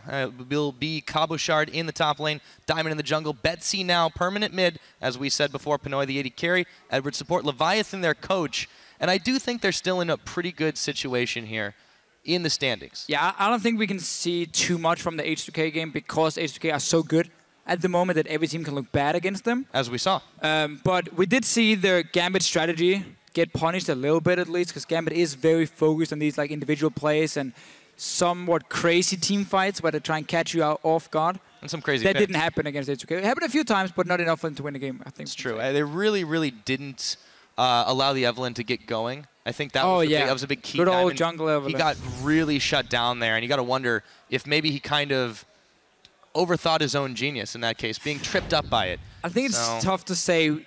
The Evelyn pick didn't work as he wanted it to. Yes, he had 100% kill participation. So that was great. But he had no pressure early on, and that's obviously when you have Evelyn, you want to have some of these sneaky like level 2, level 3 ganks where you try and get a lead for your laner. That simply didn't work. Lulix was everywhere and just pressuring all the lanes while Gambit was sitting back and farming. Yeah, and in this matchup, I feel like they're going to be a little bit more comfortable. They're not dealing with the same type of play that we saw yesterday. Definitely not. I mean, they were able to beat Giants back in week 4. They had some absolutely fantastic play. I believe it was the top lane Morgana from Kabushar they brought that out for the first time. One, yeah, and it absolutely exploded them. And we'll see that team, Giants, over on the red side. And that means in the top lane, it's going to be Werlib, Frederick in the jungle, Pepinero, the mid laner, Audrey, the AD carry, support Rydal, and their coach, Lothar. And as we saw in that video, they're very excited to be here, but of course, got some work to do. Yeah, because they want to stay here. Giants coming into this split, they said it from the start. We just want to stay in the LCS. Nothing else. In order for you to have a chance of staying in the LCS, you gotta avoid that number 10, because then you're definitely out and in the Challenger Series. So for them, and obviously as we saw here, all about representing your country. There was good friendship between them. Talk about FLICKR being a role model. I think he was a role model for all of us. I mean, that guy is fantastically beautiful. I mean, that's the next level of beautiful. And still a great player. Yeah, I feel like, and speaking of mid laners, too, standout right now, really for this team has been Pepinero. You can see how he played on LeBlanc, even in that loss. It was just magnificent play from him in particular, but they need to have more than just one superstar, I feel like. They need to have the whole team really going together and making calls. It seems like some of their comms a little bit muddy. They seem to be hesitant to make plays. Yeah, it's always been the problem for Giants. They do fairly well early game, especially if they do manage to get Pepinero rolling in the mid lane. But then it really just, they don't seem to know what to do once they like mid to late game. And that's where they always seem to give up an advantage or give at least an opening for the other team to come back despite them falling behind early on and then simply lose the game from there. And we have seen a few comebacks, but they gotta be able to fix their strategy in the mid to late if they want to use the early advantage they do get sometimes. They don't have to get the comeback going. We will see how it shakes out this time around. Picks and bans coming up, no surprises. The Jax is the first ban against Giants, and they take away Betsy Zed. Yeah, we saw yesterday H2K removed Zed and Ahri from Betsy. So he was playing Lulu mid lane, which is a very different style for him. He's normally the assassin player, and he was put on more utility-focused mid laner, and it worked fairly well because he didn't really do too much in the game itself. Whenever he's been playing Zed and Ahri, he's not been afraid to make the big plays, and it's been working for him because Gambit is a team that allows every player to make the plays. They're there to back you up, and they set it up well so you can go one-on-one if you want to. Absolutely. You can see these target bans coming out. The Nidalee out of Diamond's reach this time around. And so is Pepinero's LeBlanc. We'll see what he goes for when that is not available to him. Yeah, we have seen Ahri a few times for Pepinero. Xerath used to be one of his main picks back in the Challenger Series. However, he's not able to have the same kind of like snowbally assassin style on a Xerath. It's going to be way more about the team, and that has not worked out for Giants beforehand. So these two bans from Gambit, I like them. You target the star player, and you say, what are you going to carry on now? How are you going to snowball the game for your team? Well, his next most picked champion is going to be Xerath, but that's a very different kind of champion. Exactly, yeah. I feel like that almost puts them in a position to either innovate a little bit right on the fly here, or they then have to try to play something that Gambit knows exactly. They could. We have seen today. The Rek'Sai's banned away, so another jungler of Diamonds they're focusing on. But I feel like Gambit is a team you really can't ban out, especially not Diamond Procs. Yeah, he has enough picks. Sejuani has been the go-to once the main picks have been removed. We haven't seen Jarvan from him in a long time, honestly. He played it in the start when they lost a lot of games. Then he stopped playing it. So he doesn't really get affected too much by the nerfs to Jarvan. And instead, they don't even have to first pick a jungler because the two main ones are gone. So there are plenty of options open. Morgana has been a massive pick for both Eddie as a support and, of course, Kapushard as a top laner. But, as you just pointed out on my screen, if you look at the summoners from Kapushard, that's the Hecarim top lane style. No flash. Let's see if he locks it in later. Yes, of course. They have a lot of options on the board. Eddie's been able to play Morgana more or less well. Let's see what Giants do answer with, because they have 2 picks to them now, and it looks like we may see the Jarvan again. It's fairly standard. It's probably not going to be contested because, as you mentioned, Diamond hasn't really gone back to it. They don't need to take it now, though. The Jarvan? No, not necessarily. I think it's because they want to see more lanes from Gambit as well before they want to maybe try and go for potential counter picks. They do have the last pick as well for them, but there's a bit of a running joke that Frederick only plays Jarvan. We have seen him play all the champions as well, so we know that's not true. But it is really his main pick. A bit like Airwax will always go for, or will often go towards the Jarvan. It's going to be the same for Frederick here. So Giants, by banning Nidalee and Rek'Sai, they set up the Jarvan pick fairly well because the top picks are now gone. But they're not really gaining anything or taking anything away from Gambit's side. Also by taking Corki, it's not really been one of the main picks for Pinoy. So there's a lot of comfort picks still open for Gambit. Very true. And on Gambit's side, well, they're hopping the Ezreal right now. Betsy did have 1 game on that. It wasn't quite that effective. First game, yeah. It's true. For Pinoy, on the other hand, I don't believe he's played it. So, I mean, I'm kind of surprised that that's what they would go to if that's what they wanted for an AD carry, but they might switch it up here. They still have plenty of time. Kalista has been one of the go-to picks for Pinoy. Tristana has come in whenever they play Morgana because you got that Black Shield. There we go. You put the Black Shield on the Tristana, and then she can get a few hits on that tower every single time. There's been a tactic from them, and as long as you can survive the early game on it, you can get to the point where you will destroy towers. But instead of a woman riding a bear or Poro, as the skin may be, yeah. Looks like they're going to actually go for the Vi, though. Yeah, exactly. So Diamond Prox takes that. I haven't seen him play it. It has been something that Frederick's picked up a couple of times. Yeah. But, I mean, he can play just about anything in the jungle. I mean, Vi's pretty up there. It's been a pick that's been very popular, like in China, in NA, we've seen it a lot as well, even before the nerfs to Jarvan. So yes, it has been a big pick in other regions. And I quite like getting it, because again, you have these Nidalee Rek'Sai ban, and I don't like people picking double AD carry into Vi. Because that just sets you up for failure when Vi can just point and click on you as an AD carry, lock you down, and whatever follow-up Gambit is going to have, is going to be able to get in and kill the target. Yeah, a little bit of an odd decision, but that is what Giants Gaming is going for. What do they answer with? I mean, if they want to run that Descent top lane they hovered before, you just put the Morgana support for Eddie, you run Vi jungle, Lissandra top, and you have a fantastic comp to just dive onto these 2 AD carries. And if you ever get a lead and the vision control, where you can always find the right engage, and Giants won't be able to team fight you. But on their side, I mean, we mentioned how there's a lot of bans towards Pepinero. Ezreal, a lot more passive in the laning phase. Gotta get to Man Immune and Trinity Force before we really get to see some action from him. It's not gonna be very good, guys. Yeah. Betsy's gonna have to play something different this time, though, because everything he's played so far has actually been taken away. And we've got a Kennen and a Lissandra. Yeah, so Lissandra mid lane, Kennen top. Yeah. For Carpage. Been one of his main picks as well. Fantastic, insane team fight from Gambit's side. Oh, they've got so much single target lockdown and burst. I mean, it's and AoE, when you look at Kennen too, their team fight is gonna be scary. Crazy amount of CC, crazy amount of damage and dive potential, and there's 0 peel at the moment from Giant's side. Yes, okay, Jarvan can maybe Cataclysm a target, but that's not going to help you if they're coming from two different sides. Look, they can just look who can get out of it, though. Exactly, like that's the point here. Everyone can escape except maybe Morgana. And Giants already showed the Annie, so you know there's not going to be like a Jenna or a Lulu. Maybe there could be a Lulu pick for the top lane, but we haven't seen Worley play that one before. He normally likes the more carry style.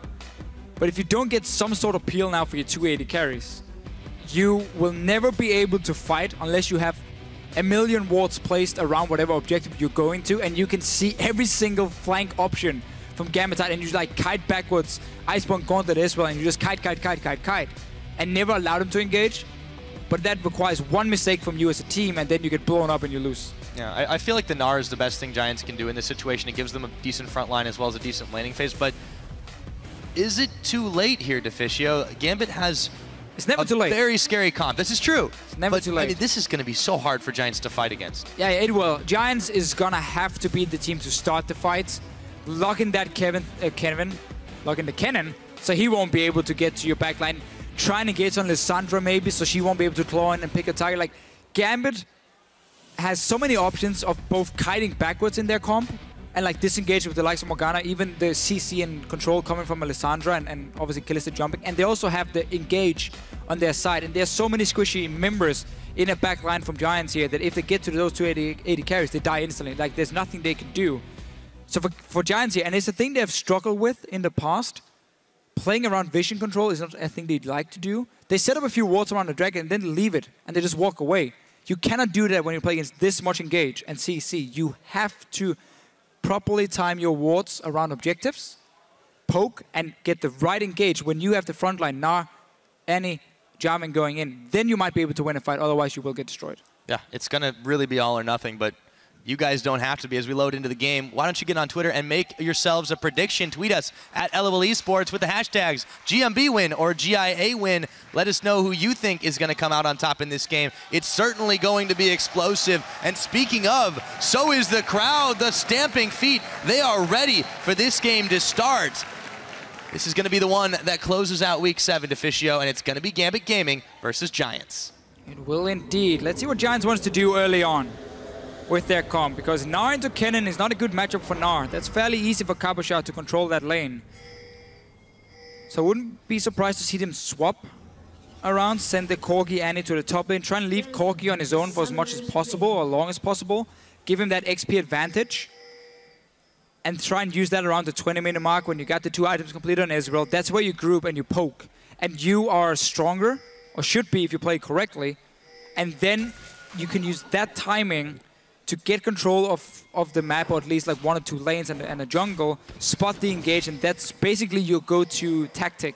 If you don't manage to use that 20-minute moment, well then suddenly Gambit can do whatever they want, because their late game as well is pretty scary with the likes of Kennen and Kalista. Well, the early game's looking pretty scary right now too for Audrey. He gets caught by the Dark Binding. 3 members of Gambit are here. He's gonna heal, but he might have to flash as well. Yes, he will. For the cost of an Ignite, they burn 2 summoners, or rather a Exhaust, excuse me. Yeah, Exhaust, good binding from Eddie. Adric back to base. Let's see where he goes now. Gnar sitting in the top lane, so it looks like standard lanes from Giant's side. He's starting to back though. Oh, no. They don't have any wards to spot where Gambit is going on the map, because there's only 1. Well, there's actually just 3 defensive wards, and okay, there was 1, sorry, I couldn't see it from Cabochard. That might have just been placed by Rydell. So they know if they did spot him on that one. I didn't see if they did. Then they know he's top lane. They are going to swap, as we mentioned. So they must have spotted Cabochard beforehand. Very top heavy for the time being too. Yeah, you're going to give... See the Gnar swap down? So normally you would give Gnar the Crux here, so he gets level 2 and then he goes down to the bottom lane. But in this case, because Frederick is starting up in the top side, you deny your own top laner farm now, and he's going to be a level 1 Gnar going down to a lane if he goes there early on, because the lane will be pushing. As you can see, Gambit are doing the camp at level 1, so they're not getting a freeze. So that lane is going to slowly push into the tower. That means Whirlip needs to be ready to go down there, preferably not even using teleport, because that's a bit risky in case you get tower dived. So for now, he's staying with Frederick. Might force him to just teleport down. Yeah, might have to burn that one in this situation. Still with the jungle tag team going on over at the Raptor camp. Meanwhile, in the mid lane, we saw Betsy taken a little bit low a moment ago by Peppy. Still, not a lot of kill pressure from an Ezreal early. No, that's very true. It's going to be a farm lane for him, and giving the roaming pressure to Betsy. But look at what Gambit is doing. So because they know it's going to be the swap, they basically put Kalista on her own from the start. So she can slowly push in that wave, and she gets an XP advantage over the Gnar. So when you get that one-on-one lane, Kalista will be able to dive him, basically, or not dive him, but jump him and try and force him away. Giants are over there, 4 guys on this top side map, so Diamond should not be walking around here.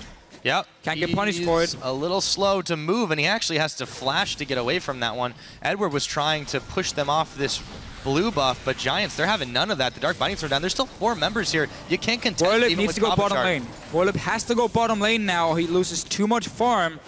You're not going to dive anyway to the 2 guys from Gambit. The Morgana's here with the Black Shield. Kennen already got level 2 as well. Oh, sorry, with the binding from Eddie. There's the teleport. Oh, the binding's going to cancel it, Eddie. That's huge. Oh, that's big for them. Whirlip is going to be so far behind now. No teleport. Lost the entire wave. They're just slowly being built up by Pinoy. He's level 3 already on Kalista. If that lane ever gets reset and is in the middle of the lane, Pinoy's going to walk straight forward and just start trading on Whirlip and force him back. Meanwhile, Gambit getting farm on the Kennen. Another binding 2 lands on Audrey. He's at half his health. It's very dangerous for Giants right now with the lethality of Edward shooting those Dark Bindings, managing to land them on just about anybody. And this awkward 2v2 right now for Giants, even if they seem to have maybe in theory, on paper, it's not really working out. They're getting shoved in. Yeah, Kennen is fantastic in terms of trading early. basically counts as another AD carry. Somewhat of an AD carry. Funny enough, the old Giants team back in Season 3, the very first split, they were known for Kennen AD carry on Gym Bones. So there you go, Pyra.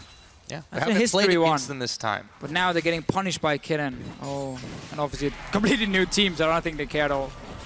It's okay. It's always anyway, good to learn random history facts. for history's sake. Thank you. The point is, Giants are losing this lane swap. Done deal. Yeah, they're having some serious trouble. Gold's not showing it just yet, but you can see in just a moment the Giants are going to be in a little bit of trouble. Pinoy moving forward onto Werlib right now. Diamond was waiting in the wings, but he's not really required. Werlib down to half health himself, and he just can't get any farm right now. And that's the benefit when you give your AD carry the solo XP. Your supporter leaves, he goes to the top lane anyway, so he's there to prevent a dive on your top lane at the Kennen, who's going to be in the lane. You make sure your AD carry gets so far ahead in XP compared to the enemy top laner that it's an easy one-on-one lane for him. And now, as we said here, once the lane resets, well, you just deny farm from this now on your own. You don't even have to invest any resources. Diamond didn't have to be here. He's there for safety. And if Werlib decides to overextend, then you can kill him. But Kalista on her own is going to have a great time. Oh, yeah, you look at the difference between the top laners. The farm differential is just massive. He does pick up the second Doran's Blade to have a little bit more bite early on. You can see Eddie waiting out there to see if he can get a binding catch on Audrey, who's playing back very safely for the time being. Yeah. Honestly, now, Ryden needs to go down to this bottom lane and help Werlib push out the wave. Because Werlib is in a terrible situation where he's getting barely no farm, and Cabochard is just free farming the top lane because Eddie's there to help him. Riley's not adding anything in this lane. Anyway, they're not going to kill them 2-2. Have Audrey sit, not get binded, first of all, and just farm. Wait for the wave to push in, make sure Nar can push out. Okay, it works with the jungler too here from Frederick's side. But you need your Corki now to catch up in levels. You need him to get to a point where he gets at least level like 7 or 9, hopefully, by the time you start grouping. Because you can see for Pepinero, he's gone tier first. So he's aiming for tier into Trinity Force, which would be the standard one. Oh, Pinoy, he might be going a little bit too aggressive now. Yeah, although he's still able to leap away now. Frederick's moving around, and he's going to discover it. He's actually keeping on going. He flashes forward, and he keeps pushing them back. Yeah, he's totally fine in a 1v2. 1 versus 2 as an AD carry, but you are level 6 at this point. You got solo farm and solo XP all game long. Back up in the top lane too. Audrey, another binding is going to connect on the Tormented Soil. Cabochard, Rydal with the stun kept them from even thinking about that dive. Yeah. Still, it's not looking good for Giants in this early game. Oh, that's the thing. They're not really gaining anything in any of their lanes. Mid lane is a farm fest. Pepinero is winning it, however. Pretty handily on this Ezreal. And as I said before, he's early tier. Normally when you see that, he goes into a Trinity Force before he gets a mana immune. And that gives you a like 15-minute moment where you get that Trinity Force, you have a tier for enough mana to poke.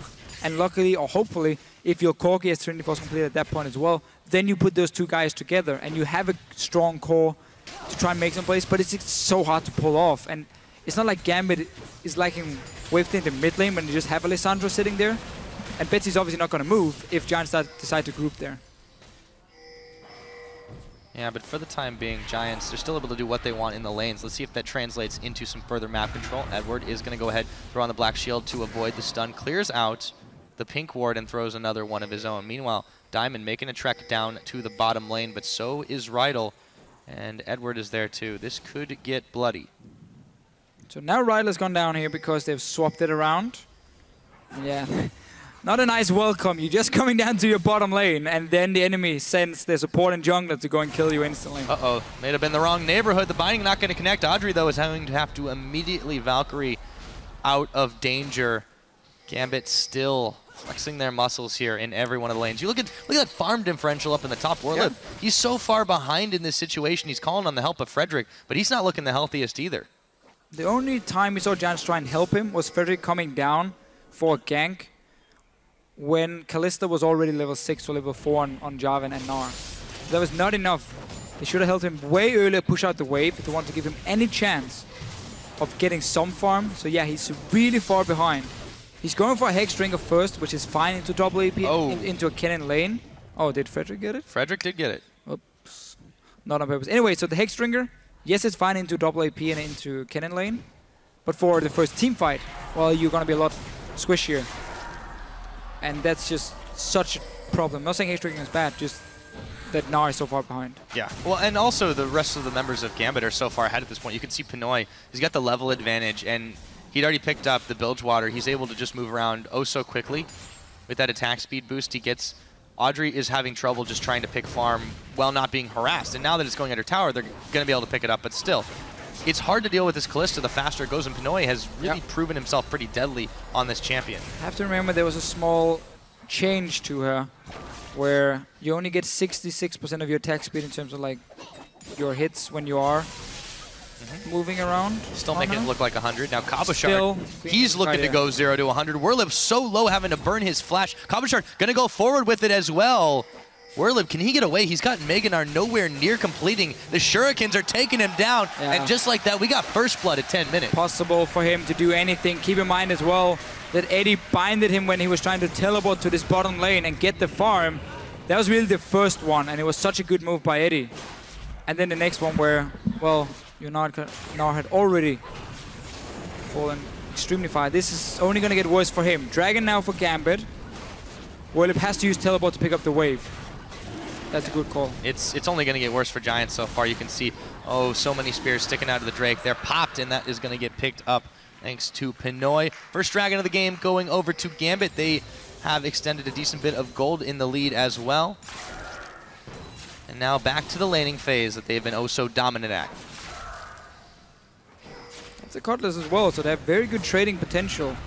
Cutlass is one of the best first items to get on a Kalista in terms of just your early damage with the active as well. I love how Eddie's body zoning this one. He just baits out the stun and throws down the Black Shield in preparation for it, and Pinoy is just perfectly happy, free farming. Alright, so Werlib had to use teleport back to his lane, which means Cabochard has the advantage in terms of global pressure.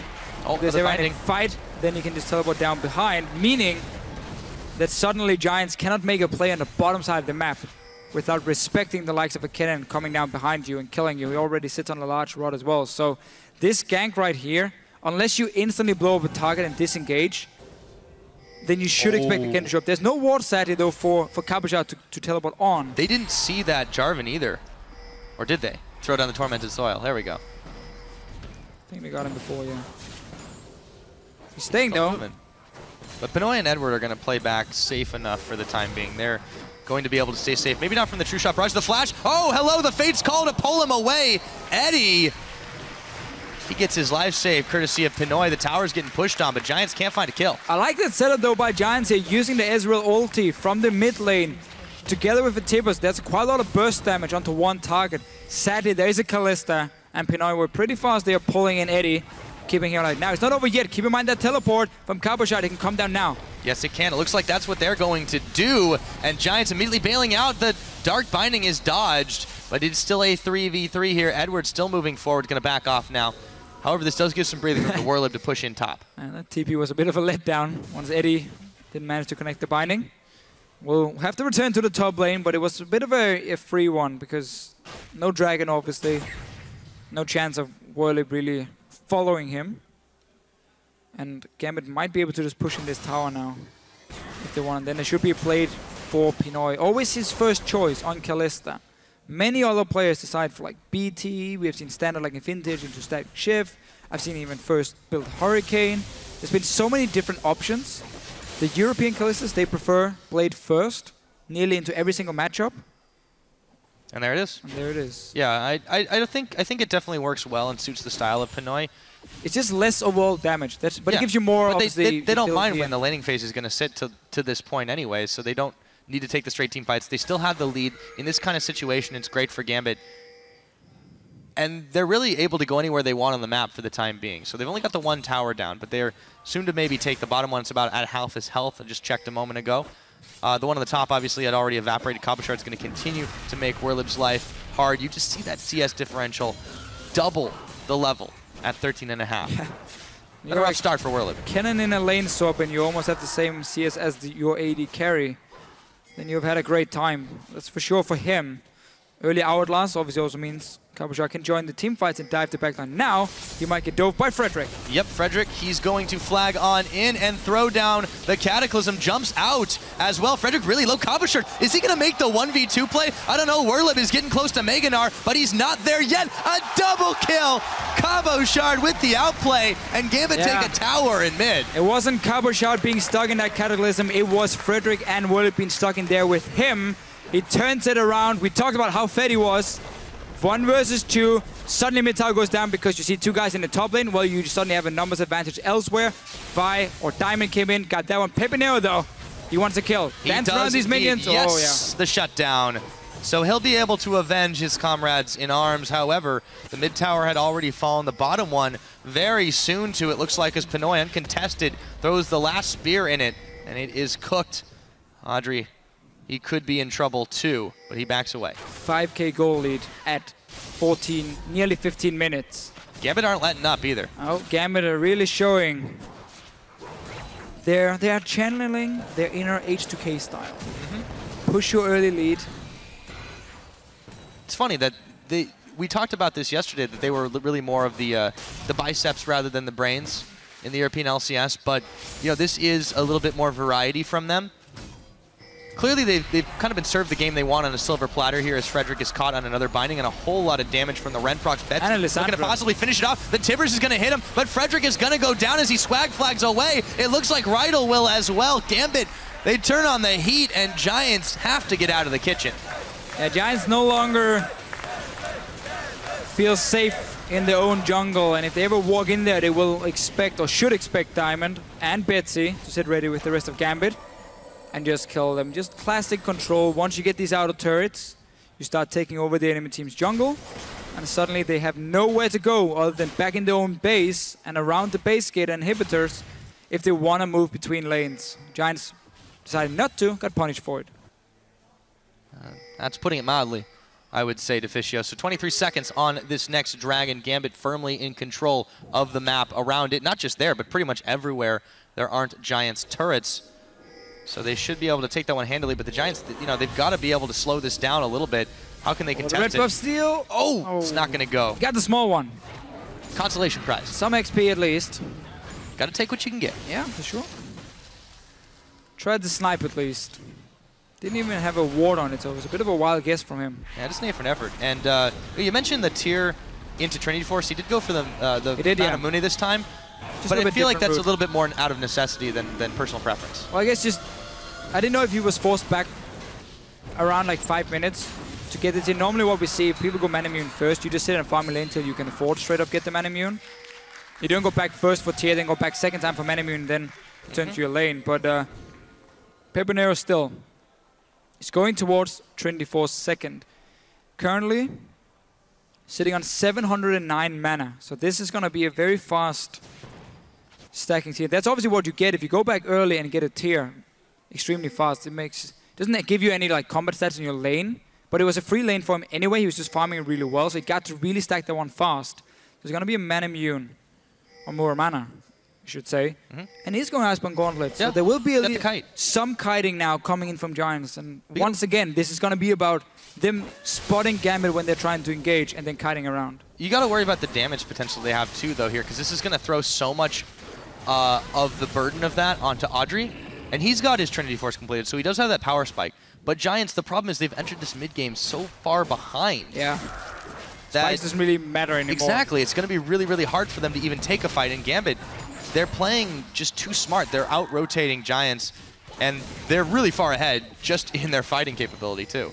And this is what we've seen so many teams adapt now, is the safe way of pushing your lead is simply by staying in your lanes and push them up. SK does it, HK does it. We saw Copenhagen do it yesterday against Elements.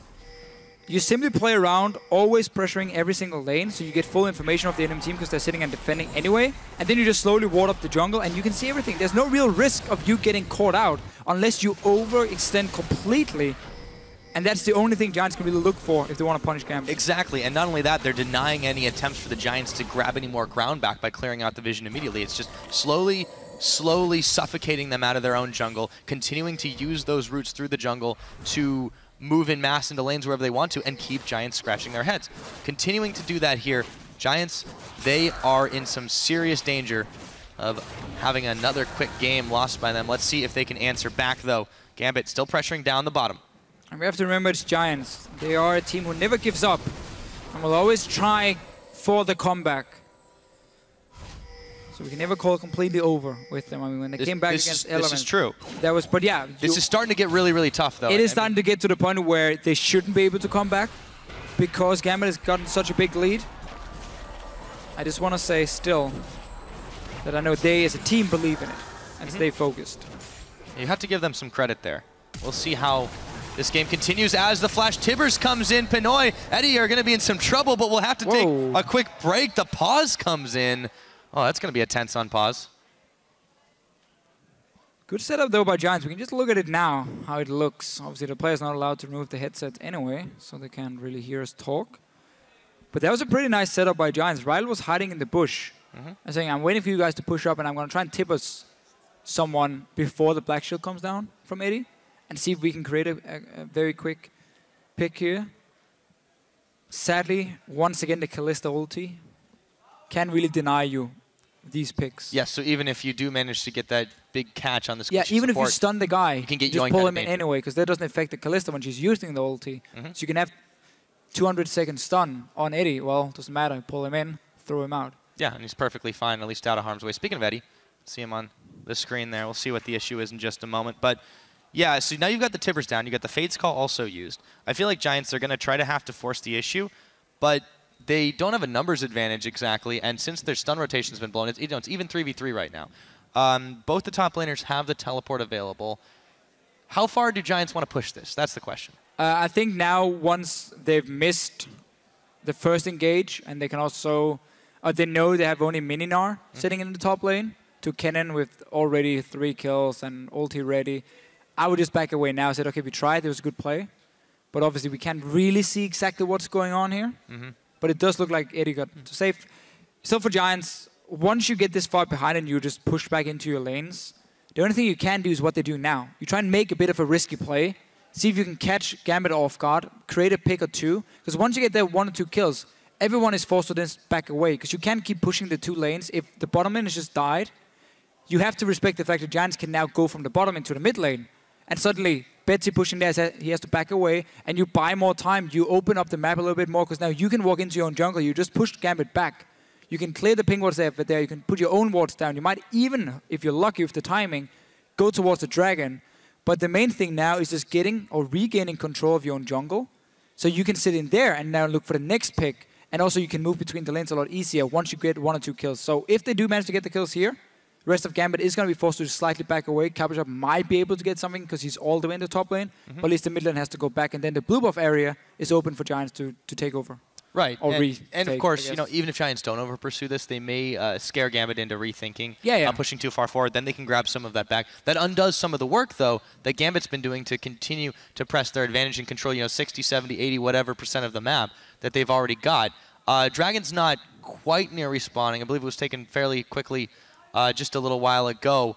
And, of course, we were just notified a minute that the issue in question was related to the keyboard of Edward, but hopefully that one does get fixed up pretty soon.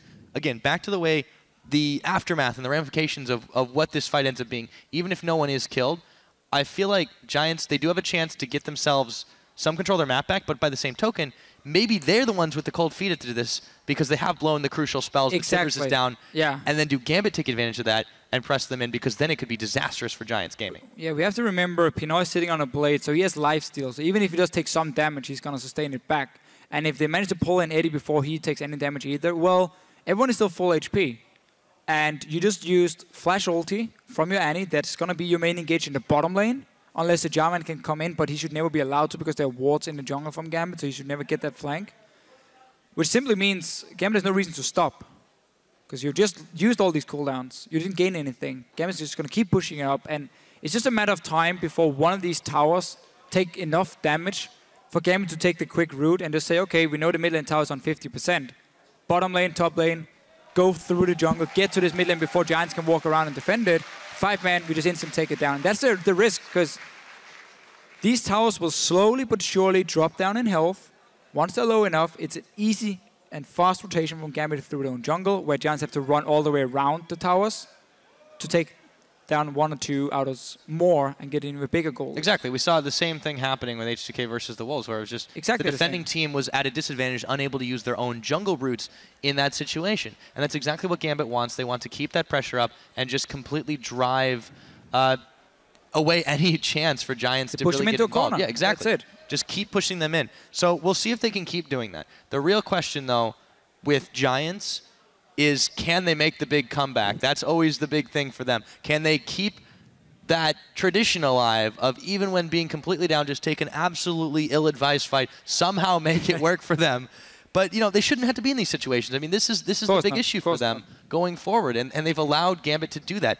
We are replacing Edward's keyboard, so hopefully we'll be back into this one in just a few.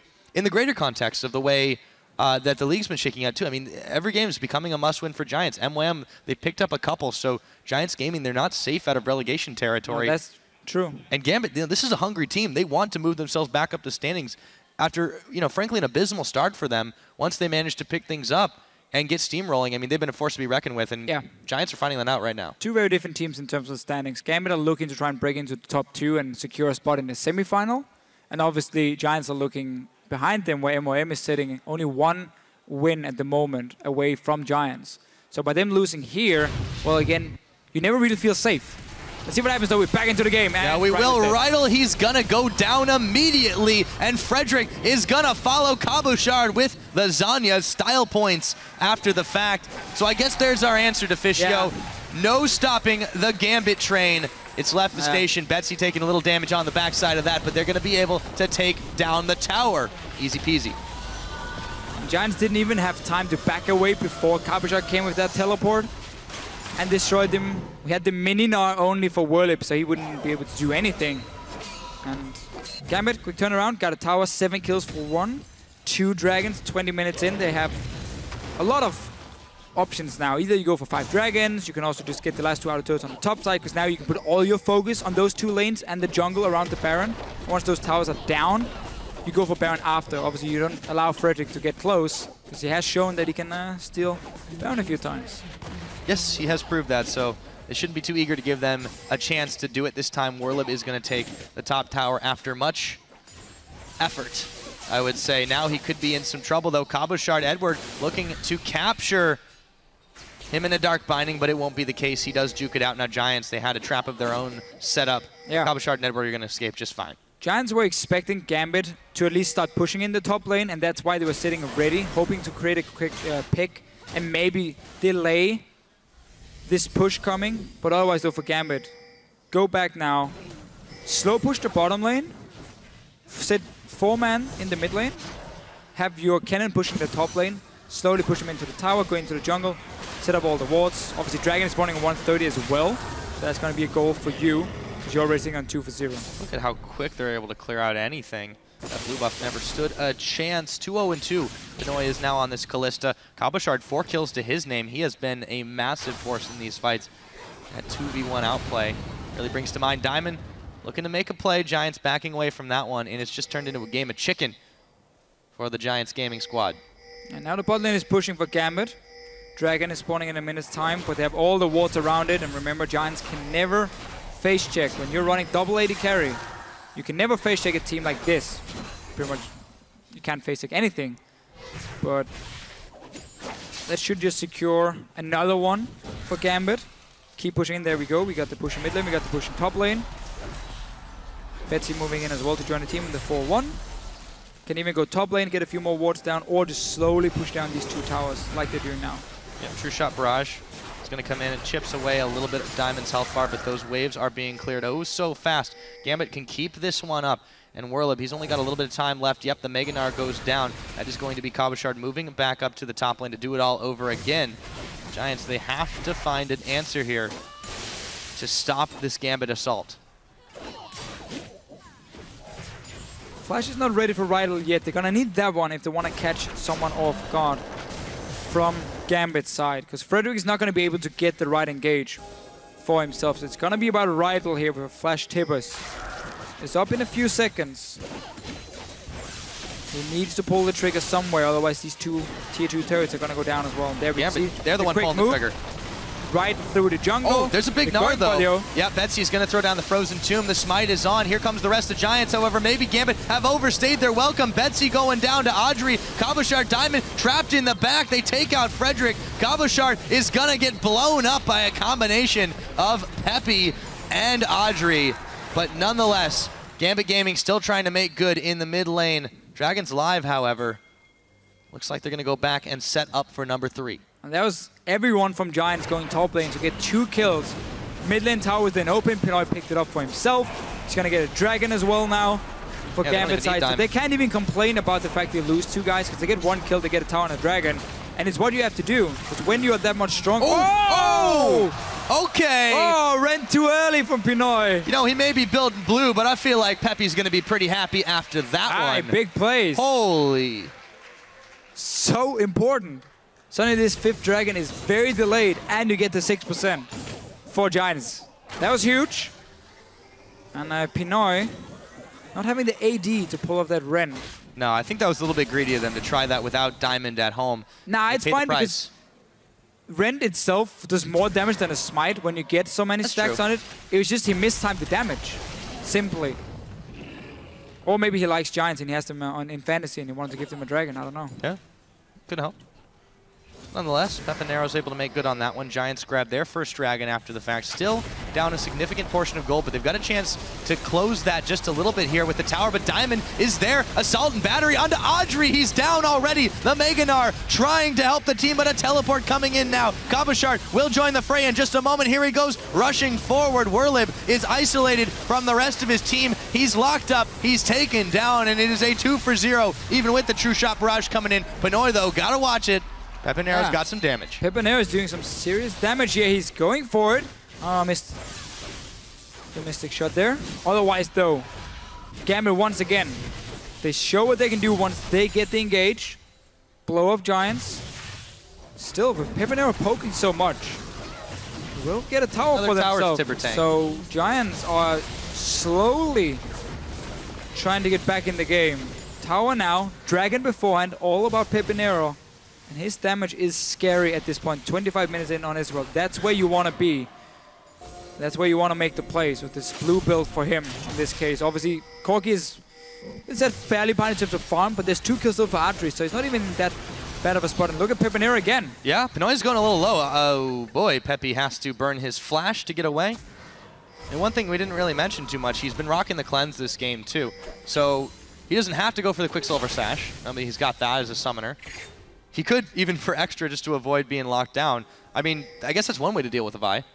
Or Lissandra, for that matter. Yeah, sadly, though, and this is one of the annoying things when you play AD carry in solo queue as well. I've talked a lot about solo queue today for some reason, but QSS doesn't do anything against Vi. Sadly, as she's still going to target towards you and not good. Yeah, like she still goes, you know, it's a little bit more useful for things like a Zed. Yeah, you need it for Zed. You need it for, again, like but she's CC. still already closing the gap on you. It is a knock-up coming in from Vi, so sadly you won't really be able to stop that one. Same goes for, like, you know, the Nolda's ulti. Won't be able to QSS that bad boy. Diamond could be caught up here. Giants, they're going to collapse on him. Pepinero, he's going to get his 2nd kill of the game. We talked about him being really the linchpin of this team. And he's really making the big plays for them this time. It was a little bit more cleanup duty in that situation. But still, he's the man that Giants can follow into battle. He's the big carry. And he's going to have to beat again for them. He's the Fed guy on his Israel. Almost 300 CS, 27 minutes in. Well, it would be a big comeback, but we have seen Giants pull off a couple of those upsets before. Still, Gambit Gaming hold a significant lead in this game. It's 27 minutes in, but they have slowed down their pace a bit. You're going to need a blue buff on this Israel, and then a fight out in the open where you see Gambit and you don't allow him to engage on you, and then Pepinero can still jump around and poke you down. Sadly, though, Gambit is not exactly going to give up the map control to Giants, and they're going to keep looking for engages every time they have the chance. See hero, kill hero, wash, rinse, and repeat. That's what Gambit's looking for. They're standing on a ward right now. They're going to realize to clear that one away. Giants Gaming, though, seen in the last few minutes, they've definitely played a little smarter, more pick-oriented strategies, trying to make sure that Gambit Gaming can't get anything else for free. Dark Binding going to go wide.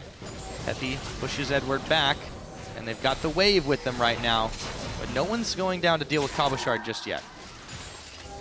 He's going to be able to push up at least a little bit. He has no teleport just yet, so Gambit want to wait for that one to be ready. He can just set up the slow push and then walk up towards this Baron here.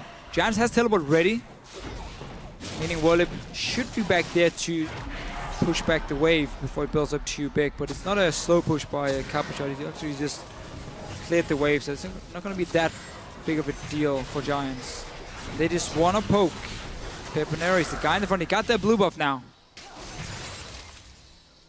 Can they keep Gambit out in the open? Can he poke them down? Potentially give them the second dragon from there. That's going to be the tactic for Giants. Oh, look at Ezreal. It's basically what we got to do. What they've got to do indeed. The Ward War is commencing here in and around the Baron pit as Gambit tries to keep Giants gaming in the dark. It's 29 minutes in. The next dragon is about a minute away, so Gambit have to get in position to control that area of the map too. Giants, though, they're the ones who are trying to move around and make some plays, clear out the waves that have been pushed against them. Scuttlecrab goes down. Gambit Gaming actually eyeballing this Baron. Should just be able to bait this one. It's a little dangerous to start with Giants hot on their tails. They simply just try and bait it because they want Giants to walk into the river where they don't see anything and then quickly turn around. They can do it now. If Betsy gets onto the backline now, they can see everyone, or Eddie maybe with a binding, then the fight is on and should be in favor of Gambit. But Werlip, he's got the Meganar, the Frozen Tomb is down. Frederick taking the Baron damage. Yeah, he's going to make a move to get away as the house comes down to the back of his head. A teleport comes in. Eddie gonna turn around. Oh, the Soul Shackles onto Peponero. He's exhausted as well, but down goes Eddie. Audrey maybe soon to follow. Cabochard not making it happen, but meanwhile in the back, Gambit Gaming were cleaning up. Werlip and Frederick are down, and they go right back to the Baron. -1 support. I don't know if Peppy can pull off this steal. It'd be a hell of a one if he can try it a little bit early. This time it's not going to happen. That's still really low. His he can red still go buff in as well. He should go in for this one here. He might be able to clean up Gambit. Yeah, Rydell's there as well. Gambit actually trying to peel off of this one. Peppy, oh, look at that damage on Diamond Prox. Moves back in, and he gets taken out by the Baron. Peponero going to pick up the kill credit, and the Baron is going to go so low, go down. No, they're going to get the kills, and the ace, a triple for Cabochard, and it was so close for Giants. But close doesn't get you the Baron. Oh, Giants, they wanted everything there. They wanted the kills and the Baron. They should just purely focus on Gambit. Don't try and take it when you have no smite either. So first of all, Werlip jumping in, Betsy ults himself, then flash away. So this is not a good start for Gambit. Eddie even being poked down quite a lot. But then he just tries to turn it around. Peponero is forced to jump the wall, so he's now out of the fight. Obviously, Adric goes down while they're fighting down here near the Baron itself. Here's the thing, though. Red buff, blue build Ezreal. You should not try and finish the Baron. Chase the kills instead. You've gotten them so low. Get the kills first. Don't try and go for everything. First one here. Diamond will go in and see if he can smite it. Baron kills him. And here, Peponero. No, keep going for these. Pinoy is super low. Betsy is super low. There's one hit, one mystic shot. Yeah, he just didn't have nearly enough damage. You can see now, Gambit, they're pushing their edge forward after that big pick there. Thanks to Cabochard and the rest of Gambit Gaming, they take yet another dragon. That will be their third of the game. And I got the Baron. Yeah, and they have the Baron on a few members. I mean, Giants, they're in dire straits. Such a tough decision. I understand Peponero not saying, I don't want to jump into the cannon as well. So I'm just going to try and take this Baron and then maybe back away. But I mean, they weren't on the same page. So Audrey went forward to get the kill, and he had no backup, and that's what allowed Gambit to blow them up. That's where like this split decision making comes in. And it's so tough because everyone on the team is just yelling, go Baron, no kill them, go Baron, no kill them. And it's really, really tough to make the right decision for him. He tried to take the Baron instead. Didn't work. Gambit got it, got the kills. Third dragon, still 10,000 gold ahead for them. Yeah, quite the lead in their favor. It's 32 minutes into the game, and this action has been non-stop. Now it is Giants making the offensive move, trying to take down this top tier 2. But there is a Cabochard there, the Baron-empowered minions helping him out. Here comes Pinoy looking for Peponero. He pops the Ren really early. Just going to be able to clear the waves. Peppy doesn't want any of that. No, we got some good AD now for Pinoy with that BT. So these Ren stacks really start to hurt. They're pushing up once again for Gamside. You have the Baron buff. Just go fight together because Giants won't really be able to engage on you from their own base. Just watch your two flanks. Eddie's there now doing it. And then you can just push in. Yeah, push in very quick indeed. Thanks to that Kalista, the rest of Gambit Gaming are able to take out that tower. Diamond now can dash his way out. with the Vault Breaker, but Gambit aren't done just yet. They have some options they could push on the bottom side, but they're trying to bait Giants into a fight to take down this inhibitor. See Giants. The side lanes is slowly pushing that they don't really care about those. They just want to go straight for this inhibitor here. And potentially, if Giants want to fight now, well, that's not going to work because Gambit can see you engage. And they get the inhib. There's really nothing they could do to stop that one. The siege is just a little bit too ridiculous to deal with, and the lead is so heavy. They're going to go ahead and split their attention. A few on the bottom, a few on the top. And actually just clear out the jungle of Giants Gaming. They're not going to be able to grab anything back. Take everything. Belongs to you. And it's funny with Gambit because we've seen them being this far ahead beforehand, and then in the start of the split they had trouble closing out the games, and they would always like walk around a little bit, not really try and push the lead. But this game they've really put a lot of focus on 1-3-1-ing because they were so far ahead. They got the Baron secured as well, even though they had to fight for it. They got it. Now inhibitors, so they're not waiting around. They're basically saying, we know we are a lot stronger than you are. Especially our top laner with 8 kills. Is pretty happy at the moment. I think you have some serious cause to be. 2-2 on Kennen. It's not too shabby at all. Gambit Gaming looking to push on the top side now. See Eddie, Pinoy, and Cabochard all there.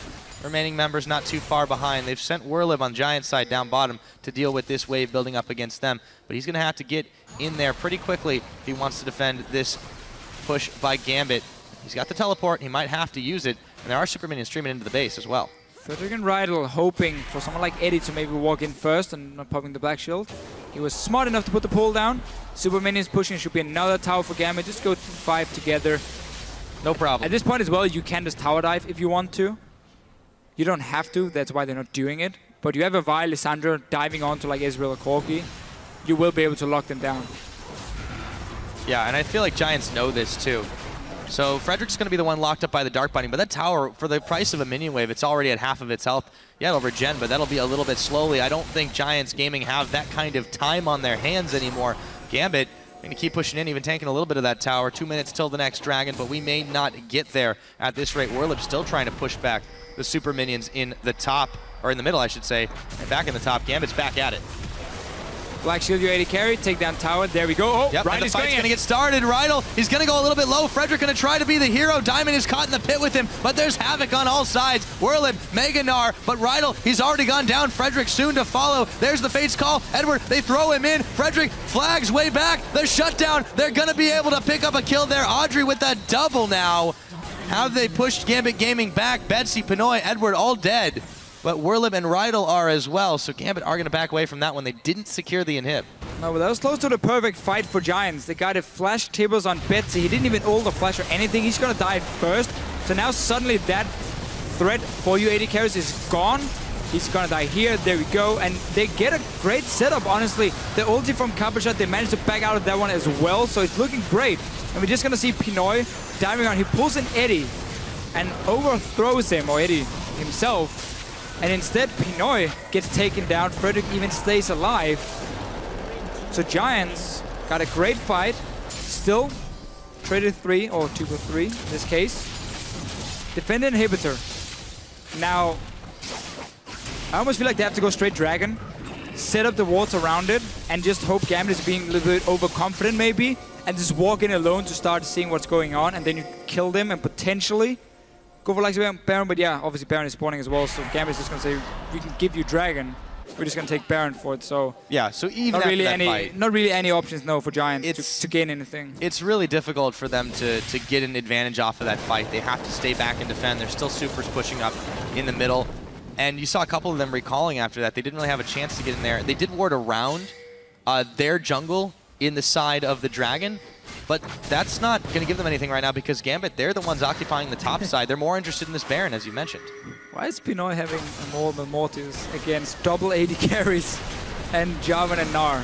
That is a good question. Anyhow, he needs more swords. He's so far ahead he can do whatever he wants. But that one is not going to be too effective for him, that's for sure. Maybe against Rydell. He's afraid of getting blown up. 2 members now on this Baron. A lot of spears sticking in the back. Cabochard's going to join as well. And that one is not going to be contested at all. The Rend procs and the Baron goes down this time without a fight. by Giants Gaming. So another 3 minutes of Baron enhanced minions. Yeah. As well as that extra boost. And a dragon coming in as well, just for safety. So you got that 5th dragon option if needed, but when your cannon is already sitting on 4 or 5 items completed now, going towards a Rhyolize as well, 10 kills. You are not looking for the 5th dragon. You are looking to go towards the base of Giants now. Get that mid inhibitor first and get the top lane. Wait for super minions, get the last one and win the game. 4 out of 5 dragons, 2 out of 2 barons. Gambit, they've controlled the objectives quite well. The only one they gave up was that miracle steal by Pepinero, and I don't know if he's going to be able to pull off any of those anytime soon. Nothing really on the map for them to take as Gambit have gobbled it all up. The rocket will come in, pound Cabochard in the head, but that's not for that much damage. You can see Gambit Gaming, even after that fight, losing by going a little bit too ham. They should be in a good space to push in once again. There's 2 naked inhibitors, one on the top, one in the middle. Where will Gambit go? Almost doesn't matter for them. Should be the same after all. Diamond has been pushing bot lane now, so you got minions in every lane, buffed up with this Baron. He's already getting some damage on the tower. Giants aren't moving fast enough. They're going to try to fight in the middle. There's a lot of damage. The Gnar against the wall. Betsy, he throws down the Zhonya's after the fact. Eddie's the one who gets pulled back. They didn't manage to get the kill. Werlib still trying for the team, but he's going to go down. It's a double kill for Cabochard. Where did Giants Gaming go? Pepinero staying alive, but his team is no longer going to be standing behind him, at least not for 30 seconds. Gambit Gaming, they are pushing through Giants base, and it's in shambles. Yeah, got minions coming here in the mid lane, already buffed up with the Baron. Will be the finish for Gambit Gaming. That is looking like it right now, Deficio. Just shy of 40 minutes into this game, Gambit with a massive offensive move. See hero, kill hero, and they killed a lot. GG to them. All around, just a solid performance from Gambit. They got the lead early on. They kept the lead. They won the lane swap, everything. They pushed all lanes. Pretty clear victory for them. And for Giants now, we're still looking at that fact that MYM is 1 win behind them. They won't face them because they already played them twice. They're 1-on-1. There's no tiebreaker scenario, but still, you've got to be careful if MYM keeps winning games. But for Gambit, no, they've got to be pretty happy with that one. It's about as clean as it can get. Maybe outside of the H2K victory we saw right before that one.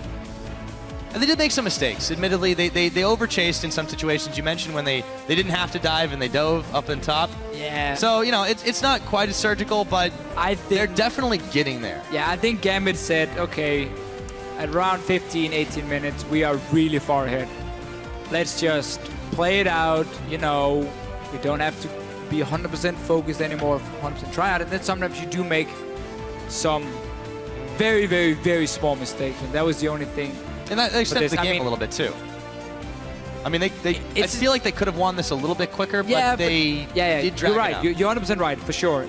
You're right. It's just sometimes you feel like you're that far ahead that you can just kind of do whatever you want, and then it can end up taking a little bit longer than it should. Where we saw H2K earlier to say, well, we want to go home, clearly. We want to have weekend because we're just going to take 23 minutes and that's it. Yeah.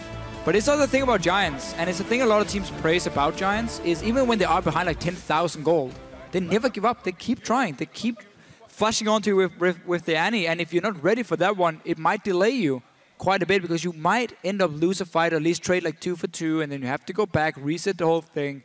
So there's also credit to Giants for honestly just staying in the game and keeping it cool. Yeah, and you know, again, as you mentioned early on, they're never a team to just give up, to just roll over and let the win happen to them, let them take the loss. They try and try and try again, and they had some really stellar engages.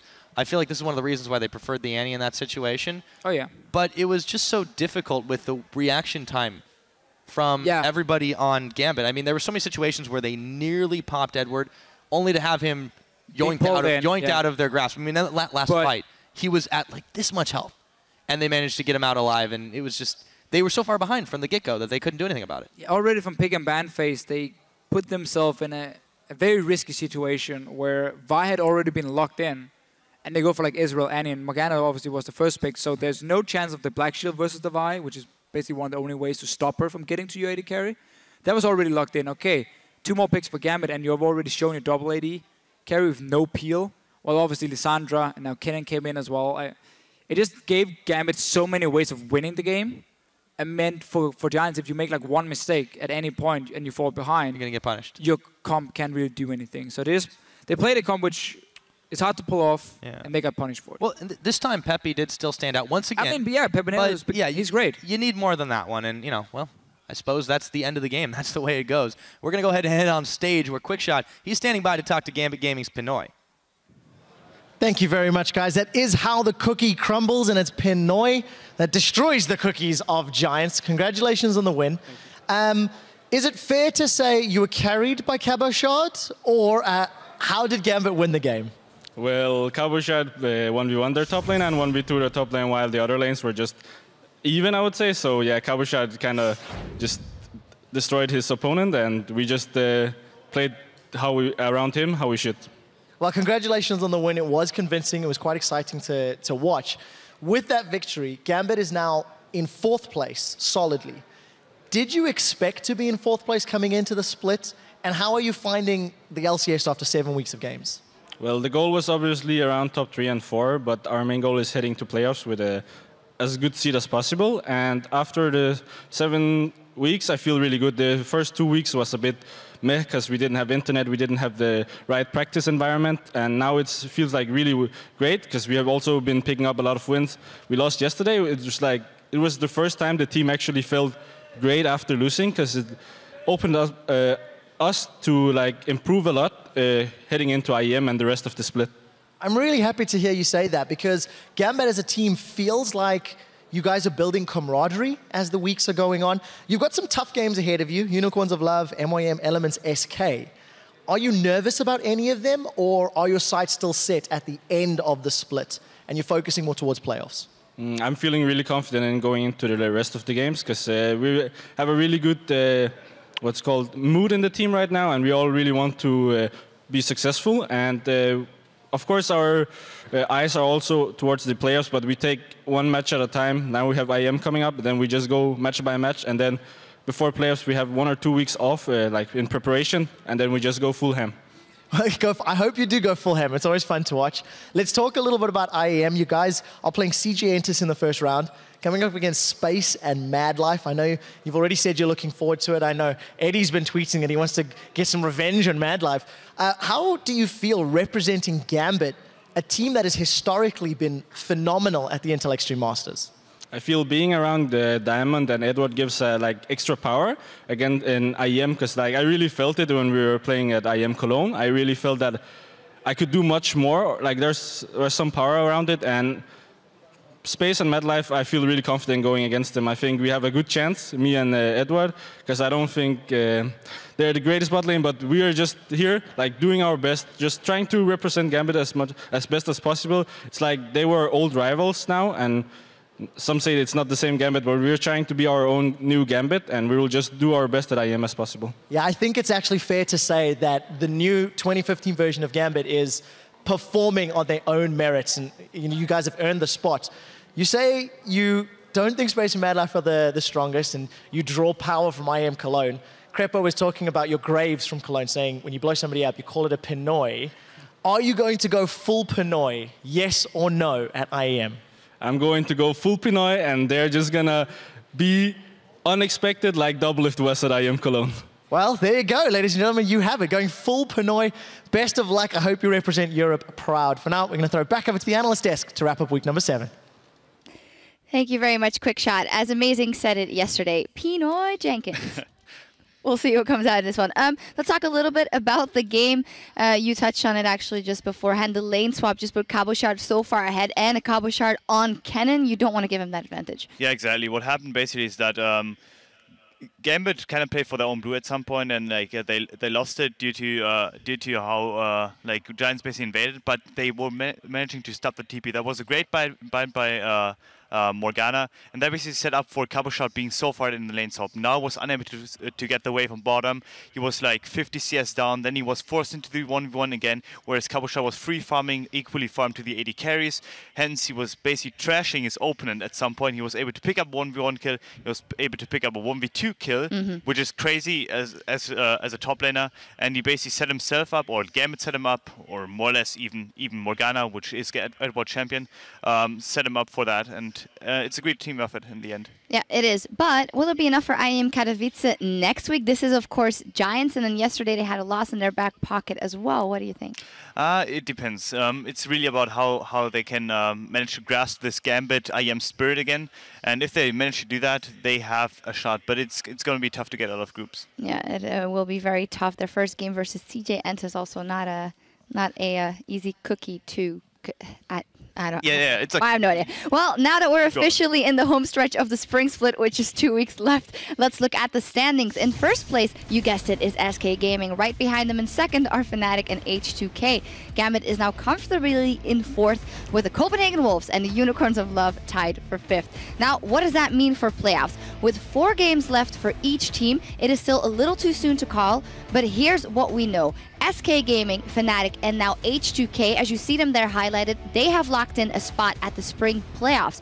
But the other 3 seats are still up for grabs. Every team, including Meet Your Makers, can still avoid relegation and even make playoffs. But with just 4 games left to play, every win counts. I was actually a little surprised, but even MYM still has a chance to make it in. Full EU LCS, so much on the board in the next 4 weeks. Yeah, definitely. People are always talking about how MYM and Giants have to look behind themselves and basically have to get out of that last spot, but they still have the option to move up, which is great for them. And if MYM would make it, for example, it would be a great storyline too. Yeah, because they've showed that they can get those wins with their new support coming in there as well. And since the Fantasy LCS ends with the regular season, there are only 2 more weeks to top the standings in your own league. The good news is that Gambit's Cabochard is here to help. After picking up 12 kills, 3 assists, and a triple kill just minutes ago against Giants Gaming, he leads the league in fantasy points for the day with a total of 34. No surprise there. Yeah. That dude killed a lot of people. He certainly did. There were 5 other players stepping up this week, pulling out all the stops with the playoffs inside, earning the title of OP. First one, we got to mention him, Fox, definitely shining the couple of 2 days, 17, 5, 11 in 2 games. Yeah, even when a lot of things went wrong for SK, he was able to pick up the slack and definitely did a great job at performing. Yeah, the second one we want to highlight is Freeze, the AD carry for the Copenhagen Wolves. 6-3-8 as Kalista in the win versus Elements yesterday, although he got a little too aggressive with his lead, but we love that. That's the way he loves to play. Yeah, that triple kill button basically set up for the whole game and basically allowed themselves to stall for the mid to late game where they exceed in comparison to Elements. Talking about Elements, our next OP player, even though they didn't manage to get a win on the board, is Froggen. 8-2-2, a 5 KDA as Zed today versus the Unicorns of Love. Might seem strange, but we called him out before the game, and he did step up for his team. He picked that assassin, he dominated his lane opponent, and he tried to set it up. Exactly. He showed what I wanted out of him. He showed the promise to actually be aggressive, actually try to go for the play, and try to be the one that is deciding or making or breaking the game. And his Zed was superb. He played mechanically perfect in teamfights, but his teammates didn't answer the call this time, which is sad. But in this case, we have to give Froggen the nod because I called him out, and we have to give props where it's due. Yep, absolutely, and props where props are due. Forgiven is in there once again in the OP, and why not? 9 KDA, 457 GPM in 2 games. He's just unstoppable. Yeah, he's always a solid. Like we talk about Dyrus and Order Amna being solid rocks in the top lane, but Forgiven is basically like a solid rock in the bottom lane. He will always get the farm. He will always be efficient in the mid to late game teamfights, and he's always going to be there. And you always have to account for him. And finally, a support is our last OP, Kasing from H2K. Incredible stat line, but more just the general influence on the team. The guys just said it here on Kasing. Probably it's all Kasing. Yeah, no communication needed besides the word Kasing. because that guy, ever since he came in, he basically made HK better. I was kind of critical at first when I saw him, because I thought it was just like a fluke, but it's 8 wins in a row is no fluke anymore. Nope, absolutely not. Fantastic there by H2K. But of an OP5, there can only be one MVP. With 17 kills, 11 assists, and a KDA of 5.6 in 2 days, our most valuable player for Week 7 of the Spring Split is SK Gaming's Fox. Again, credit where credit is due. He had a slow start to the season. He wouldn't always be the absolute carry because Forgiven would be there, but these 2 days, he was great. Yeah, exactly. His whole team was struggling. They were unable to have any kind of early game control in the first game they played this week. But Fox, due to his superb LeBlanc and basically superb team fighting, he was able to pick up the slack, basically set up his team for kills, give Forgiven maybe a couple of nods, basically give him free farm, allow him do his pressure on the bottom side of the map, and basically allow his team to come back into the game, which is something people didn't expect out of Fox, because they were always critical where they thought of SK as a 2-threat, 3-threat team, but not a 4-threat team, which Fox brings to the table. Yeah, looking super scary. Congrats on Fox for that MVP. And with things wrapped up here in Berlin, Week 7 of the LCS will continue in North America tomorrow with Team Dignitas versus Coast. Then it's Gravity versus Counter Logic Gaming, and later on in the day, Team Impulse will face Cloud9. That action all starts at 9 p.m. Central European Time. That is noon Pacific. Now, meanwhile, we'll be dark here in Berlin next week as myself, Deficio, and Quickshot travel to Poland for the 2015 Intel Extreme Masters World Championship in Katowice, which runs from March 12th through the 15th. Super excited for that one. And meanwhile, the European LCS will continue in 2 weeks on March 19th back here in Berlin as Elements faces H2K Gaming. The Copenhagen Wolves will take on the Unicorns of Love in a battle for 5th place, and Roccat will take on the 2nd place Fnatic. Yeah, every game is going to count. We have CW still basically evening up on the 5th place. They still have to secure that playoff spot, and every team, as we said already, they still have the chance to move up, and it's going to be quite interesting to see. Yeah, such an interesting couple of weeks coming up. That all starts at 6 p.m. Central European Time, and until Daylight Savings Time in Germany catches up to you folks stateside, 10 a.m. Pacific. With Week 7 of the book on the books and just 10 games left in the Spring Split, that's all from us. Until next time, I'd like to extend our thanks to Amazing for joining us on the desk once again.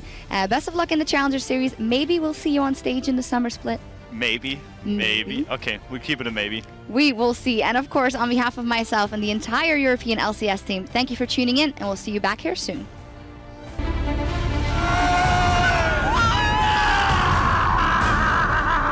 For Roccat, a team that is 5-8 on the standings. Tidal wave goes out. Gold cards onto Enrated. Here comes Woolite. That's a huge shockwave. There's not a lot of damage to follow it up. SK Gaming have got the aspect. Overpower once again in the thick of things. Jankos pulling a few members. It's only the tree that's caught by the shockwave. SK Gaming retain control of the European LCS. Froggen has found Bondags. He's got Power of Evil. That's a double kill for Froggen. They're going, oh, Wicked! Down to see what he can do. Wicked is down. No wild growth. No wild growth. The Unicorns of Love are 7-7. Not like that for me. You want some water? Let's have some fun, guys. I'm gonna have fun by winning. That's another kill for Steelback. The Monsoon from Fnatic. They've got Horo. Fnatic will win the game. 1-1 on the week. There comes Restoring his health bar. Where did it go? Looks like it's going to be going down the Frozen Tomb. This looks to be the final fight. The Timbers comes out. H2K steamroll over the Copenhagen Wolves. Pepinero going to pick up the kill credit, and the Baron's going to go low, go down. No, they're going to get the kills, and the Ace Gambit with a massive offensive move. GG to them.